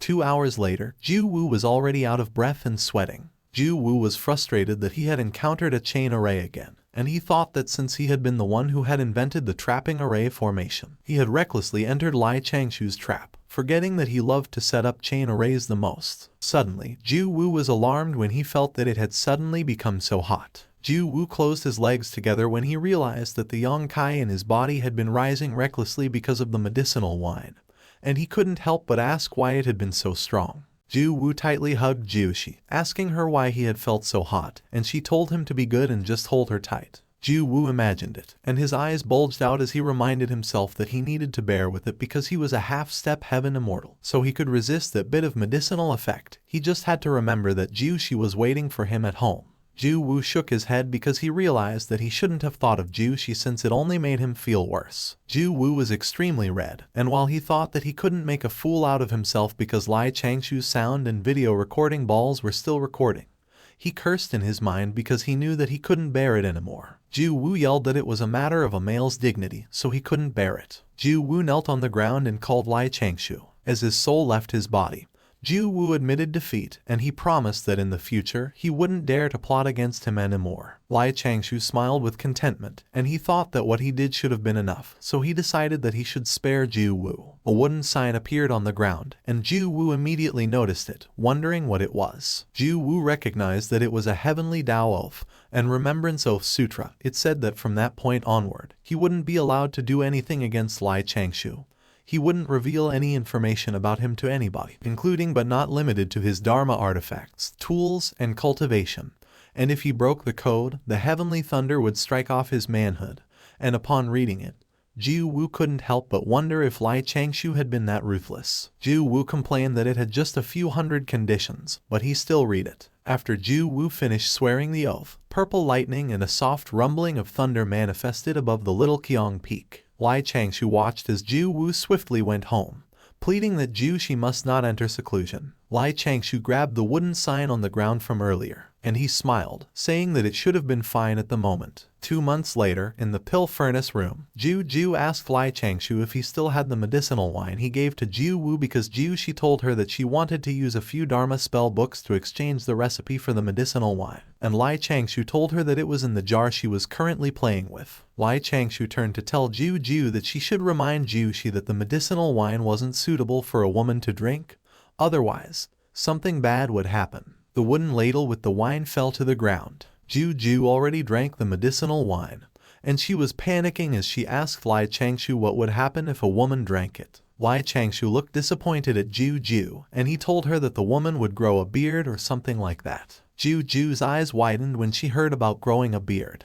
She laughed that it was just growing a beard, and she told him that he had scared her for making a mountain out of a molehill because she had thought that her yin and yang would be out of balance, turning her into a manly woman, which made Lai Changshou laugh awkwardly, thinking that he couldn't win against her logic. Lai Changshou told Ju that after he had finished refining the furnace of pills, he would probably be in seclusion for half a year to 1 year to cultivate the true samadhi flames. Ju's eyes twinkled when Lai Changshou said that he had prepared a year's worth of a few kinds of wine for her, and she immediately told him that he could peacefully enter seclusion because of it.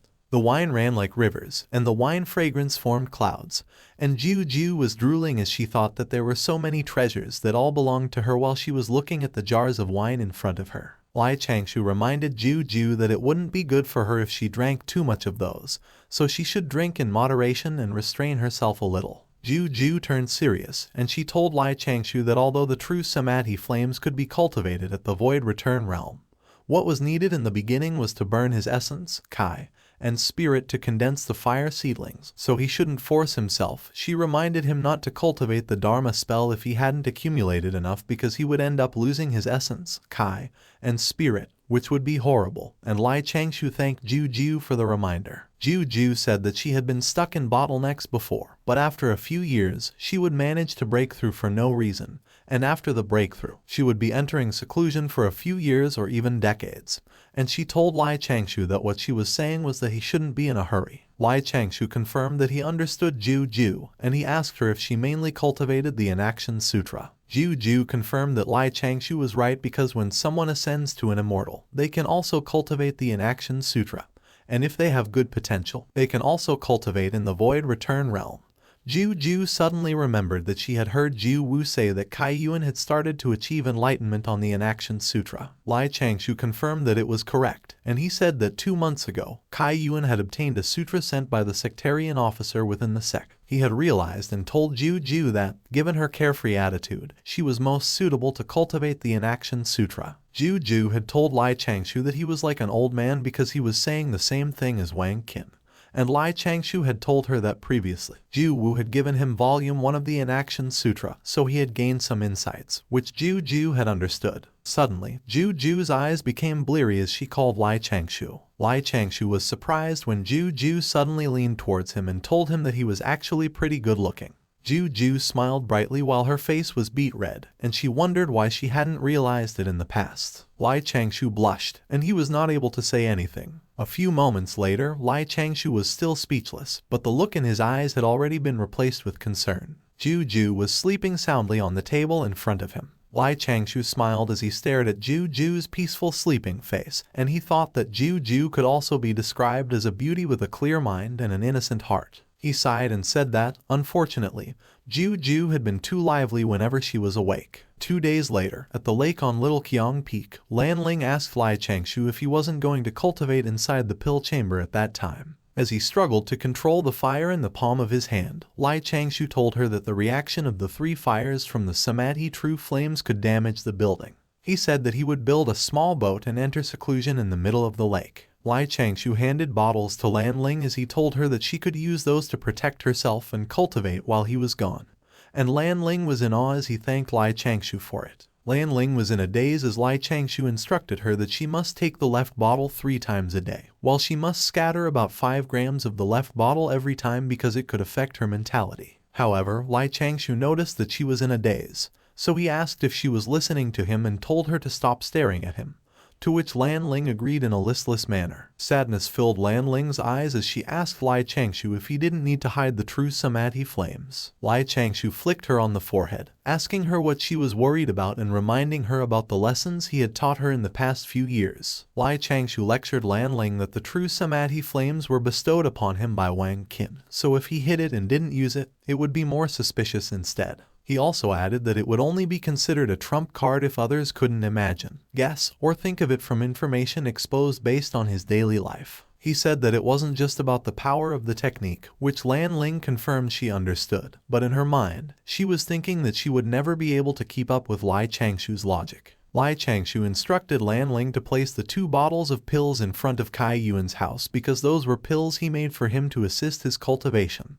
and they had a cleansing effect. Lanling suddenly looked excited when she asked Changshou if Kai Yuan would be able to cleanse the turbid Kai from his body. Changshou sighed as he said that it was impossible, and he added that he was also helpless about that at the moment. While Changshou was walking away, telling Lanling that he would be going and reminding her to cultivate diligently, Lanling opened the bottle, and she wondered what kind of powerful medicine Changshou was giving Kai Yuan. The smell of the medicine wafted around Lanling. She walked back to the house, wobbled, and said that she was already getting dizzy just from the residual Kai and pill fragrance alone. 2 days later, Lanling meditated diligently. Suddenly, something disturbed her meditation, and she wondered what it had been. A few moments later, a boat with a room on it appeared. Lanling looked annoyed as she questioned whether what she was seeing was a small boat. In front of her was a gigantic boat with buildings on it, and Lanling couldn't help but question whether Changshou had misunderstood the size. She also added that the foolish Changshou had actually lost the concept of size, thanks to Ju. Aoi screamed in pain. He was tied down to a pillar with chains, and he tried to break free from it with brute force. Giving up, he ordered the people who had tied him up to release him because he wanted to see his father. A few moments later, a cult was shattered. An old man who seemed to be Aoi's father was mad at him for daring to do something. But Aoi was full of determination as he told his father that he wanted to become a disciple of the Immortal Du sect and cultivate like the saints of the 3 schools. A lady who seemed to be Aoi's mother pleaded with his father to forgive him because he must still be in shock from the demon sweeping meat. His mother asked Aoi if the skills from their race were not enough for him to learn and the treasures from their race were not enough for him to play with. She asked him why he had to do such absurd things and even say those absurd words before so many elders of their race. She asked him if he knew that if he wanted to join the saints, they didn't take in disciples from the dragon race except for the Jai school. She added that the Chan school's master had taken an illegitimate dragon as his disciple in the past, and he had used his treasures to strip away the last destiny from the dragon race and placed it on his disciple. In his mind, Aoi questioned everything his mother had said about blaming the human sects for not accepting dragonkin, and the Chan school's master, Huang Long, for stealing the last destiny of the dragon race. Aoi calmly closed his eyes as he continued to question in his mind whether his mother really thought that he was still a child who could be fooled by those lies. One of the 12 golden immortals of the Chan school, perfected Huang Long, had the bloodline of the ancestral dragon, and back then, he had been seriously injured and landed in the Kunlun Mountains. He had been cared for by the 3 pure ones who had yet to become saints and had become an ornamental dragon of the 3 pure ones. Before the ancient saint had appeared, the dragon race had treated that as a disgrace, so they had severed all ties with perfected Huang Long, even removing his name from the dragon registry. After the 3 pure ones were raised into saints, the dragon race couldn't bear the embarrassment of putting perfected Huang Long's name back on the registry, so they began to call him the black sheep of the dragon race, mocking him as being a pet kept by the saints and not acknowledging him as a perfected lord. Aoi could not accept that they were telling him that what he had been doing was absurd, as what they had done was more absurd because, after the 3 pure ones had become saints, a group of experts from the dragon race had brought the young dragon to become a disciple at the Golden Turtle Island and had been very respectful to the saints. However, when they heard that the Grand Master of Heaven, who had the lowest standard for accepting disciples, would only allow the most outstanding young dragons of the dragon race to become second-generation disciples, the experts of the dragon race turned back and felt that the saints were humiliating them, and they said that the saints had actually dared to look down on his dragon race, thinking that they were pushovers. The expert pridefully declared that the dragon race didn't need the help of the saints anyway. Back when Aoi first said that he wanted to become a disciple of the immortal Du sect, his father was enraged, lecturing him for daring to spout nonsense and disgracing the prestige of their race, and he dared Aoi to say what he had said again. Without hesitation, Aoi declared that he wanted to go to the immortal Du sect and learn the Tao, and what he said extremely surprised the other members of the dragon race who had heard him.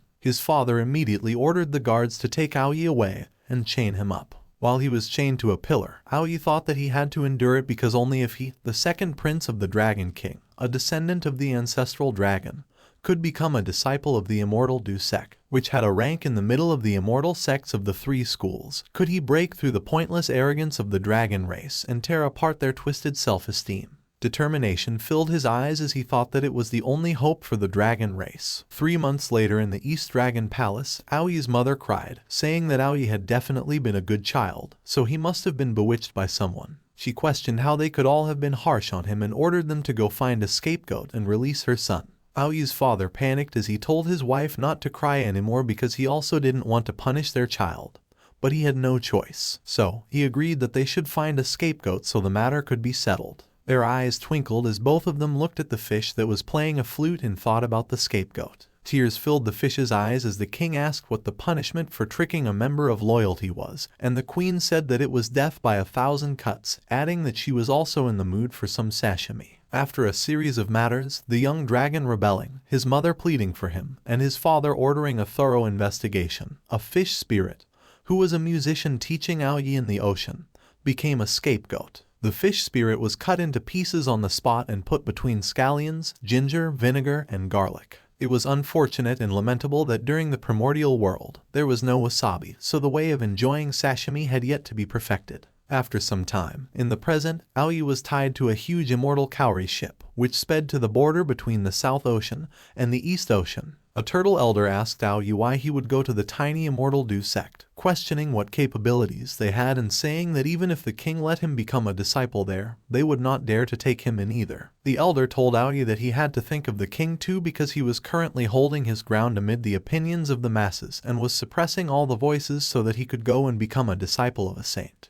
The elder informed Aoi that currently, he would be taken to become a disciple under the great immortal of the 3 saints of the Tao sect, the Black Cloud Immortal. He said that although the Great Immortal didn't have a high reputation, he was ranked first among the 7 Great Immortals in the Jai School. While Aoi was still chained, the Turtle Elder told him that it could also be considered fulfilling his wishes. So, he requested that he not create any more trouble. As Aoi asked the Elder if the Great Immortal had any methods to become a saint, the Elder answered with certainty that he did. The Turtle Elder had told Aoi that he could see what he was trying to do. However, it was not as simple as he had thought. He would not obtain a good outcome by just tormenting himself. The elder advised that Aoi had to empathize with the king because he was the person sitting at the highest seat in the dragon race. He couldn't do anything easily, otherwise the palace would be in danger. Aoi let out a sigh, and he agreed with the turtle elder. Aoi smiled as he thought that he could now roam around the huge primordial world at will outside the dragon palace. But in the end, to become a disciple of the great immortal,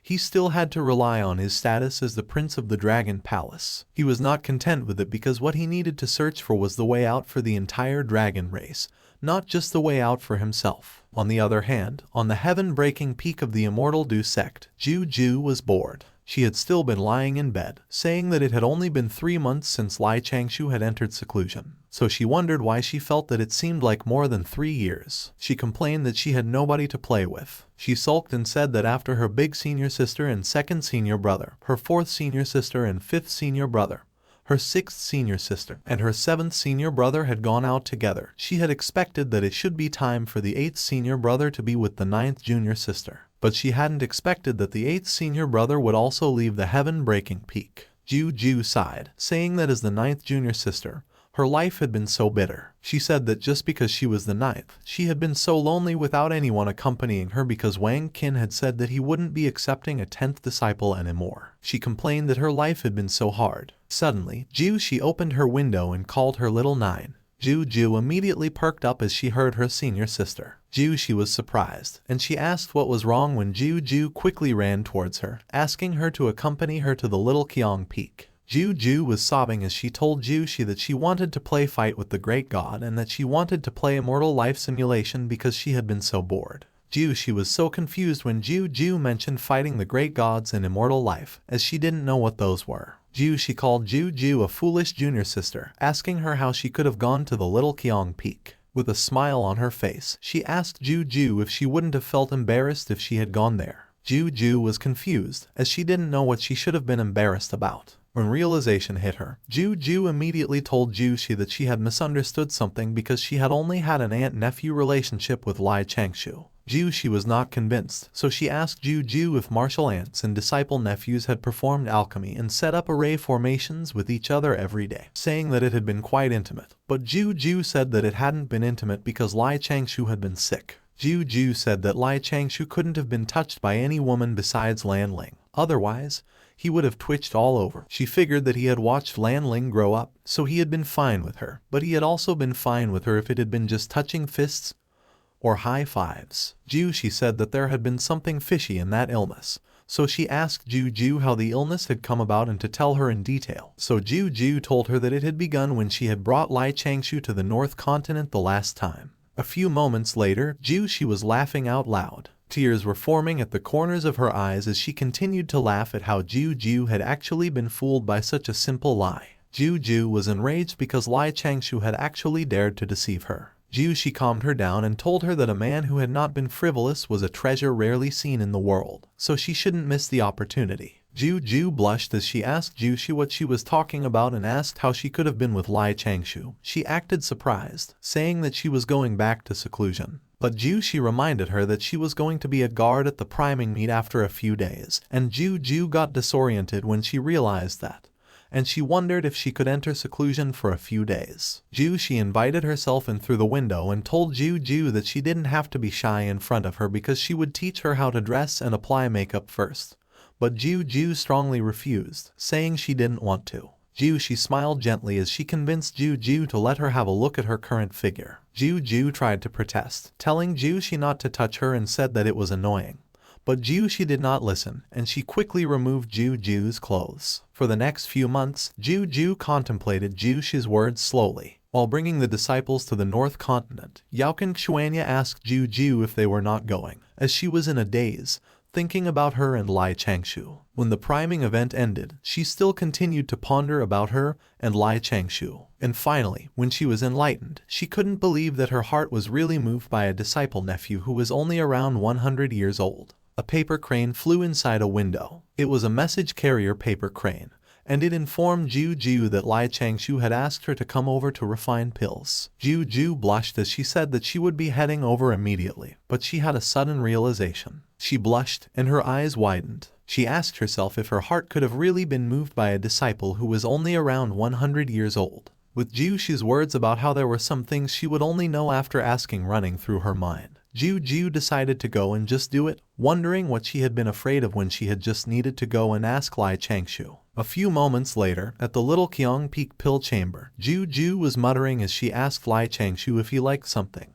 And when Changshou asked her what it was she was asking about, she quickly asked him if he liked refining pills. Changshou told her that he liked refining pills and asked her why she was asking. She turned her head and said it was nothing, but in her head, she was flustered, thinking why it had been so hard to ask when it had been just one sentence. She thought that she just needed to clear things up because she was not some kind of old cow that wanted to eat fresh grass. 4 hours later, while Changshou was refining pills in the furnace, Ju approached him again. And in her thoughts, she was chanting that she just needed to say what she needed to say. She looked extremely nervous as she asked Lai Changshou what he thought of her, but midway, she changed her question and asked Lai Changshou what he thought of her performance in refining pills. Lai Changshou couldn't hear her properly while he was wearing his armor, and all he could hear were bits and pieces of what Ju said regarding performance and refining pills. Getting the gist of the question, Lai Changshou told Ju she was doing well as usual, and that her immortal powers were very helpful. But Ju was disappointed because she didn't want to ask about that. While trembling and fiddling with her clothes, Ju gathered the courage to ask Lai Changshou what he thought of her. But what Lai Changshou heard was the part where she asked him what he thought. Without hearing the full question, Lai Changshou responded that it had been very stable, and it had been even rarer and purer without impurities, so he had wished that he could also have it. Ju was heart-stricken when she heard what Lai Changshou had said. She got flustered and started throwing things his way, questioning him about how he could have said such things out loud. Lai Changshou was confused as he dodged the things that Ju had thrown at him. He wondered if he had said anything wrong because he also wanted the same immortal powers. Lai Changshou approached Ju, asking her if he had said something wrong. Ju was surprised when he asked that because, as she recalled what Lai Changshou had just said, she wondered if there was someone who was that straightforward. Lai Changshou gazed at Ju, observing her. Ju was flustered, and she started stuttering. She told Lai Changshou that she still had something to do, so she would see him next time, and she quickly ran out of the room. Lai Changshou told her to wait, but she left him flabbergasted, wondering why she had left without even taking her wine with her. Lai Changshou thought that Ju's immortal powers were indeed very stable, powerful, and pure, otherwise she would not have been able to set up the pill formation array on her first try, and that would have saved him 8 sets of materials. He wished that he could have immortal powers like her and thought that it was okay because he would be going through the tribulation transcendence soon. Lai Changshou started worrying that Ju must have misunderstood something, but he chose to just forget it because he had to concentrate so he wouldn't ruin the pills. Meanwhile, Ju soared through the mountain ranges while she drank wine from her bottle. She was questioning herself about what she had been talking about because Lai Changshou was her disciple nephew. With flashing speed, she dove through the forest. She lay on her back in the grass as she thought about what Lai Changshou had said about being very pure. Ju said that she knew that she was not very girly, so she wouldn't seriously believe his sweet talk. Suddenly, she started imagining feminine items. She realized that she still had the stuff she had given her. Ju stared at her bag intently. She threw the bag away, saying that she couldn't possibly wear it, and for a disciple nephew no less. Looking at the bag that was already far away from her, she asked herself if there was no harm in trying. She blushed as she said that it was fine as long as no one saw her. A few moments later, Ju was back at her place. She was holding a dress out in front of her and was complaining that it was so revealing.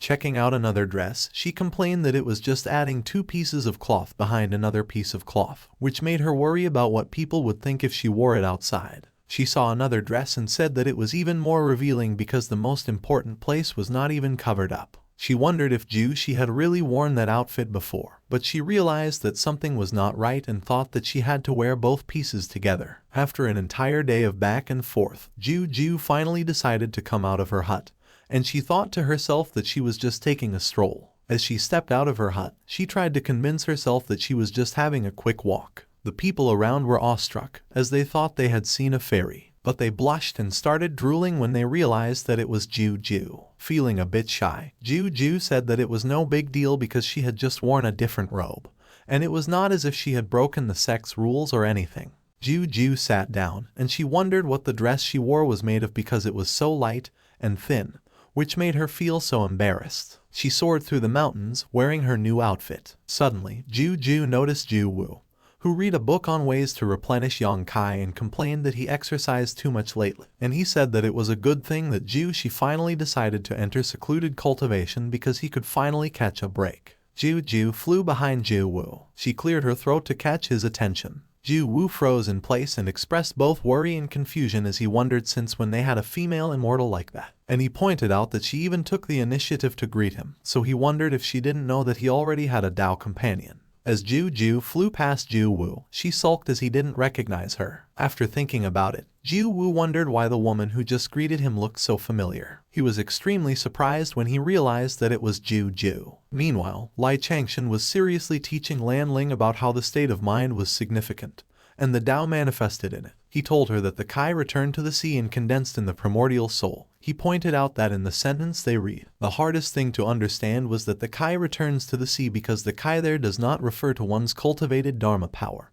clear Kai or turbid Kai. It referred to the little Kanate essence Kai in one's body, and it was a treasure from the mother's womb, which was very important for cultivators. Suddenly, Juju burst through the door and greeted them merrily. She proudly inquired whether they were surprised. A moment of awkward silence ensued, which was disrupted when Lai Changshou and Lan Ling bid her a good afternoon. Juju grew angry, and she questioned them if they could not have been a little more surprised. Lan Ling acted surprised, remarking that Juju had become a great beauty and now, having dressed herself up, looked like an immortal fairy. Lan Ling asked Juju why she had suddenly begun wearing a dress, and as Juju proudly asked what was wrong with her wearing it, Lan Ling thought there must be something fishy because Juju had suddenly changed her outfit. Juju blushed as she eagerly asked Lai Changshou for his thoughts. With a straight and serious face, Lai Changshou stated that it was nice, but he was slightly unaccustomed to it. Juju's self-esteem was crushed by Lai Changshou's words, and she looked crestfallen as she accepted them.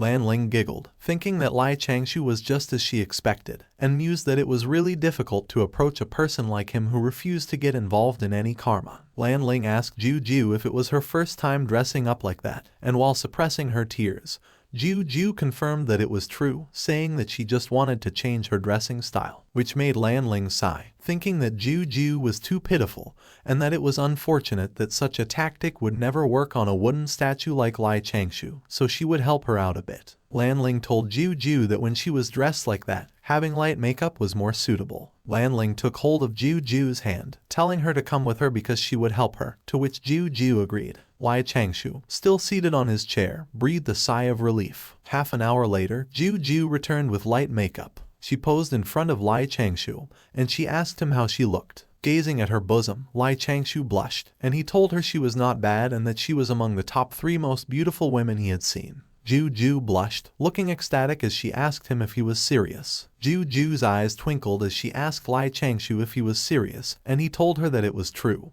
and he asked her if she misunderstood her own charms. Lai Changshou told her that she usually didn't wear makeup, yet she was already a person that many male disciples in the sect admired. Proud of herself, Juju said that she didn't care much about those because, after all, she cultivated the Tao to seek longevity. Juju told Lai Changshou that they should not talk about those things and asked him if he would continue with his lesson. She said that if he was not going to continue, they would play Fight the Great God. Lai Changshou was hesitant as he told Juju that he hadn't finished his lesson. But someone suddenly chimed in that Juju rarely came there, and Juju, caught off guard, agreed. It was Lan Ling, and they both told Lai Changshou that they should play Fight the Great God, which made Lai Changshou wonder how Juju rarely came there when she came around 8 times a month. Defeated, Lai Changshou agreed since the two of them were insisting on it, and he would just find a chance to give Lan Ling another lesson later on. Juju expressed her happiness by raising her hands in the air, but her clothes suddenly ripped. Juju quickly covered her melons,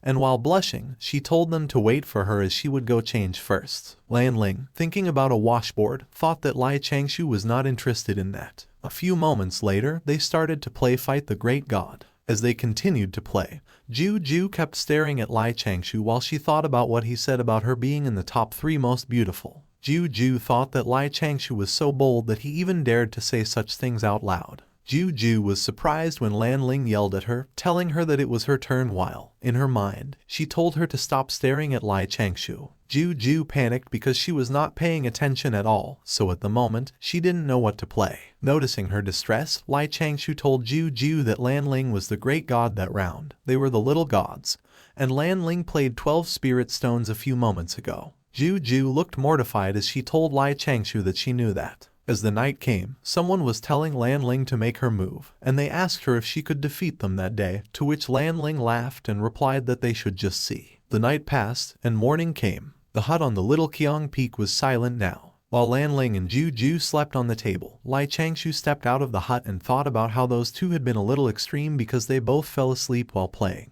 Lai Changshou walked away, and he mentioned that it was good too because he needed to go cultivate in the pill chamber anyway. After a while, at the pill chamber, Lai Changshou opened a door as he felt that a breakthrough was imminent and he couldn't suppress it much longer. He opened a door that had stairs leading underground, and he thought that he might even break through to the 9th stage of the Tao requital realm at that moment. He thought that he needed to finish his preparations quickly because it was long decided that he would face his tribulation transcendence outside. So first, he must not reveal his cultivation level even to the people of the sect.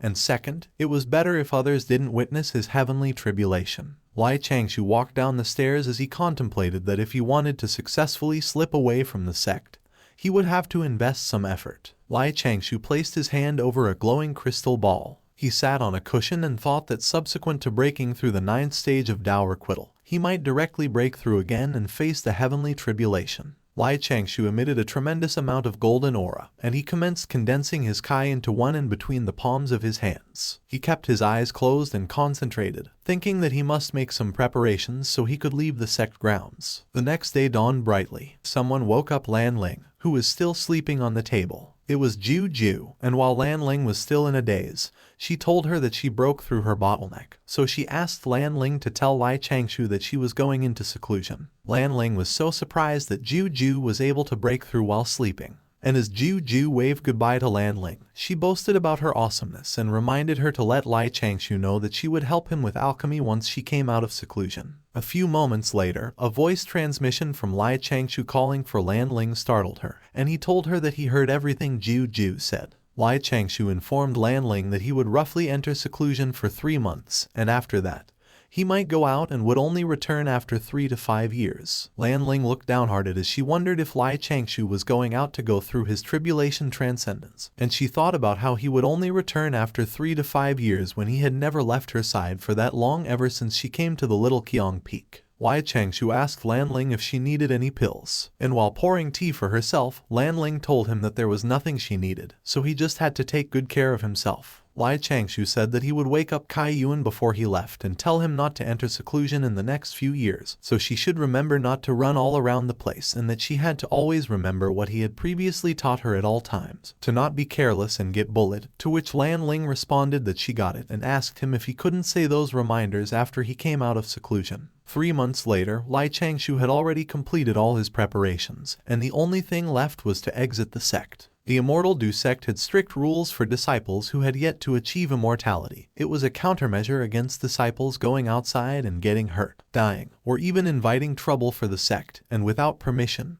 much less the sect grounds, they were not even allowed to leave the main protection array. Changshou said that it made it safe in the sect but also made it harder for him to sneak out, so he guessed he could only use one thing as an excuse to go out. He smiled and thought that it was a good thing that there were still a few fish. A few moments later, Changshou hurriedly approached Elder Y, who was surprised by his arrival. Elder Y recognized Changshou and asked him why he was looking for him again, to which Changshou immediately replied he would like to leave the sect to pay respect to his parents' grave. Elder Y told him his parents had already passed away for 18 years, so he asked why he would leave at that time. While faking his tears and extending a spirit fish in his hand, Changshou told Elder Y he had only recently found out his Tao heart hadn't severed all his connections with the mortal world, which is why he would like to pay his respects to his parents one last time. Elder Y got excited when he saw Changshou had brought another spirit fish. Hiding the spirit fish in his sleeve, Elder Y cleared his throat and said since Changshou was so filial,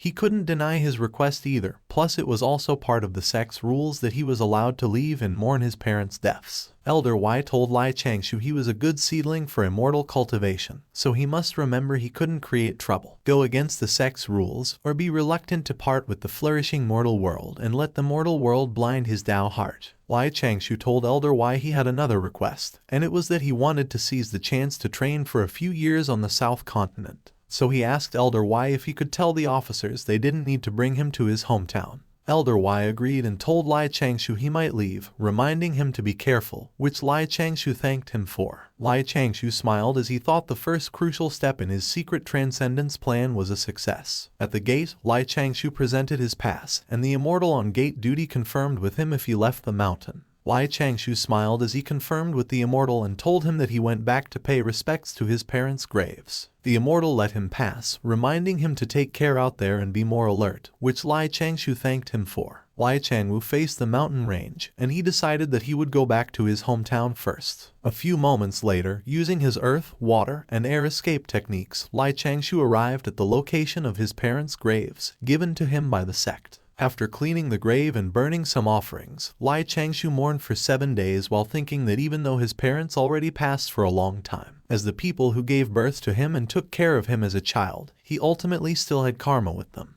After contemplating a little further, Changshou severed the last bit of attachment he had for the mortal world. With solemn eyes, he bid farewell and said he would be going. Changshou walked away from the grave, and one strand of golden aura snapped. From then on, there was one less karma tied to Changshou. A few moments later, Changshou sat at the edge of a cliff, and he was ecstatic, saying that it was the best place because it was out of the way and not eye-catching. As he took out a specially made human skin mask, Changshou laughed, as he didn't think he would be so used to putting on makeup. Changshou wore the specially made human skin mask, and as he changed his outfit, he finally looked like an old man. He smiled with contentment as he decided to add an illusion spell and 2 bedazzling spells. At the same time, on an immortal island resembling a giant turtle, there was a clear pond somewhere on the island. Aoi, in his dragon form, swam in the pond, excited that the Zenith Heaven Golden Immortal was going to talk about the Tao again. And he laughed when he said that he bet they didn't expect he already mastered traveling through all waterways at the age of 6. As he dove into the water, he said he had to travel to the southern continent to cover his tracks with the turbid mortal Kai, slowly moving along its coast before reaching the east continent.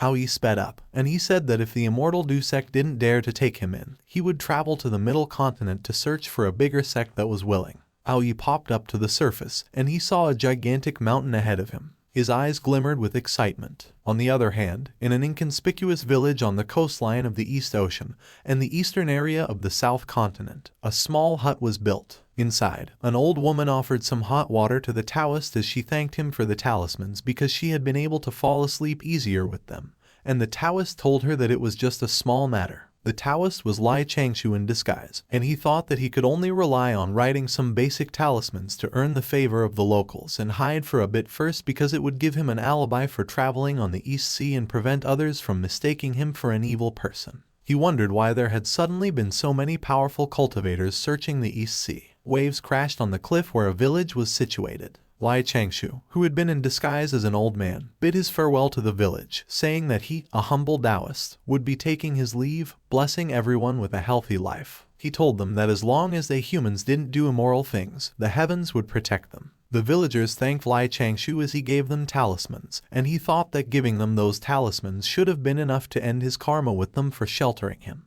As the villagers thanked Changshou, they asked him to stay for a few more days, but Changshou politely declined, saying that he would be leaving very soon. Changshou thought that those talismans couldn't have been randomly given either, and if they were used for something good, so be it. But the thought of someone using them for something bad made Changshou sigh, as he couldn't tell how the villagers would use the talismans because the human heart was very unpredictable. Therefore, the most suitable method was for Changshou to give out some sleeping aid talismans that had been drawn wrongly, so they did not have much effect except to calm the mind. In that way, he wouldn't get karma. Changshou suddenly noticed something in the sky. Changshou cleared his throat and told the villagers that he had distributed all his talismans, so he wouldn't be seeing them off. The villagers agreed and thanked him again. Changshou wondered what had been in the sky earlier. He looked up at the sky and saw a green streak of light in the sky. Changshou thought that it was indeed the dragon race, and they seemed to be searching for something. As the tail of a dragon showed up again in the sky,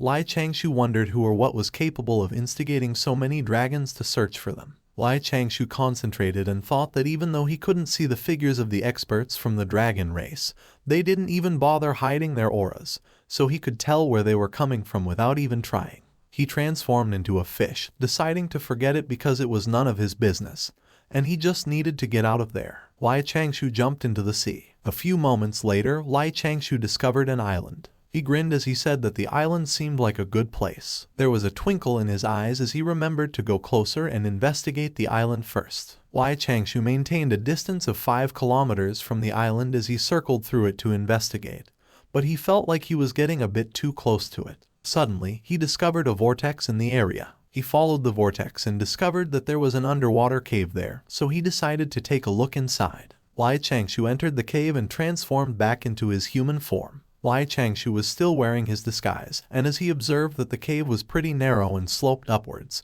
He was elated as he found the cave to be a good and excellent place. Changshou closed his eyes and used his spiritual sense. He sensed that the cave was connected to a small pond on the island, and he noted that the place was not bad as it had a few escape routes too, so he decided to do what he had to do in that place. After the dragon Prince Aoi escaped his escort, the dragon palace sent numerous immortal flood dragon soldiers in search of him, and they spread out in the area. Meanwhile, Aoi, who had been hiding, said that the soldiers could only dream of capturing him. Using the dragon bloodline arts, Coiled Dragon, which completely sealed one's aura, Aoi said that for the dragon race, he could hide for as long as it took. Suddenly, Aoi sensed something dangerous approaching. It was Changshou in disguise as an old man who was using his spiritual sense, and Aoi sensed that the old man's aura wasn't strong, so if he came any closer, he could only have killed him to hide his traces. Changshou took a step forward, and Aoi quickly prepared himself. Aoi transformed into his dragon form,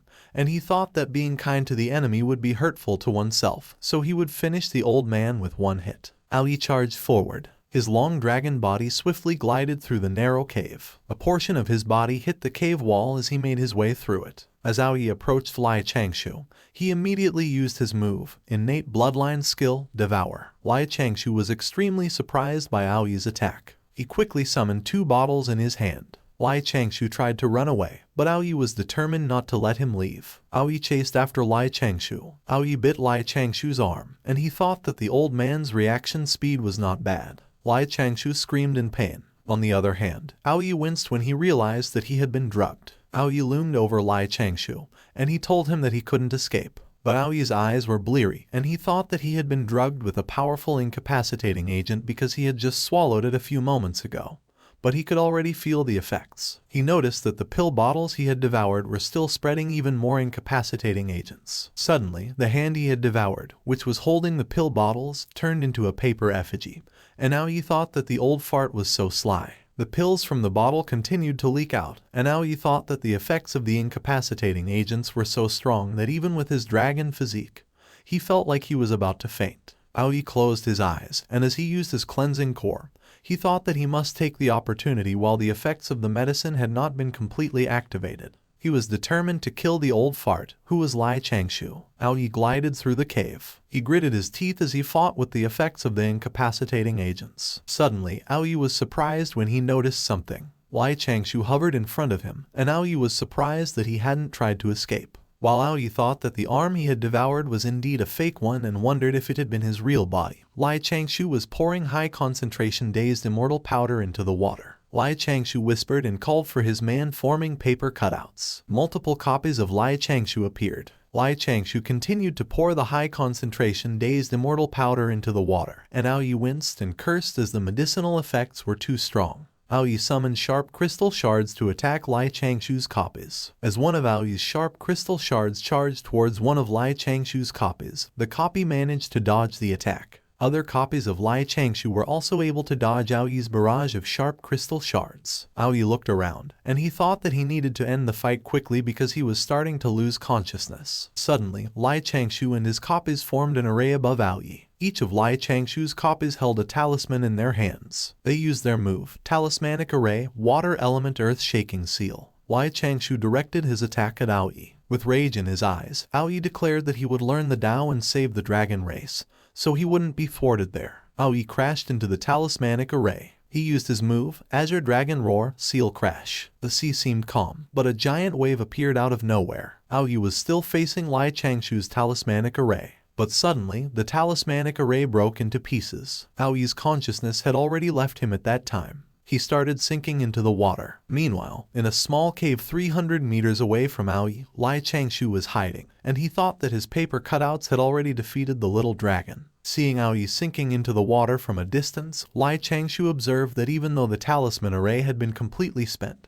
there wasn't a single scratch on Aoi's dragon body. Changshou wondered if the bodies of all the young dragons who aren't immortal yet were so resilient, and as he pondered it, he decided that he would need to improve his dazed immortal powder then. Changshou started to summon something, and he thought that he should test out the true Samadhi flames then. Changshou summoned multiple swords. He directed the swords away from him, with the hilt of those swords facing away from him. Changshou was transmitting the swords toward his paper effigies. One of the swords started to enlarge as Changshou pulled it towards him. Lai Changshou extended his hand, and the sword kept on enlarging until he was able to grab it in his hand.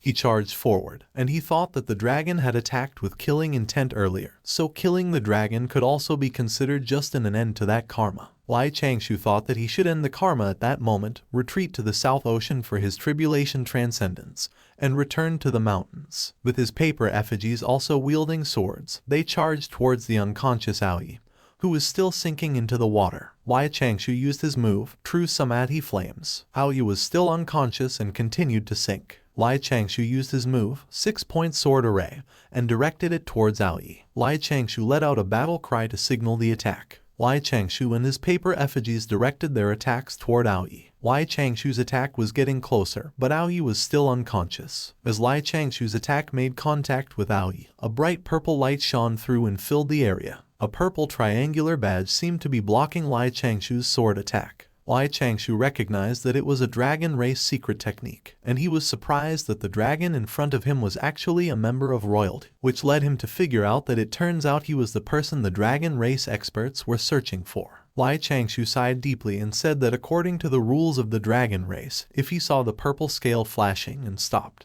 not only would he not be hunted down and killed, he would receive a thank you gift from the Dragon Palace. But while this had been the tradition since ancient times and its validity had been proven, it was just another heap of trouble. Lai Changshou pondered that, on the other hand, if he killed the dragon after seeing the scale, he would be hunted to the ends of the world. Suddenly, another light shone brightly, and it blinded Lai Changshou. Aoi started to glow purple, and Lai Changshou's effigies were frozen in place as they observed the phenomenon. Aoi's dragon form came undone, revealing his humanoid form. Lai Changshou cursed as he immediately recognized Aoi, and he couldn't help but ask why Aoi had been the dragon he encountered. Lai Changshou pondered the thought that the person the dragon race had been searching for was Aoi, who liked to fake defeats, and he wondered if he might be right that Aoi was trying to rebel against his race. Horror filled Lai Changshou's face when he realized that when he had lost against Aoi, he had ruined his plans, and so the situation was somehow his fault. Lai Changshou figured that the rumors about Aoi wanting to join a saint sect were real, and he had somehow found a way to escape all the way there.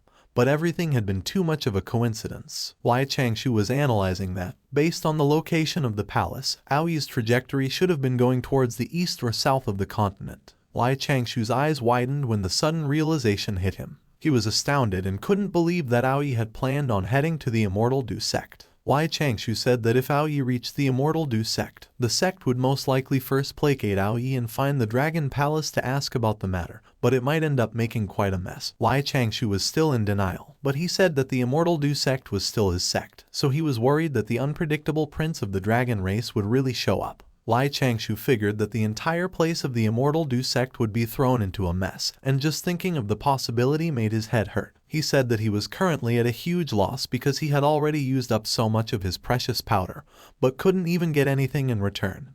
Instead, there might be even more trouble in the future. Lai Changshou ordered his paper effigies to go and clear up any traces, to which they agreed. Lai Changshou was on a small raft somewhere in the East Sea. He sighed as he looked back at Aoi, and he said that he would let the raft slowly float north by itself. He would head south to find a good place to transcend. Lai Changshou doused Aoi with 20 bottles of Dazed Immortal, so he shouldn't wake up for another 10 days.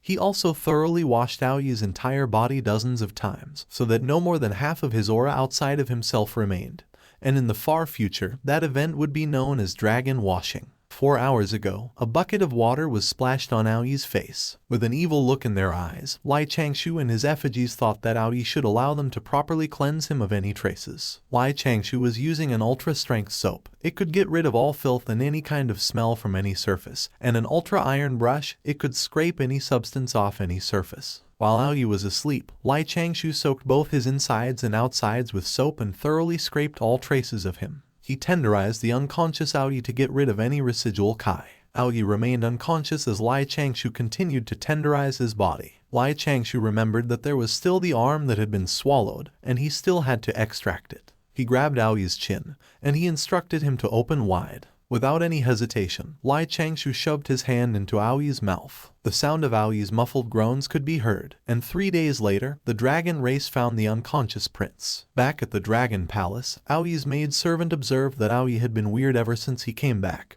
and it was as if he was terrified of something. Gritting his teeth, Aoyi thought about how he had been able to endure the torture of being tied to an ice pillar for 3 months in order to go learn from a saint. However, at that moment, as he chugged the drink into his hand, he thought about how he was trembling naturally, and he couldn't control it at all. Aoyi was lying in his bed, and he regurgitated the drink he had just drunk. His mother was worried about him, and she asked him what was going on with him, but Aoyi told her to leave him alone and not come any closer. Aoyi's mother directed her attention towards the turtle elder, and as she demanded to know what had happened to her son, the turtle elder told her that Aoyi had just lost consciousness. Meanwhile, Aoyi recalled the incapacitating agent, the seal that had come crashing down, and how he had fainted after all that. Terror filled his eyes as he thought that there was an unerasable fear ingrained in his innards and bones. The corners of his mouth bled as Aoyi bit them, and he wondered if it was how all the human race fought. Aoyi thought that the old Taoist priest he had encountered was not a human but a terrifying dragon-eating, ferocious beast. He kept on having the feeling that the old Taoist priest had been preparing as if he were cooking a piece of meat, thinking that the highest quality ingredients did not need a complicated preparation process. Aoyi thought that it was even the preparation method where not even a single part of his body went to waste, and that food preparation segment was repeated several dozen times and more. Imagining himself being cooked, Aoyi continued to think that the old Taoist priest was using all sorts of methods to cook so that the flavor of the dragon meat would be perfect. While imagining the humans announcing that dragon meat was on the menu and exclaiming how delicious it was, Aoyi wondered if it was what humans did to the dragons when they beat them. Extreme fear was written all over Aoyi's face as he wondered if it was the reason why the dragon race wasn't willing to start an all-out war with the humans because there was no way the dragon race could win. Meanwhile, one of the dragons said that the culprit merely force-fed Aoyi with some kind of incapacitating agent, and he didn't actually harm his life. The dragon wondered why the person didn't come to the dragon palace to get his reward, and the other dragon responded that perhaps the person was afraid that they would go back on their promise. He sighed and said that according to the rules, they needed to thank the person. Hearing what the older dragon said, Aoyi was filled with terror, and in his mind, he questioned if they even needed to thank the old Taoist priest, which was Changshou in disguise. Aoyi questioned in his mind if the dragon palace needed to thank that dragon-eating ferocious human, and he wondered if it was also part of Changshou's plan. Thinking about those scenarios, Aoyi couldn't help but think that the primordial world was really too scary. At the same time, in the South Ocean, on a coral island near the South Continent, a flow of golden aura enveloped the area. Changshou breathed rhythmically as he concentrated. He meditated, becoming one with the earth and heavens, forgetting the physical self. Birds flew towards the island where Changshou's aura was emanating. A lot of fish also swam towards the island, seemingly attracted by Changshou's aura. The fish and the birds made noises as they approached the island. Meanwhile, Changshou continued to meditate, and a light started to glow on his forehead. Changshou opened his eyes. He jumped off the island while thinking that the heavenly tribulation was fickle, so he didn't know if it would come quickly or take its time, whether it would be swift and fierce or gentle and mellow. The fish started to swim away as Changshou emitted a burst of slashing energy. As the clouds started to gather, Changshou thought that his heavenly tribulation should have 7 or 8 strikes. The immortal ascension heavenly tribulation was also known as the Tao completion tribulation, and since a long time ago, Changshou had contemplated why it involved Tao completion. But that day, he got his answer. The immortal ascension heavenly tribulation was the test implemented by the heavenly Tao for the cultivator's Tao to see if their Tao was qualified to become immortal. At the same time, the heavenly tribulation was a tribulation to help cultivators leave their mortality so that they could attain greater heights using their own Tao. Thus, refinement, soul formation, void return, and Tao requital were all part of the process of learning and imitating nature for cultivators. Through this process, they could realize their Tao, which would become the foundation of their path to becoming immortals. Changshou summoned his Faraday cages and used his move, My Tao is Steady. Changshou looked up at the gloomy sky filled with lightning. He let out a deep breath. Changshou greeted his heavenly tribulation, saying that the Tao sect's disciple wished to inform heaven that day that he sincerely accepted the Tao completion tribulation that heaven was about to give him. He wished to establish his own Tao and become a worry-free immortal. He added that should the heavenly tribulation come and he couldn't withstand it, resulting in his death, it would be because his Tao was not qualified to share its lifespan with heaven and earth. Thus, he would have no grievances if that occurred. He proceeded to thank the heavenly Tao for giving him the opportunity to ascend to immortality. After finishing what he said, Changshou was struck by the first strike of the heavenly tribulation. Changshou observed that the power of the first lightning bolt was equivalent to the third lightning strike of Kai Yuan's tribulation transcendence, so he realized that the heavenly tribulation should not be underestimated. After the first strike, Changshou could feel the immortal Kai condensed on his body. As the second strike struck him, Changshou thought that the feeling was a little itchy and numbing, but it was unexpectedly comfortable. So he wondered why Kai Yuan and everybody else's tribulation was so painful, and he thought that it might be because he thanked the tribulation before he had started. The third strike struck Changshou, and he thought that his earlier conclusion was wrong because the heavenly Tao was fair. So it was just that his foundation was solid and the first two strikes couldn't damage him. So the comfortable sensation must have been the result of the great Tao coming into contact with his own Tao. As a tear in space appeared, Changshou wondered if it could be the key to completing the ascension. Suddenly, the clouds grew thicker, and they formed into the face of a ferocious beast while Changshou continued to get struck by bolts of aura. Changshou shifted his stance, preparing for the next hit. He pleaded with determination in his eyes. The fourth strike hit him. The village near the island saw the great lightning ahead, and they immediately recognized that it was a heavenly tribulation. The villagers started to pray when they realized that there was an immortal there. Everyone bowed down to the ground and requested that the great God grant them their blessing. On the other hand, two cultivators saw the heavenly tribulation, and as the master pointed out that it was a powerful tribulation cloud, his disciple said that it was the most frightening tribulation cloud she had ever seen. As the disciple wondered who would come to such a place for their tribulation, the master wondered if what they were witnessing could be that legendary eight-strike Great Tribulation. Changshou was struck by the fifth strike. Changshou's forehead started to light up, and a strong ray of colorful light suddenly burst out from it. His clothes began to get torn apart. His disguise was also destroyed as a strong ray of colorful light started to ooze out of his entire body. Changshou's clothes started to get torn into shreds, and the sixth strike hit him. Meanwhile, at a distance, someone recognized that it was the fourth strongest type of heavenly tribulation.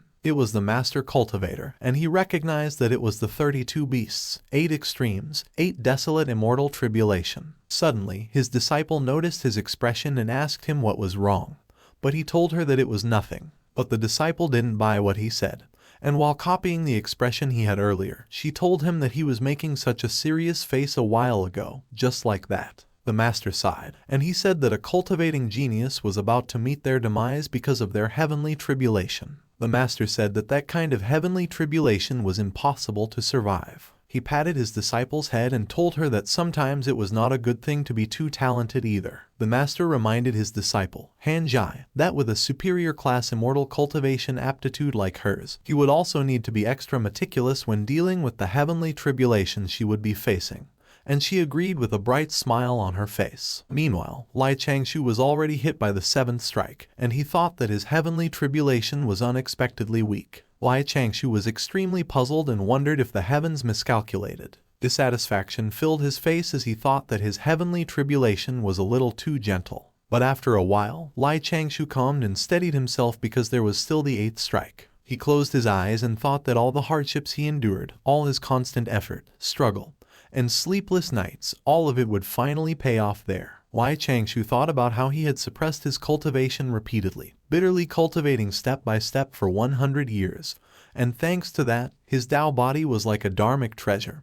His essence soul was pure and flawless. He raised his hands up in the air as he thought that he could feel that after that day, he would be at one with heaven and earth and have a complete transformation. Changshou declared that that day he had been given an opportunity by the heavens to become immortal and to form his Tao. And with a smile on his face, Changshou requested his tribulation to offer him the best. Beasts began to form into the tribulation cloud, and it was the 32 beast manifestation strike. The final strike hit Changshou. Changshou glowed as he floated in the air. He continued to glow while the final strike was still hitting him. His eyes turned black, and they glimmered as he continued to glow. After a while, the tribulation cloud started retreating. A golden ray shone over Changshou as he marveled at what it felt like to become immortal. Suddenly, panic filled Changshou's face as he noticed that something was wrong. Only his body, from the head to his chest, had immortal Kai and had transformed into an immortal body. His hands, arms, and the rest of his body below his chest remained the same. Changshou had no idea what was happening, as there were no records of that ever happening before. He wondered if his foundation was too solid to the extent that the 8 lightnings of heavenly tribulation could not affect it. He panicked, not knowing what he was supposed to do. He wondered if he should cut off his limbs and let his upper body ascend. But he realized that his lower body was very important as well. His mind raced as Changshou realized that even if his essence soul was in a half-immortal state, there was no way he could bisect his soul. He wondered if he should just give up on the immortal Kai and try again. But he realized that he didn't know how he would do that because the immortal Kai was not something he could toss aside just because he didn't want it. Changshou felt as if he had finally climbed through the doors of immortality, but because his foundation was too steady, he got stuck at the door. Changshou was determined, and he couldn't accept that he would become an incomplete immortal. Changshou asked the tribulation clouds that were retreating to hold on. But to his surprise, instead of listening to him, the tribulation clouds dispersed more quickly. Changshou panicked when the tribulation clouds ran away. Suddenly, something glowed beneath his feet. He cursed in his mind when he realized that he had been careless and had even tried to order the heavenly tribulation around. Extreme pressure suddenly pushed Changshou into the ground. The pressure was so strong that he started coughing up blood. Changshou wondered if it was the heavenly Tao. Changshou wondered what he should do. He cursed as he thought that if he were normal, the heavenly Tao would have just struck him as a punishment. But if it found out that he was an abnormality that didn't belong in that world, he was finished. Changshou knew that he needed to do something fast. He told the heavenly tribulation that he, the disciple of the Tao sect, had made a mistake in haste and declared that he had no intention of challenging the heavens. With a stoic expression, like an experienced veteran, Changshou requested the Grand Master Heavenly Tao to wait for a moment. But inside Changshou's mind, he panicked like crazy, wondering what he was talking about, making the heavenly Tao wait for him, and he said that he might as well have just asked for a heavenly execution strike to smite him to smithereens. Changshou panicked as he asked the Grand Master of the heavenly Tao to please hold on a moment because, as a transmigrator, he became an anomaly in that world. To protect himself from the calculations of the heavenly Tao, he gathered numerous treasures to conceal himself. However, due to those treasures, the heavenly Tao miscalculated the strength of the heavenly tribulation required to test his Tao. Changshou began removing those treasures from his body, which included the nameless jade fragment that prevented others from predicting the wearer's future, the cloth rope stained with the aura of the human saint, granting its bearer the protection of a saint's aura, the ancient Magi talisman used by the Magi race to evade disasters, a box of assorted talismans, and a box of assorted beast skin scrolls. Still in a panic, Changshou asked the Grand Master of the heavenly Tao to wait as he had more to reveal. After a while, he tossed the original human coin, the first coin crafted by humans, blessed by the luck of the human race and protecting the user from predictions and disasters. Changshou thought that even though there were still a few more treasures, he had already revealed most of them. He hadn't expected that the heavenly Tao would miscalculate their tribulation because of these items. Changshou noticed something. He felt that the pressure from the heavenly Tao was disappearing, leading him to conclude that the earlier suppression was merely a warning and not an attempt to investigate the matter. Changshou straightened up and announced that, as a disciple of the Tao sect, he wanted to inform the heavens that day. He bowed and explained that what happened during the tribulation transcendence was unintentional on his part. The methods he used were for self-preservation. The current foundation of his Tao was built upon the Tao sect manuals he had obtained. These were based on the teachings of the Tao sect's founder and the hard work he had put into cultivating. Changshou requested the Grand Master of the heavenly Tao to send down another lightning tribulation, emphasizing the effort he had invested in reaching his current level of cultivation. He also asked to change the location to avoid implicating others. The clouds of tribulation began to gather once again.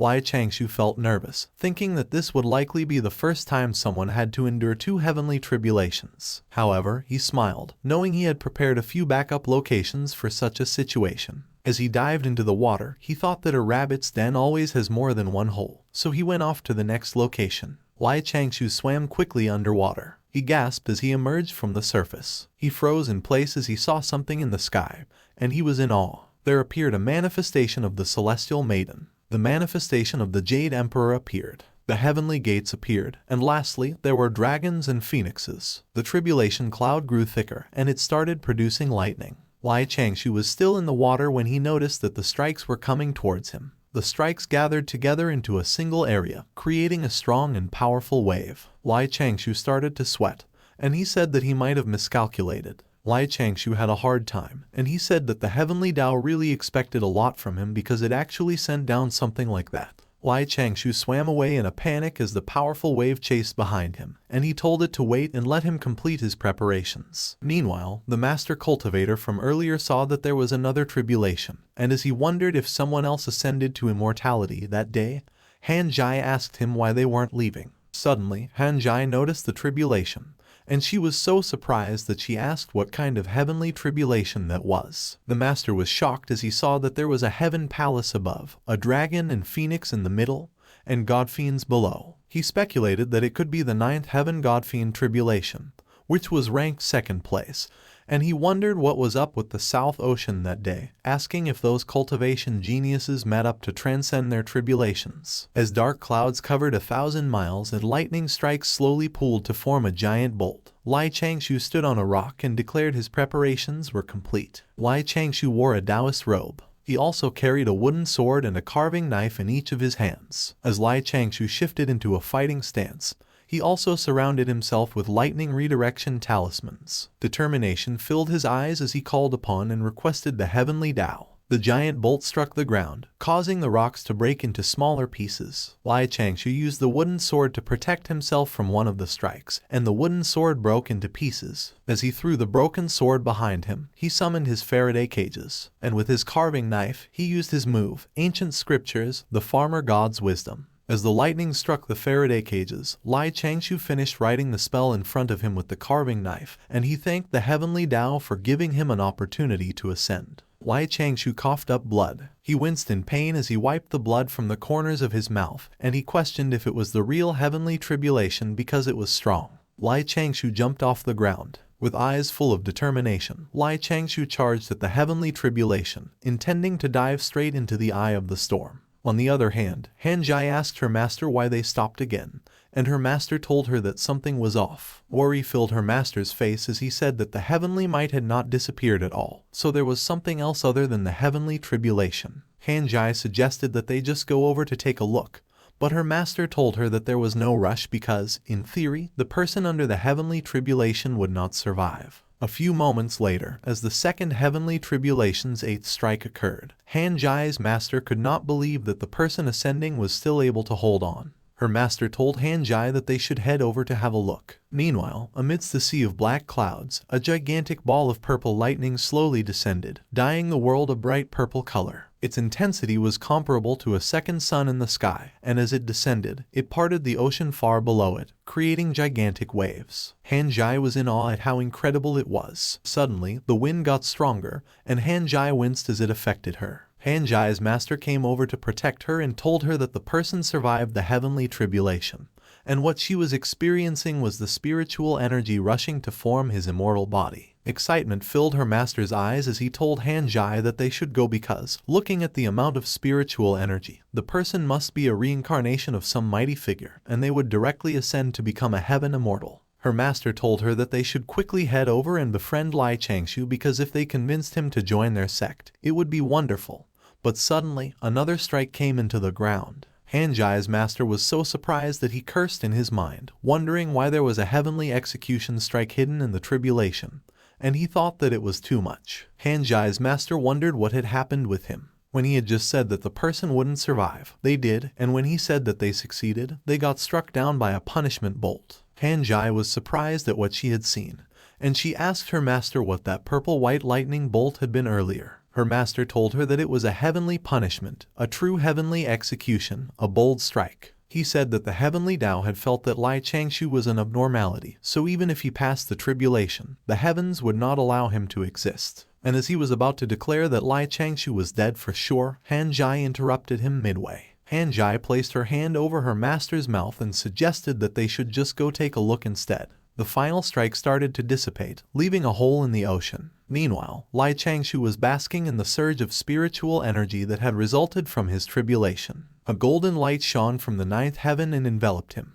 Heavenly fairies manifested together with immortal music, and as they danced, they scattered flower petals around. The Tao formed immortals riding on cranes, bowing to him with the Taoist salute. Even though he was still in pain, it was evident from Lai Changshou's expression that he was thankful to the Grand Master Heavenly Tao. Golden light rained down from the sky, coagulating into a golden pillar that poured immortal energy into Lai Changshou, who was at its center. Lai Changshou absorbed the energy into his being. A few moments later, Han Zhai and her master arrived at the scene, and her master immediately called out to Lai Changshou as their fellow Taoists. Both of them bowed as they introduced themselves to Lai Changshou as the cultivators from the Golden Turtle Island, and they said they had come specifically to congratulate him. Han Zhai's master opened his eyes and looked ahead. The golden pillar of light, including Lai Changshou, had already disappeared, only leaving a hole in the sea. Han Zhai was enraged as she questioned why Lai Changshou had run and if they looked like bad people. Meanwhile, her master was predicting the heavenly secrets, and he found out that Lai Changshou was evading predictions. So, he should be a reincarnation of some mighty future without a doubt, otherwise, they would not have been so cautious. As he continued to perform his predictions, he found out that he couldn't even find a single trace of Lai Changshou. Han Zhai's master pointed out that Lai Changshou had cultivated in ancient times, so he knew the dangers of the cultivation world. He told Han Zhai that they should go take a closer look. As they arrived at the scene, Han Zhai was taken aback, and she questioned if what she was seeing wasn't too exaggerated. As Han Zhai saw the depth of the hole in the sea that had been left behind, she asked her master if all heavenly tribulations were that powerful, and her master told her not to worry because her heavenly tribulation wouldn't be as powerful. As they hovered over the whirlpool that had been formed in the sea, her master told her that her tribulation would at most have 10% of the power they had seen. Han Zhai sulked as she thought she was relieved by what her master had said, but at the same time, she was a little frustrated that it would only be 10%. Suddenly, Han Zhai's master noticed something. It was Lai Changshou's clothes, and he said that Lai Changshou had been in a hurry to leave and that they left that item behind. Han Zhai's master burned the clothes, and he said that destroying them could be considered good karma with the figure. He continued to burn the cloth mid-air until no fragments of the clothes were left. Han Zhai's master told her they should go as he was sure other influential figures were already coming over to take a look, to which she agreed. Meanwhile, in the middle of the ocean, far away from his previous location, Lai Changshou stopped using his water escape technique, and he wondered if those two cultivators had found the bloodied shirt he had left behind. That bloodied shirt had been taken from a mortal soldier's dead body when he had been in the mortal world, and the soldier was already dead when Lai Changshou found him, so he personally chanted a few sutras to help the soldier quickly enter the cycle of reincarnation. Looking at his damaged chest, Lai Changshou said that his Tao body was better than it looked. But the problem lay with his newly promoted immortal core, and he wouldn't be able to use his dharmic powers anymore unless he repaired it. Lai Changshou wondered why there had been a 10th bolt of lightning. He sighed in defeat and sulked, thinking he must have been the unluckiest cultivator since ancient times. Lai Changshou coughed up blood, and he thought that he merely had hidden his presence a little, but the heavenly Tao had dealt out such a drastic punishment. Holding onto his chest, Lai Changshou thought that he needed to repair his essence soul, otherwise, he would forget about advancing in the future. He also obtained a lot of insights about the great Tao from the tribulation, so he needed to digest that quickly or else its effects would diminish. Suddenly, Lai Changshou looked surprised as he noticed something. A gigantic anglerfish was in front of him. Lai Changshou was filled with horror and confusion as he wondered what the heck he was facing. Lai Changshou was alarmed as the anglerfish started to charge towards him, but he laughed and said that he found the perfect place to recuperate. The anglerfish snapped its mouth shut, and it started to swim away. Meanwhile, Lai Changshou was in its mouth, and he said that it was a little smelly, but otherwise, the place wasn't bad. Lai Changshou sat down and started to meditate. Once Lai Changshou entered cultivation, he quickly entered a state of enlightenment, and he activated the door of perception and the abstruse realm of immortals. At the same time, Lai Changshou was repairing his essence soul, and he slowly pieced and mended his core together, fragment by fragment. While Lai Changshou immersed himself in cultivation, he did not forget to leave a trace of spiritual energy to control the movement of the giant monster fish. A few months later, the fish was caught by some villagers, and as they wondered if it could really be eaten because it was a little weird looking, they were also worried that it was some kind of monster. One of the villagers unsheathed their sword and said that they should cut it up first. The man cut the fish open in one swift motion. The man, who was the chief, ordered the other villagers to lift the fish up so they could take a look at the insides, to which the villagers agreed. They grabbed the fish meat and started to count so they could lift it simultaneously. As they lifted the fish meat, it started to glow. A bright, golden light shone over the villagers. They complained about how bright the light was while they protected their eyes from it. Lai Changshou was the source of the bright light, and as the villagers saw him, they immediately referred to him as a sea god. While still meditating, Lai Changshu wondered if the villagers were talking about him. They quickly placed Lai Changshu on a wooden platform and carried him, announcing and welcoming him as the sea god. 2 months later, in one of the houses in the village, Lai Changshu woke up. He heard that someone was coming and felt the spiritual fluctuation of a female. Thus, he immediately thanked her and addressed her as Miss before she entered the room. However, as the person opened the door, Lai Changshu was both confused and horrified when he saw a muscular guy. So, he corrected himself and addressed him as sir while thanking the person for saving his life. Meanwhile, in his mind, Lai Changshu wondered if he had sensed it wrong because he could have sworn that it was a female's aura that he had sensed. As Lai Changshu got a clear picture of the person's face, he complained about why the face and the body didn't match at all. Meanwhile, the muscular female smiled brightly at him, pointing out that he was awake, and she addressed him as Mr. Immortal. Lai Changshu was so flabbergasted that he didn't know whether to call the person sir or miss. The muscular girl placed a basin of water, and as she asked Lai Changshu if he wanted to wash up first, Lai Changshu was busy observing the girl. He thought that she might have been a blacksmith. Suddenly, Lai Changshu realized that the girl had called him an immortal, and it was not right. He understood that the villagers were calling him a sea god, so the girl should also call him that. Lai Changshu told the girl that he would wash up, but he could do it himself since she had been taking care of him for the past few days. Thus, she should take a rest too. The girl smiled brightly as she thanked Lai Changshu, still addressing him as Mr. Immortal. She said that she would go tell the rest of the village that he was awake. The girl rushed out the door, announcing to everyone that Lai Changshu was awake. Lai Changshu was surprised to see a blacksmith girl who ran as fast as the wind. Lai Changshu decided to try out his new abilities first. As he turned his immortal sense on, he was amazed. The immortal sense was definitely way better than the spiritual sense because he could even see the smallest details. He also added that the spiritual sense could only extend to 100 kilometers, but his immortal sense could reach even further than that. As Lai Changshu continued to observe his surroundings, he was so surprised by what he saw that he said that every place had its way of raising people, and that the world was big and there was nothing that was impossible. He wondered if the villagers had been fed some kind of medicine because they were all so muscular. Lai Changshu said that he might have been thinking too much because the villagers there might have just liked to pursue the beauty of muscles. As he placed some gold on the table, he thanked them for their care, but he decided to look for a secluded island to try out his immortal powers. Lai Changshu used his earth escape technique to get out of the house. A few moments later, the girl was crying as she tried to explain that she really hadn't lost Lai Changshu, and she hadn't sold him for money either. But the other villagers berated her, Xinglingly, telling her that they had let her take care of the sea god but she had actually lost him. They also questioned why she had left the house when she could have just shouted from the window instead.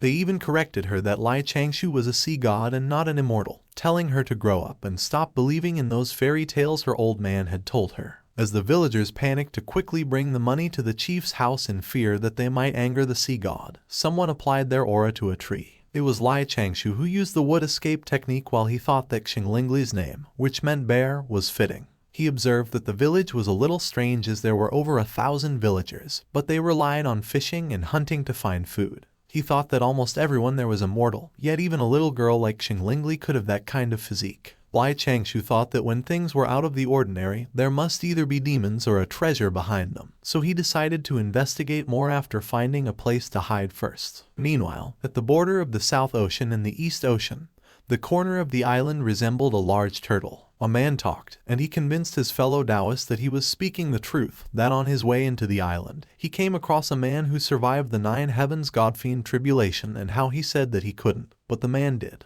It was Hanjai's master, and he added that the heavenly punishment even struck the man after his tribulation transcendence, and how he felt again that the man definitely would not make it, but he exclaimed that the man survived. The reactions of his fellow Taoists were mixed. Some laughed and called his bluff, saying that in all their years, they had never heard of anyone who could possibly survive 9 strikes and a heavenly execution, while others said that the primordial world hid many secrets, so nothing was impossible. Looking behind him, Hanjai's master changed the topic and asked his fellow Taoist if the little dragon wouldn't escape again. One of the Taoists told him to relax as they placed restrictions on the water channels below, so the little dragon wouldn't be able to run away anymore. He also added that as long as they treated the Dragon Palace's prince well, he would appreciate their kindness and cultivate at ease there. They talked about Aoyi and Hanjai's master, who said that he didn't know what exactly Aoyi found bad about their golden turtle island that he actually escaped. The other Taoist laughed, saying that it was not unusual for children to not want to listen to an old man. Meanwhile, Aoi pretended to be asleep and listened to them. He thought that he was only staying to cultivate the Jai school's Tao and find hope for the dragon race. 5 months later, in a cave at the edge of an island, Changshou hid there, and he said that all his injuries had recovered. His escape techniques had also improved. And furthermore, his true samadhi flames now also had immortal flames mixed in. He also added that the third version of the Kai calming turtle breathing mantra was also a phenomenal success, so he would pass the second version to Lanling when he got back. Changshou let out a sigh as he thought that the only abnormality in the village was a 7-colored light that came from Xinglingli, so he figured that there was definitely something hidden there. Changshou created a person from his paper effigy. When the man smiled at him and gave him a thumbs up, Changshou was amazed that even his man-forming cutouts had improved, and he wondered if it now had an AI. Changshou gave the man some bags and instructed him to take those and go visit the Xing village. Changshou smiled brightly as he told the man that if he could find any treasures, he should just get them, so he should go help him dig up some treasures. A few moments later, at a village, there was a spectating crowd, and as some of them wondered if the people they were watching were the ocean's protectors, some of them said that they were just mental. On a great stage, 2 men stood beside a big golden image of an elderly cultivator, and they threw out talismans, telling the villagers to respect and honor the Great Protector, and their village would be blessed by the Great Protector. The 2 men introduced themselves as the guardians of the people sent by the heavens to open the spiritual wisdom, and they encouraged the villagers to join them in their noble quest as they spread the blessings of the 48 venerables to the ends of the world. Meanwhile, Changshou's paper effigy observed what was happening from a tree branch, and he wondered what the people were doing over there. His eyes widened as he wondered if some sect was preaching their Tao over there. And as if right on cue, the 2 men said that with great aspirations to validate the supreme Tao, they brought the enlightenment of the West. Hearing what they said, Changshou's paper effigy cursed as he realized that it was the Western sect. In a flash, he quickly left the village, saying that he needed to leave because if he caused any karma with the Western sect, he would regret it his entire life. Meanwhile, in a cave 50 kilometers away, Changshou freaked out, and as he packed everything up, he wondered why the Western school was collecting incense offerings there when the southern continent was under the Tao sect and it was very far from the Aparagodania continent too. As he jumped off the cliff, Changshou thought that the 2 saints of the West had loved to send people westward, and many of the unnecessary conflicts between the Tao sects before and after the God-conferment tribulation were plotted by those 2 saints. Changshou transformed midair and thought that after the God-conferment, Lao Zai had single-handedly turned the Western school into the Mahayana Buddhist sect. It was a religious propaganda war, and 5 saints were involved. Changshou turned into a fish and dove into the ocean, thinking that even Zenith Heaven golden immortals had been just pawns, let alone a small immortal like him who has just passed through tribulation transcendence, which is why he couldn't get involved and needed to run immediately. A few moments later, while swimming in the ocean, Changshou noticed something. It was a really thick negative karma. Changshou thought that removing such thick negative karma would earn him a lot of merit, and if he could accumulate enough merit, he could build a golden body of merit. He drooled as he thought that whoever dared to break a golden body of merit would incur the wrath of the heavens. So it was basically a life guarantee, and with it, even saints would hesitate to kill him, lest the heavens retaliate against them. As for karma against the demon clan, the demon clan and human clans were irreconcilable enemies to begin with. Changshou summoned multiple paper effigies, and they all had different looks and genders. As one of the paper effigies charged through the thick negative karma, it pointed out that the negative karma on that demon had been so thick, so it must have caused a lot of calamities before. A huge demon beast swam over the paper effigies' heads, and as the huge demon beast asked them who they were, a female paper effigy told it that it didn't need to know that while firing an array towards it. The array mark was visible on the surface of the water. A huge explosion occurred, causing the water to get pumped up into the air. Changshou's paper effigies surrounded the array formation. The demon beast had been sealed under the array formation, and it was being surrounded by the paper effigies. It fired a lightning-like aura to try escaping from its enclosure. One of the paper effigies, who seemed to be Changshou in disguise, used the highest grade dazed immortal powder. It was directed towards the demon beast. The dazed immortal powder shrouded the demon beast, and it started to get dizzy. Losing its consciousness, the demon beast was wrapped in a fiery streak of aura that was released by Changshou. He summoned a sword and directed it towards the demon beast. and he charged through the demon beast, burning it with his flames. The demon beast was burned helplessly. A few moments later, the fires fully consumed the demon beast, only leaving a few particles of it.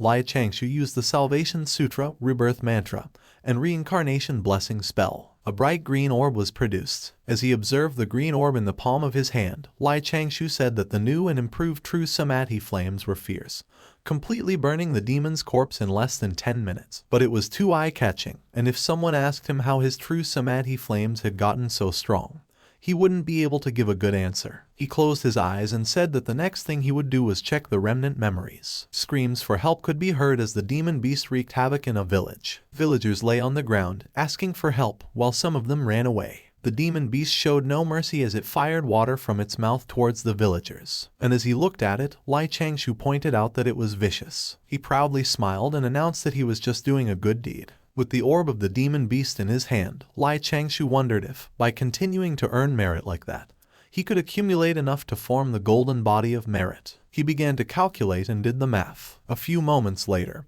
his eyes bulged out in surprise as he realized that he needed to kill tens of millions of demon beasts like that. Changshou started to sulk, and he thought that he should just forget it and cultivate quietly in the sect, as it was steadier to cultivate honestly. Suddenly, Changshou noticed the orb projecting the image of the two men earlier, and he quickly recognized them as the Taoists from the Western school. He realized that they were in cahoots with the demon. Those Taoists from the Western school let the beast wreak havoc, drove it away, but Changshou pointed out that he just killed the demon. Their scheme was that after they drove away the demon beast, the villages they saved would worship the Western sect as saviors, giving them plenty of incense offerings to boot, and Changshou found that kind of scheme extremely contemptible. But Changshou unsummoned his paper effigies, and he bid farewell to the Western sect, saying that they should never meet again. For Changshou, it was steadier to leave rather than incur karma with the Western sect. A few moments later, at the village, one of the men wondered why their boss hadn't arrived yet, and he figured out that he might have overslept or lost his way. Suddenly, the two men were startled when the people watching them complained that it was so boring, and as they wondered if those two men were still going to dance around, they figured it was just a waste of time and they should just leave. The two men looked at each other, and they thought it was time for them to use their plan B. One of them announced that if they believed in their god, they would be protected by them and be invulnerable.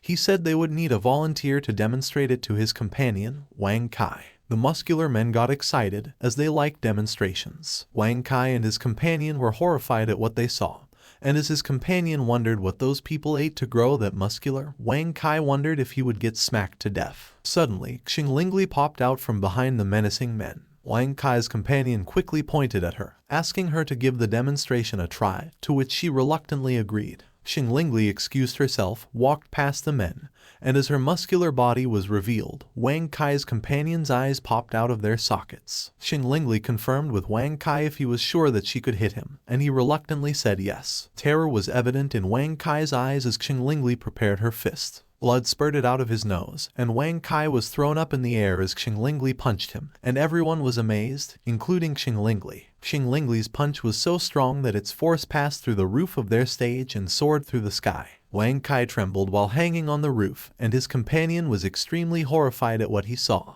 A few hours later, the sun had already set, and Wang Kai was asking someone to stop hitting and surrender. Their master arrived, and he comforted Wang Kai, telling him that it was fine as they would never return to that place again, so they should go and find a place for him to recuperate first. But Wang Kai spurted out blood, and his master's immediate concern was his new robe. The three of them flew up into the clouds, and the villagers looked up at them. The villagers were so surprised when they saw that those men could fly, which made them realize that they were truly envoys of God. A few months later, near a grass field, an intense fire came out of a cave. Changshou was sweating, and he found out that it was harder than he had thought to control the strength of the true samadhi flames because he needed to steady his essence and use his kai to control the fluctuations of the flame. Changshou continued to meditate as he shrouded himself in the true samadhi flames. The villagers chased the Taoists from the Western school, calling them God's envoys and asking for them not to leave them. They were in haste as they decided that they needed to bring the envoys back. With terrifying expressions on their faces, the villagers asked the Taoists from the Western school not to go and come back. And as they asked the Taoists from the Western school to stay with them, Wang Kai and his companion hugged each other, trembling in fear. The three of them decided to run, and they soared through the skies as the villagers chased and waved at them, asking them to wait, while Wang Kai was already out of it, asking to be saved. His companion wondered why the villagers chased them when they hadn't even sold them any fake items, so their master asked them if they deceived another young maiden from the village. As the villagers pleaded for the god envoys not to leave, the three Taoists from the Western school flew so far away that they were only visible as a twinkle in the sky. A few moments later, the villagers were in despair as they wondered if their village was so despised by the gods that the gods' envoys left them. They said that they were just a bunch of fragile mortals that also needed the protection of the gods. Suddenly, one of the villagers told them to cheer up and reminded them that they still had the sea god. As the villagers chanted for their sea god, one of the villagers asked his wife why she stopped him from telling the other villagers that Changshou was not a sea god but an immortal. The wife said that there was no point in spoiling their fun. She said that they were just letting them feel safer in their hearts, and the immortal wouldn't care anyway. She said that she originally wanted Xinglingli to become the disciple of Changshou and learn to cultivate too. But no one would have thought that Changshou ran away the moment he woke up. The man asked his wife why they couldn't teach Xinglingli to cultivate since she had already taught him how to do so. And the wife told him that what she knew was basic and crude cultivation, and that she wanted only the best for their daughter. The wife confessed that she had always wanted to send Xinglingli into a sect to learn how to cultivate, but the middle continent was too far from there, and she would feel lonely without Xinglingli. The wife let out an expression of surprise as she felt that she was moving upward. Her husband raised her up in the air, and as she requested for him to put her down since what he was doing was embarrassing, the husband suggested that they make a second one so that once they had a younger one, they could let Xinglingli travel out as she pleased. The wife told him that he was stupid, but in a loving manner. On the other hand, an explosion suddenly occurred in a cave. It was Changshou's true samadhi flames, and he groaned in pain. He winced as he thought that it was still too difficult for him to control the power of the true samadhi flames. A few moments later, Changshou noticed an orb of light floating around him. He wondered what they were, as he had already gotten rid of his flames. He recognized that it was the light from incense offering merits. So Changshou wondered why anyone would offer incense merits to him and if someone were worshipping him. Changshou examined the orb of light, and he quickly recognized the people who were worshipping him. It was the people from the Xing village, and they were begging the sea god to protect their village from disaster. They chanted, expressed their loyalty and support, and tossed the Western sect clay statue aside. Changshou was astonished that those muscular women and men were asking him for protection, and they even made a statue of him and worshipped it. Moreover, he was so surprised that he couldn't help but curse when he realized that the heavenly Tao had actually accepted it, and he wondered if it wasn't considered coercion as they were really forcing him to be a sea god. Worry filled Changshou as he realized that what was worse was that the Western sect would think he was competing with them for incense offerings. So he decided that he had to rush back to the Immortal Du sect and return to the Grand Pure One's territory, as he just wanted to live a peaceful life. Meanwhile, someone extended their hand, calling out to their senior brother. It was Lanling, and as she realized that it was a dream, she sulked, calling Changshou a stupid senior brother and questioning why he had left for so long. The wind was gentle, and it rang the bells on the trees. Langling's expression immediately changed when she noticed that someone had entered the little Qiang Peak. As Lanling observed the area, she saw that it was Liu Yanner, the senior sister, who had gone with Changshou to the northern continent, and she wondered why she was there. As Lanling revealed herself, Liu Yanner immediately asked her if Changshou was present. Liu Yanner leaned in toward Lanling and told her that she wanted Changshou to act as her witness. However, Lanling informed her that Changshou wasn't there and suggested that she look for Yaoqing Xuanya. People surged towards their location, calling for Liu Yanner. She informed Lanling that Yaoqing Xuanya was in closed-door cultivation, and time was limited. This caused Lanling to panic, leading her to ask Liu Yanner to explain the situation first. A few moments later, Liu Yanner explained that the person on the right was Wang Kai. They had decided to officially register themselves as Tao companions after falling in love 7 years ago at the priming event. She stated that the person on the left was Liu Sij, who belonged to Du Lin Peak like her. He had been attached to her since a young age. She mentioned that he had opposed their marriage and was now challenging Wang Kai to a duel. Liu Yanner looked extremely concerned as she explained that she wanted Changshou to serve as the witness and explained to Liu Sij that she and Wang Kai had fallen in love at first sight. She felt that Liu Sij needed to let go of her, otherwise, he might even develop a mental demon. Hearing this explanation, Lan Ling wondered why everyone was rushing to Lai Changshou in times of trouble and if they truly believed that Lai Changshou was that free. A few moments later, Liu Sij slammed his hands on the table, strongly opposing the situation. He expressed that he didn't care if Liu Yanner and Wang Kai had fallen in love at first sight because he wasn't deserving of her. However, Liu Yanner told him to stop, as she had always treated him as her junior brother and nothing more. Liu Sij disagreed and insisted that Liu Yanner had stated that she had feelings for him. He recalled times when he had confessed his love to her and she had accepted. Liu Sij had previously asked Liu Yanner if she would marry him in the future, to which Liu Yanner nonchalantly replied fine. And remembering that, Liu Sij was heartbroken, claiming that Liu Yanner had clearly promised him. Liu Sij attempted to embrace Liu Yanner, but Wang Kai swiftly pulled her away. As the two men locked eyes, Lan Ling interjected, urging them to consider their image and reminding them that they were at Little Kiong Peak, not at their homes. Then, with a bright smile on her face, Lan Ling told them that since they were there, she proposed that they settle things based on their rules. She told them that Lai Changshou loved brewing wine, so she wondered if they were interested in trying it. The two men blazed with determination and declared that they would show each other who was more worthy of Liu Yanner. Some time later, the two of them were knocked down on the floor. While Wang Kai was talking about how the sky, the earth, and even he were spinning, Liu Sij was blabbering about how much he loved Liu Yanner and how he would do anything for her. Liu Yanner looked disappointed as the two of them didn't even finish a pot, but they were already knocked out. She asked Lan Ling if she gave them wine or anesthetics, but Lan Ling wasn't able to answer as she was busy marveling at how awesome Lai Changshou was when she saw the power of the diluted dazed immortal powder. A few moments later, Liu Sij and Wang Kai were still unconscious. As the two of them rode on a cloud, Liu Yanner said that she would take those two away first,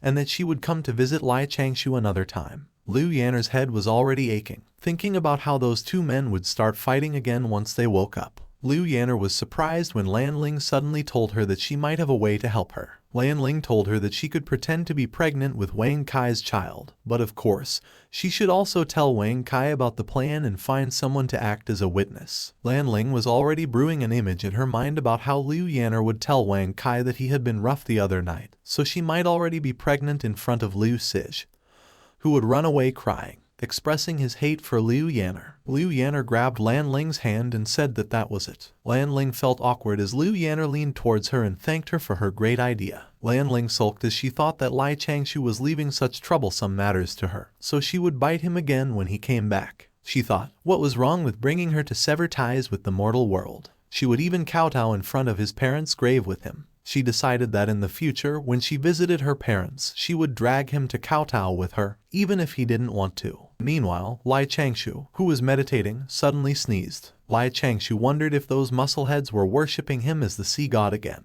He sighed, saying that because of the urgent matter of repairing his essence soul, he exposed his real face to them. He must be more careful in the future. Lai Changshou was about to use his immortal sense, and he said that those villagers should have already forgotten about him. He didn't give them any blessings or respond to them, so they should have given up. But to his surprise, a huge statue of him loomed over the village, and there were over 100 statues of him at that moment. He even wondered when he received so many incense merits that it was even more merit than killing a vicious demon beast. Lai Changshou turned pale as he wondered how those things happened.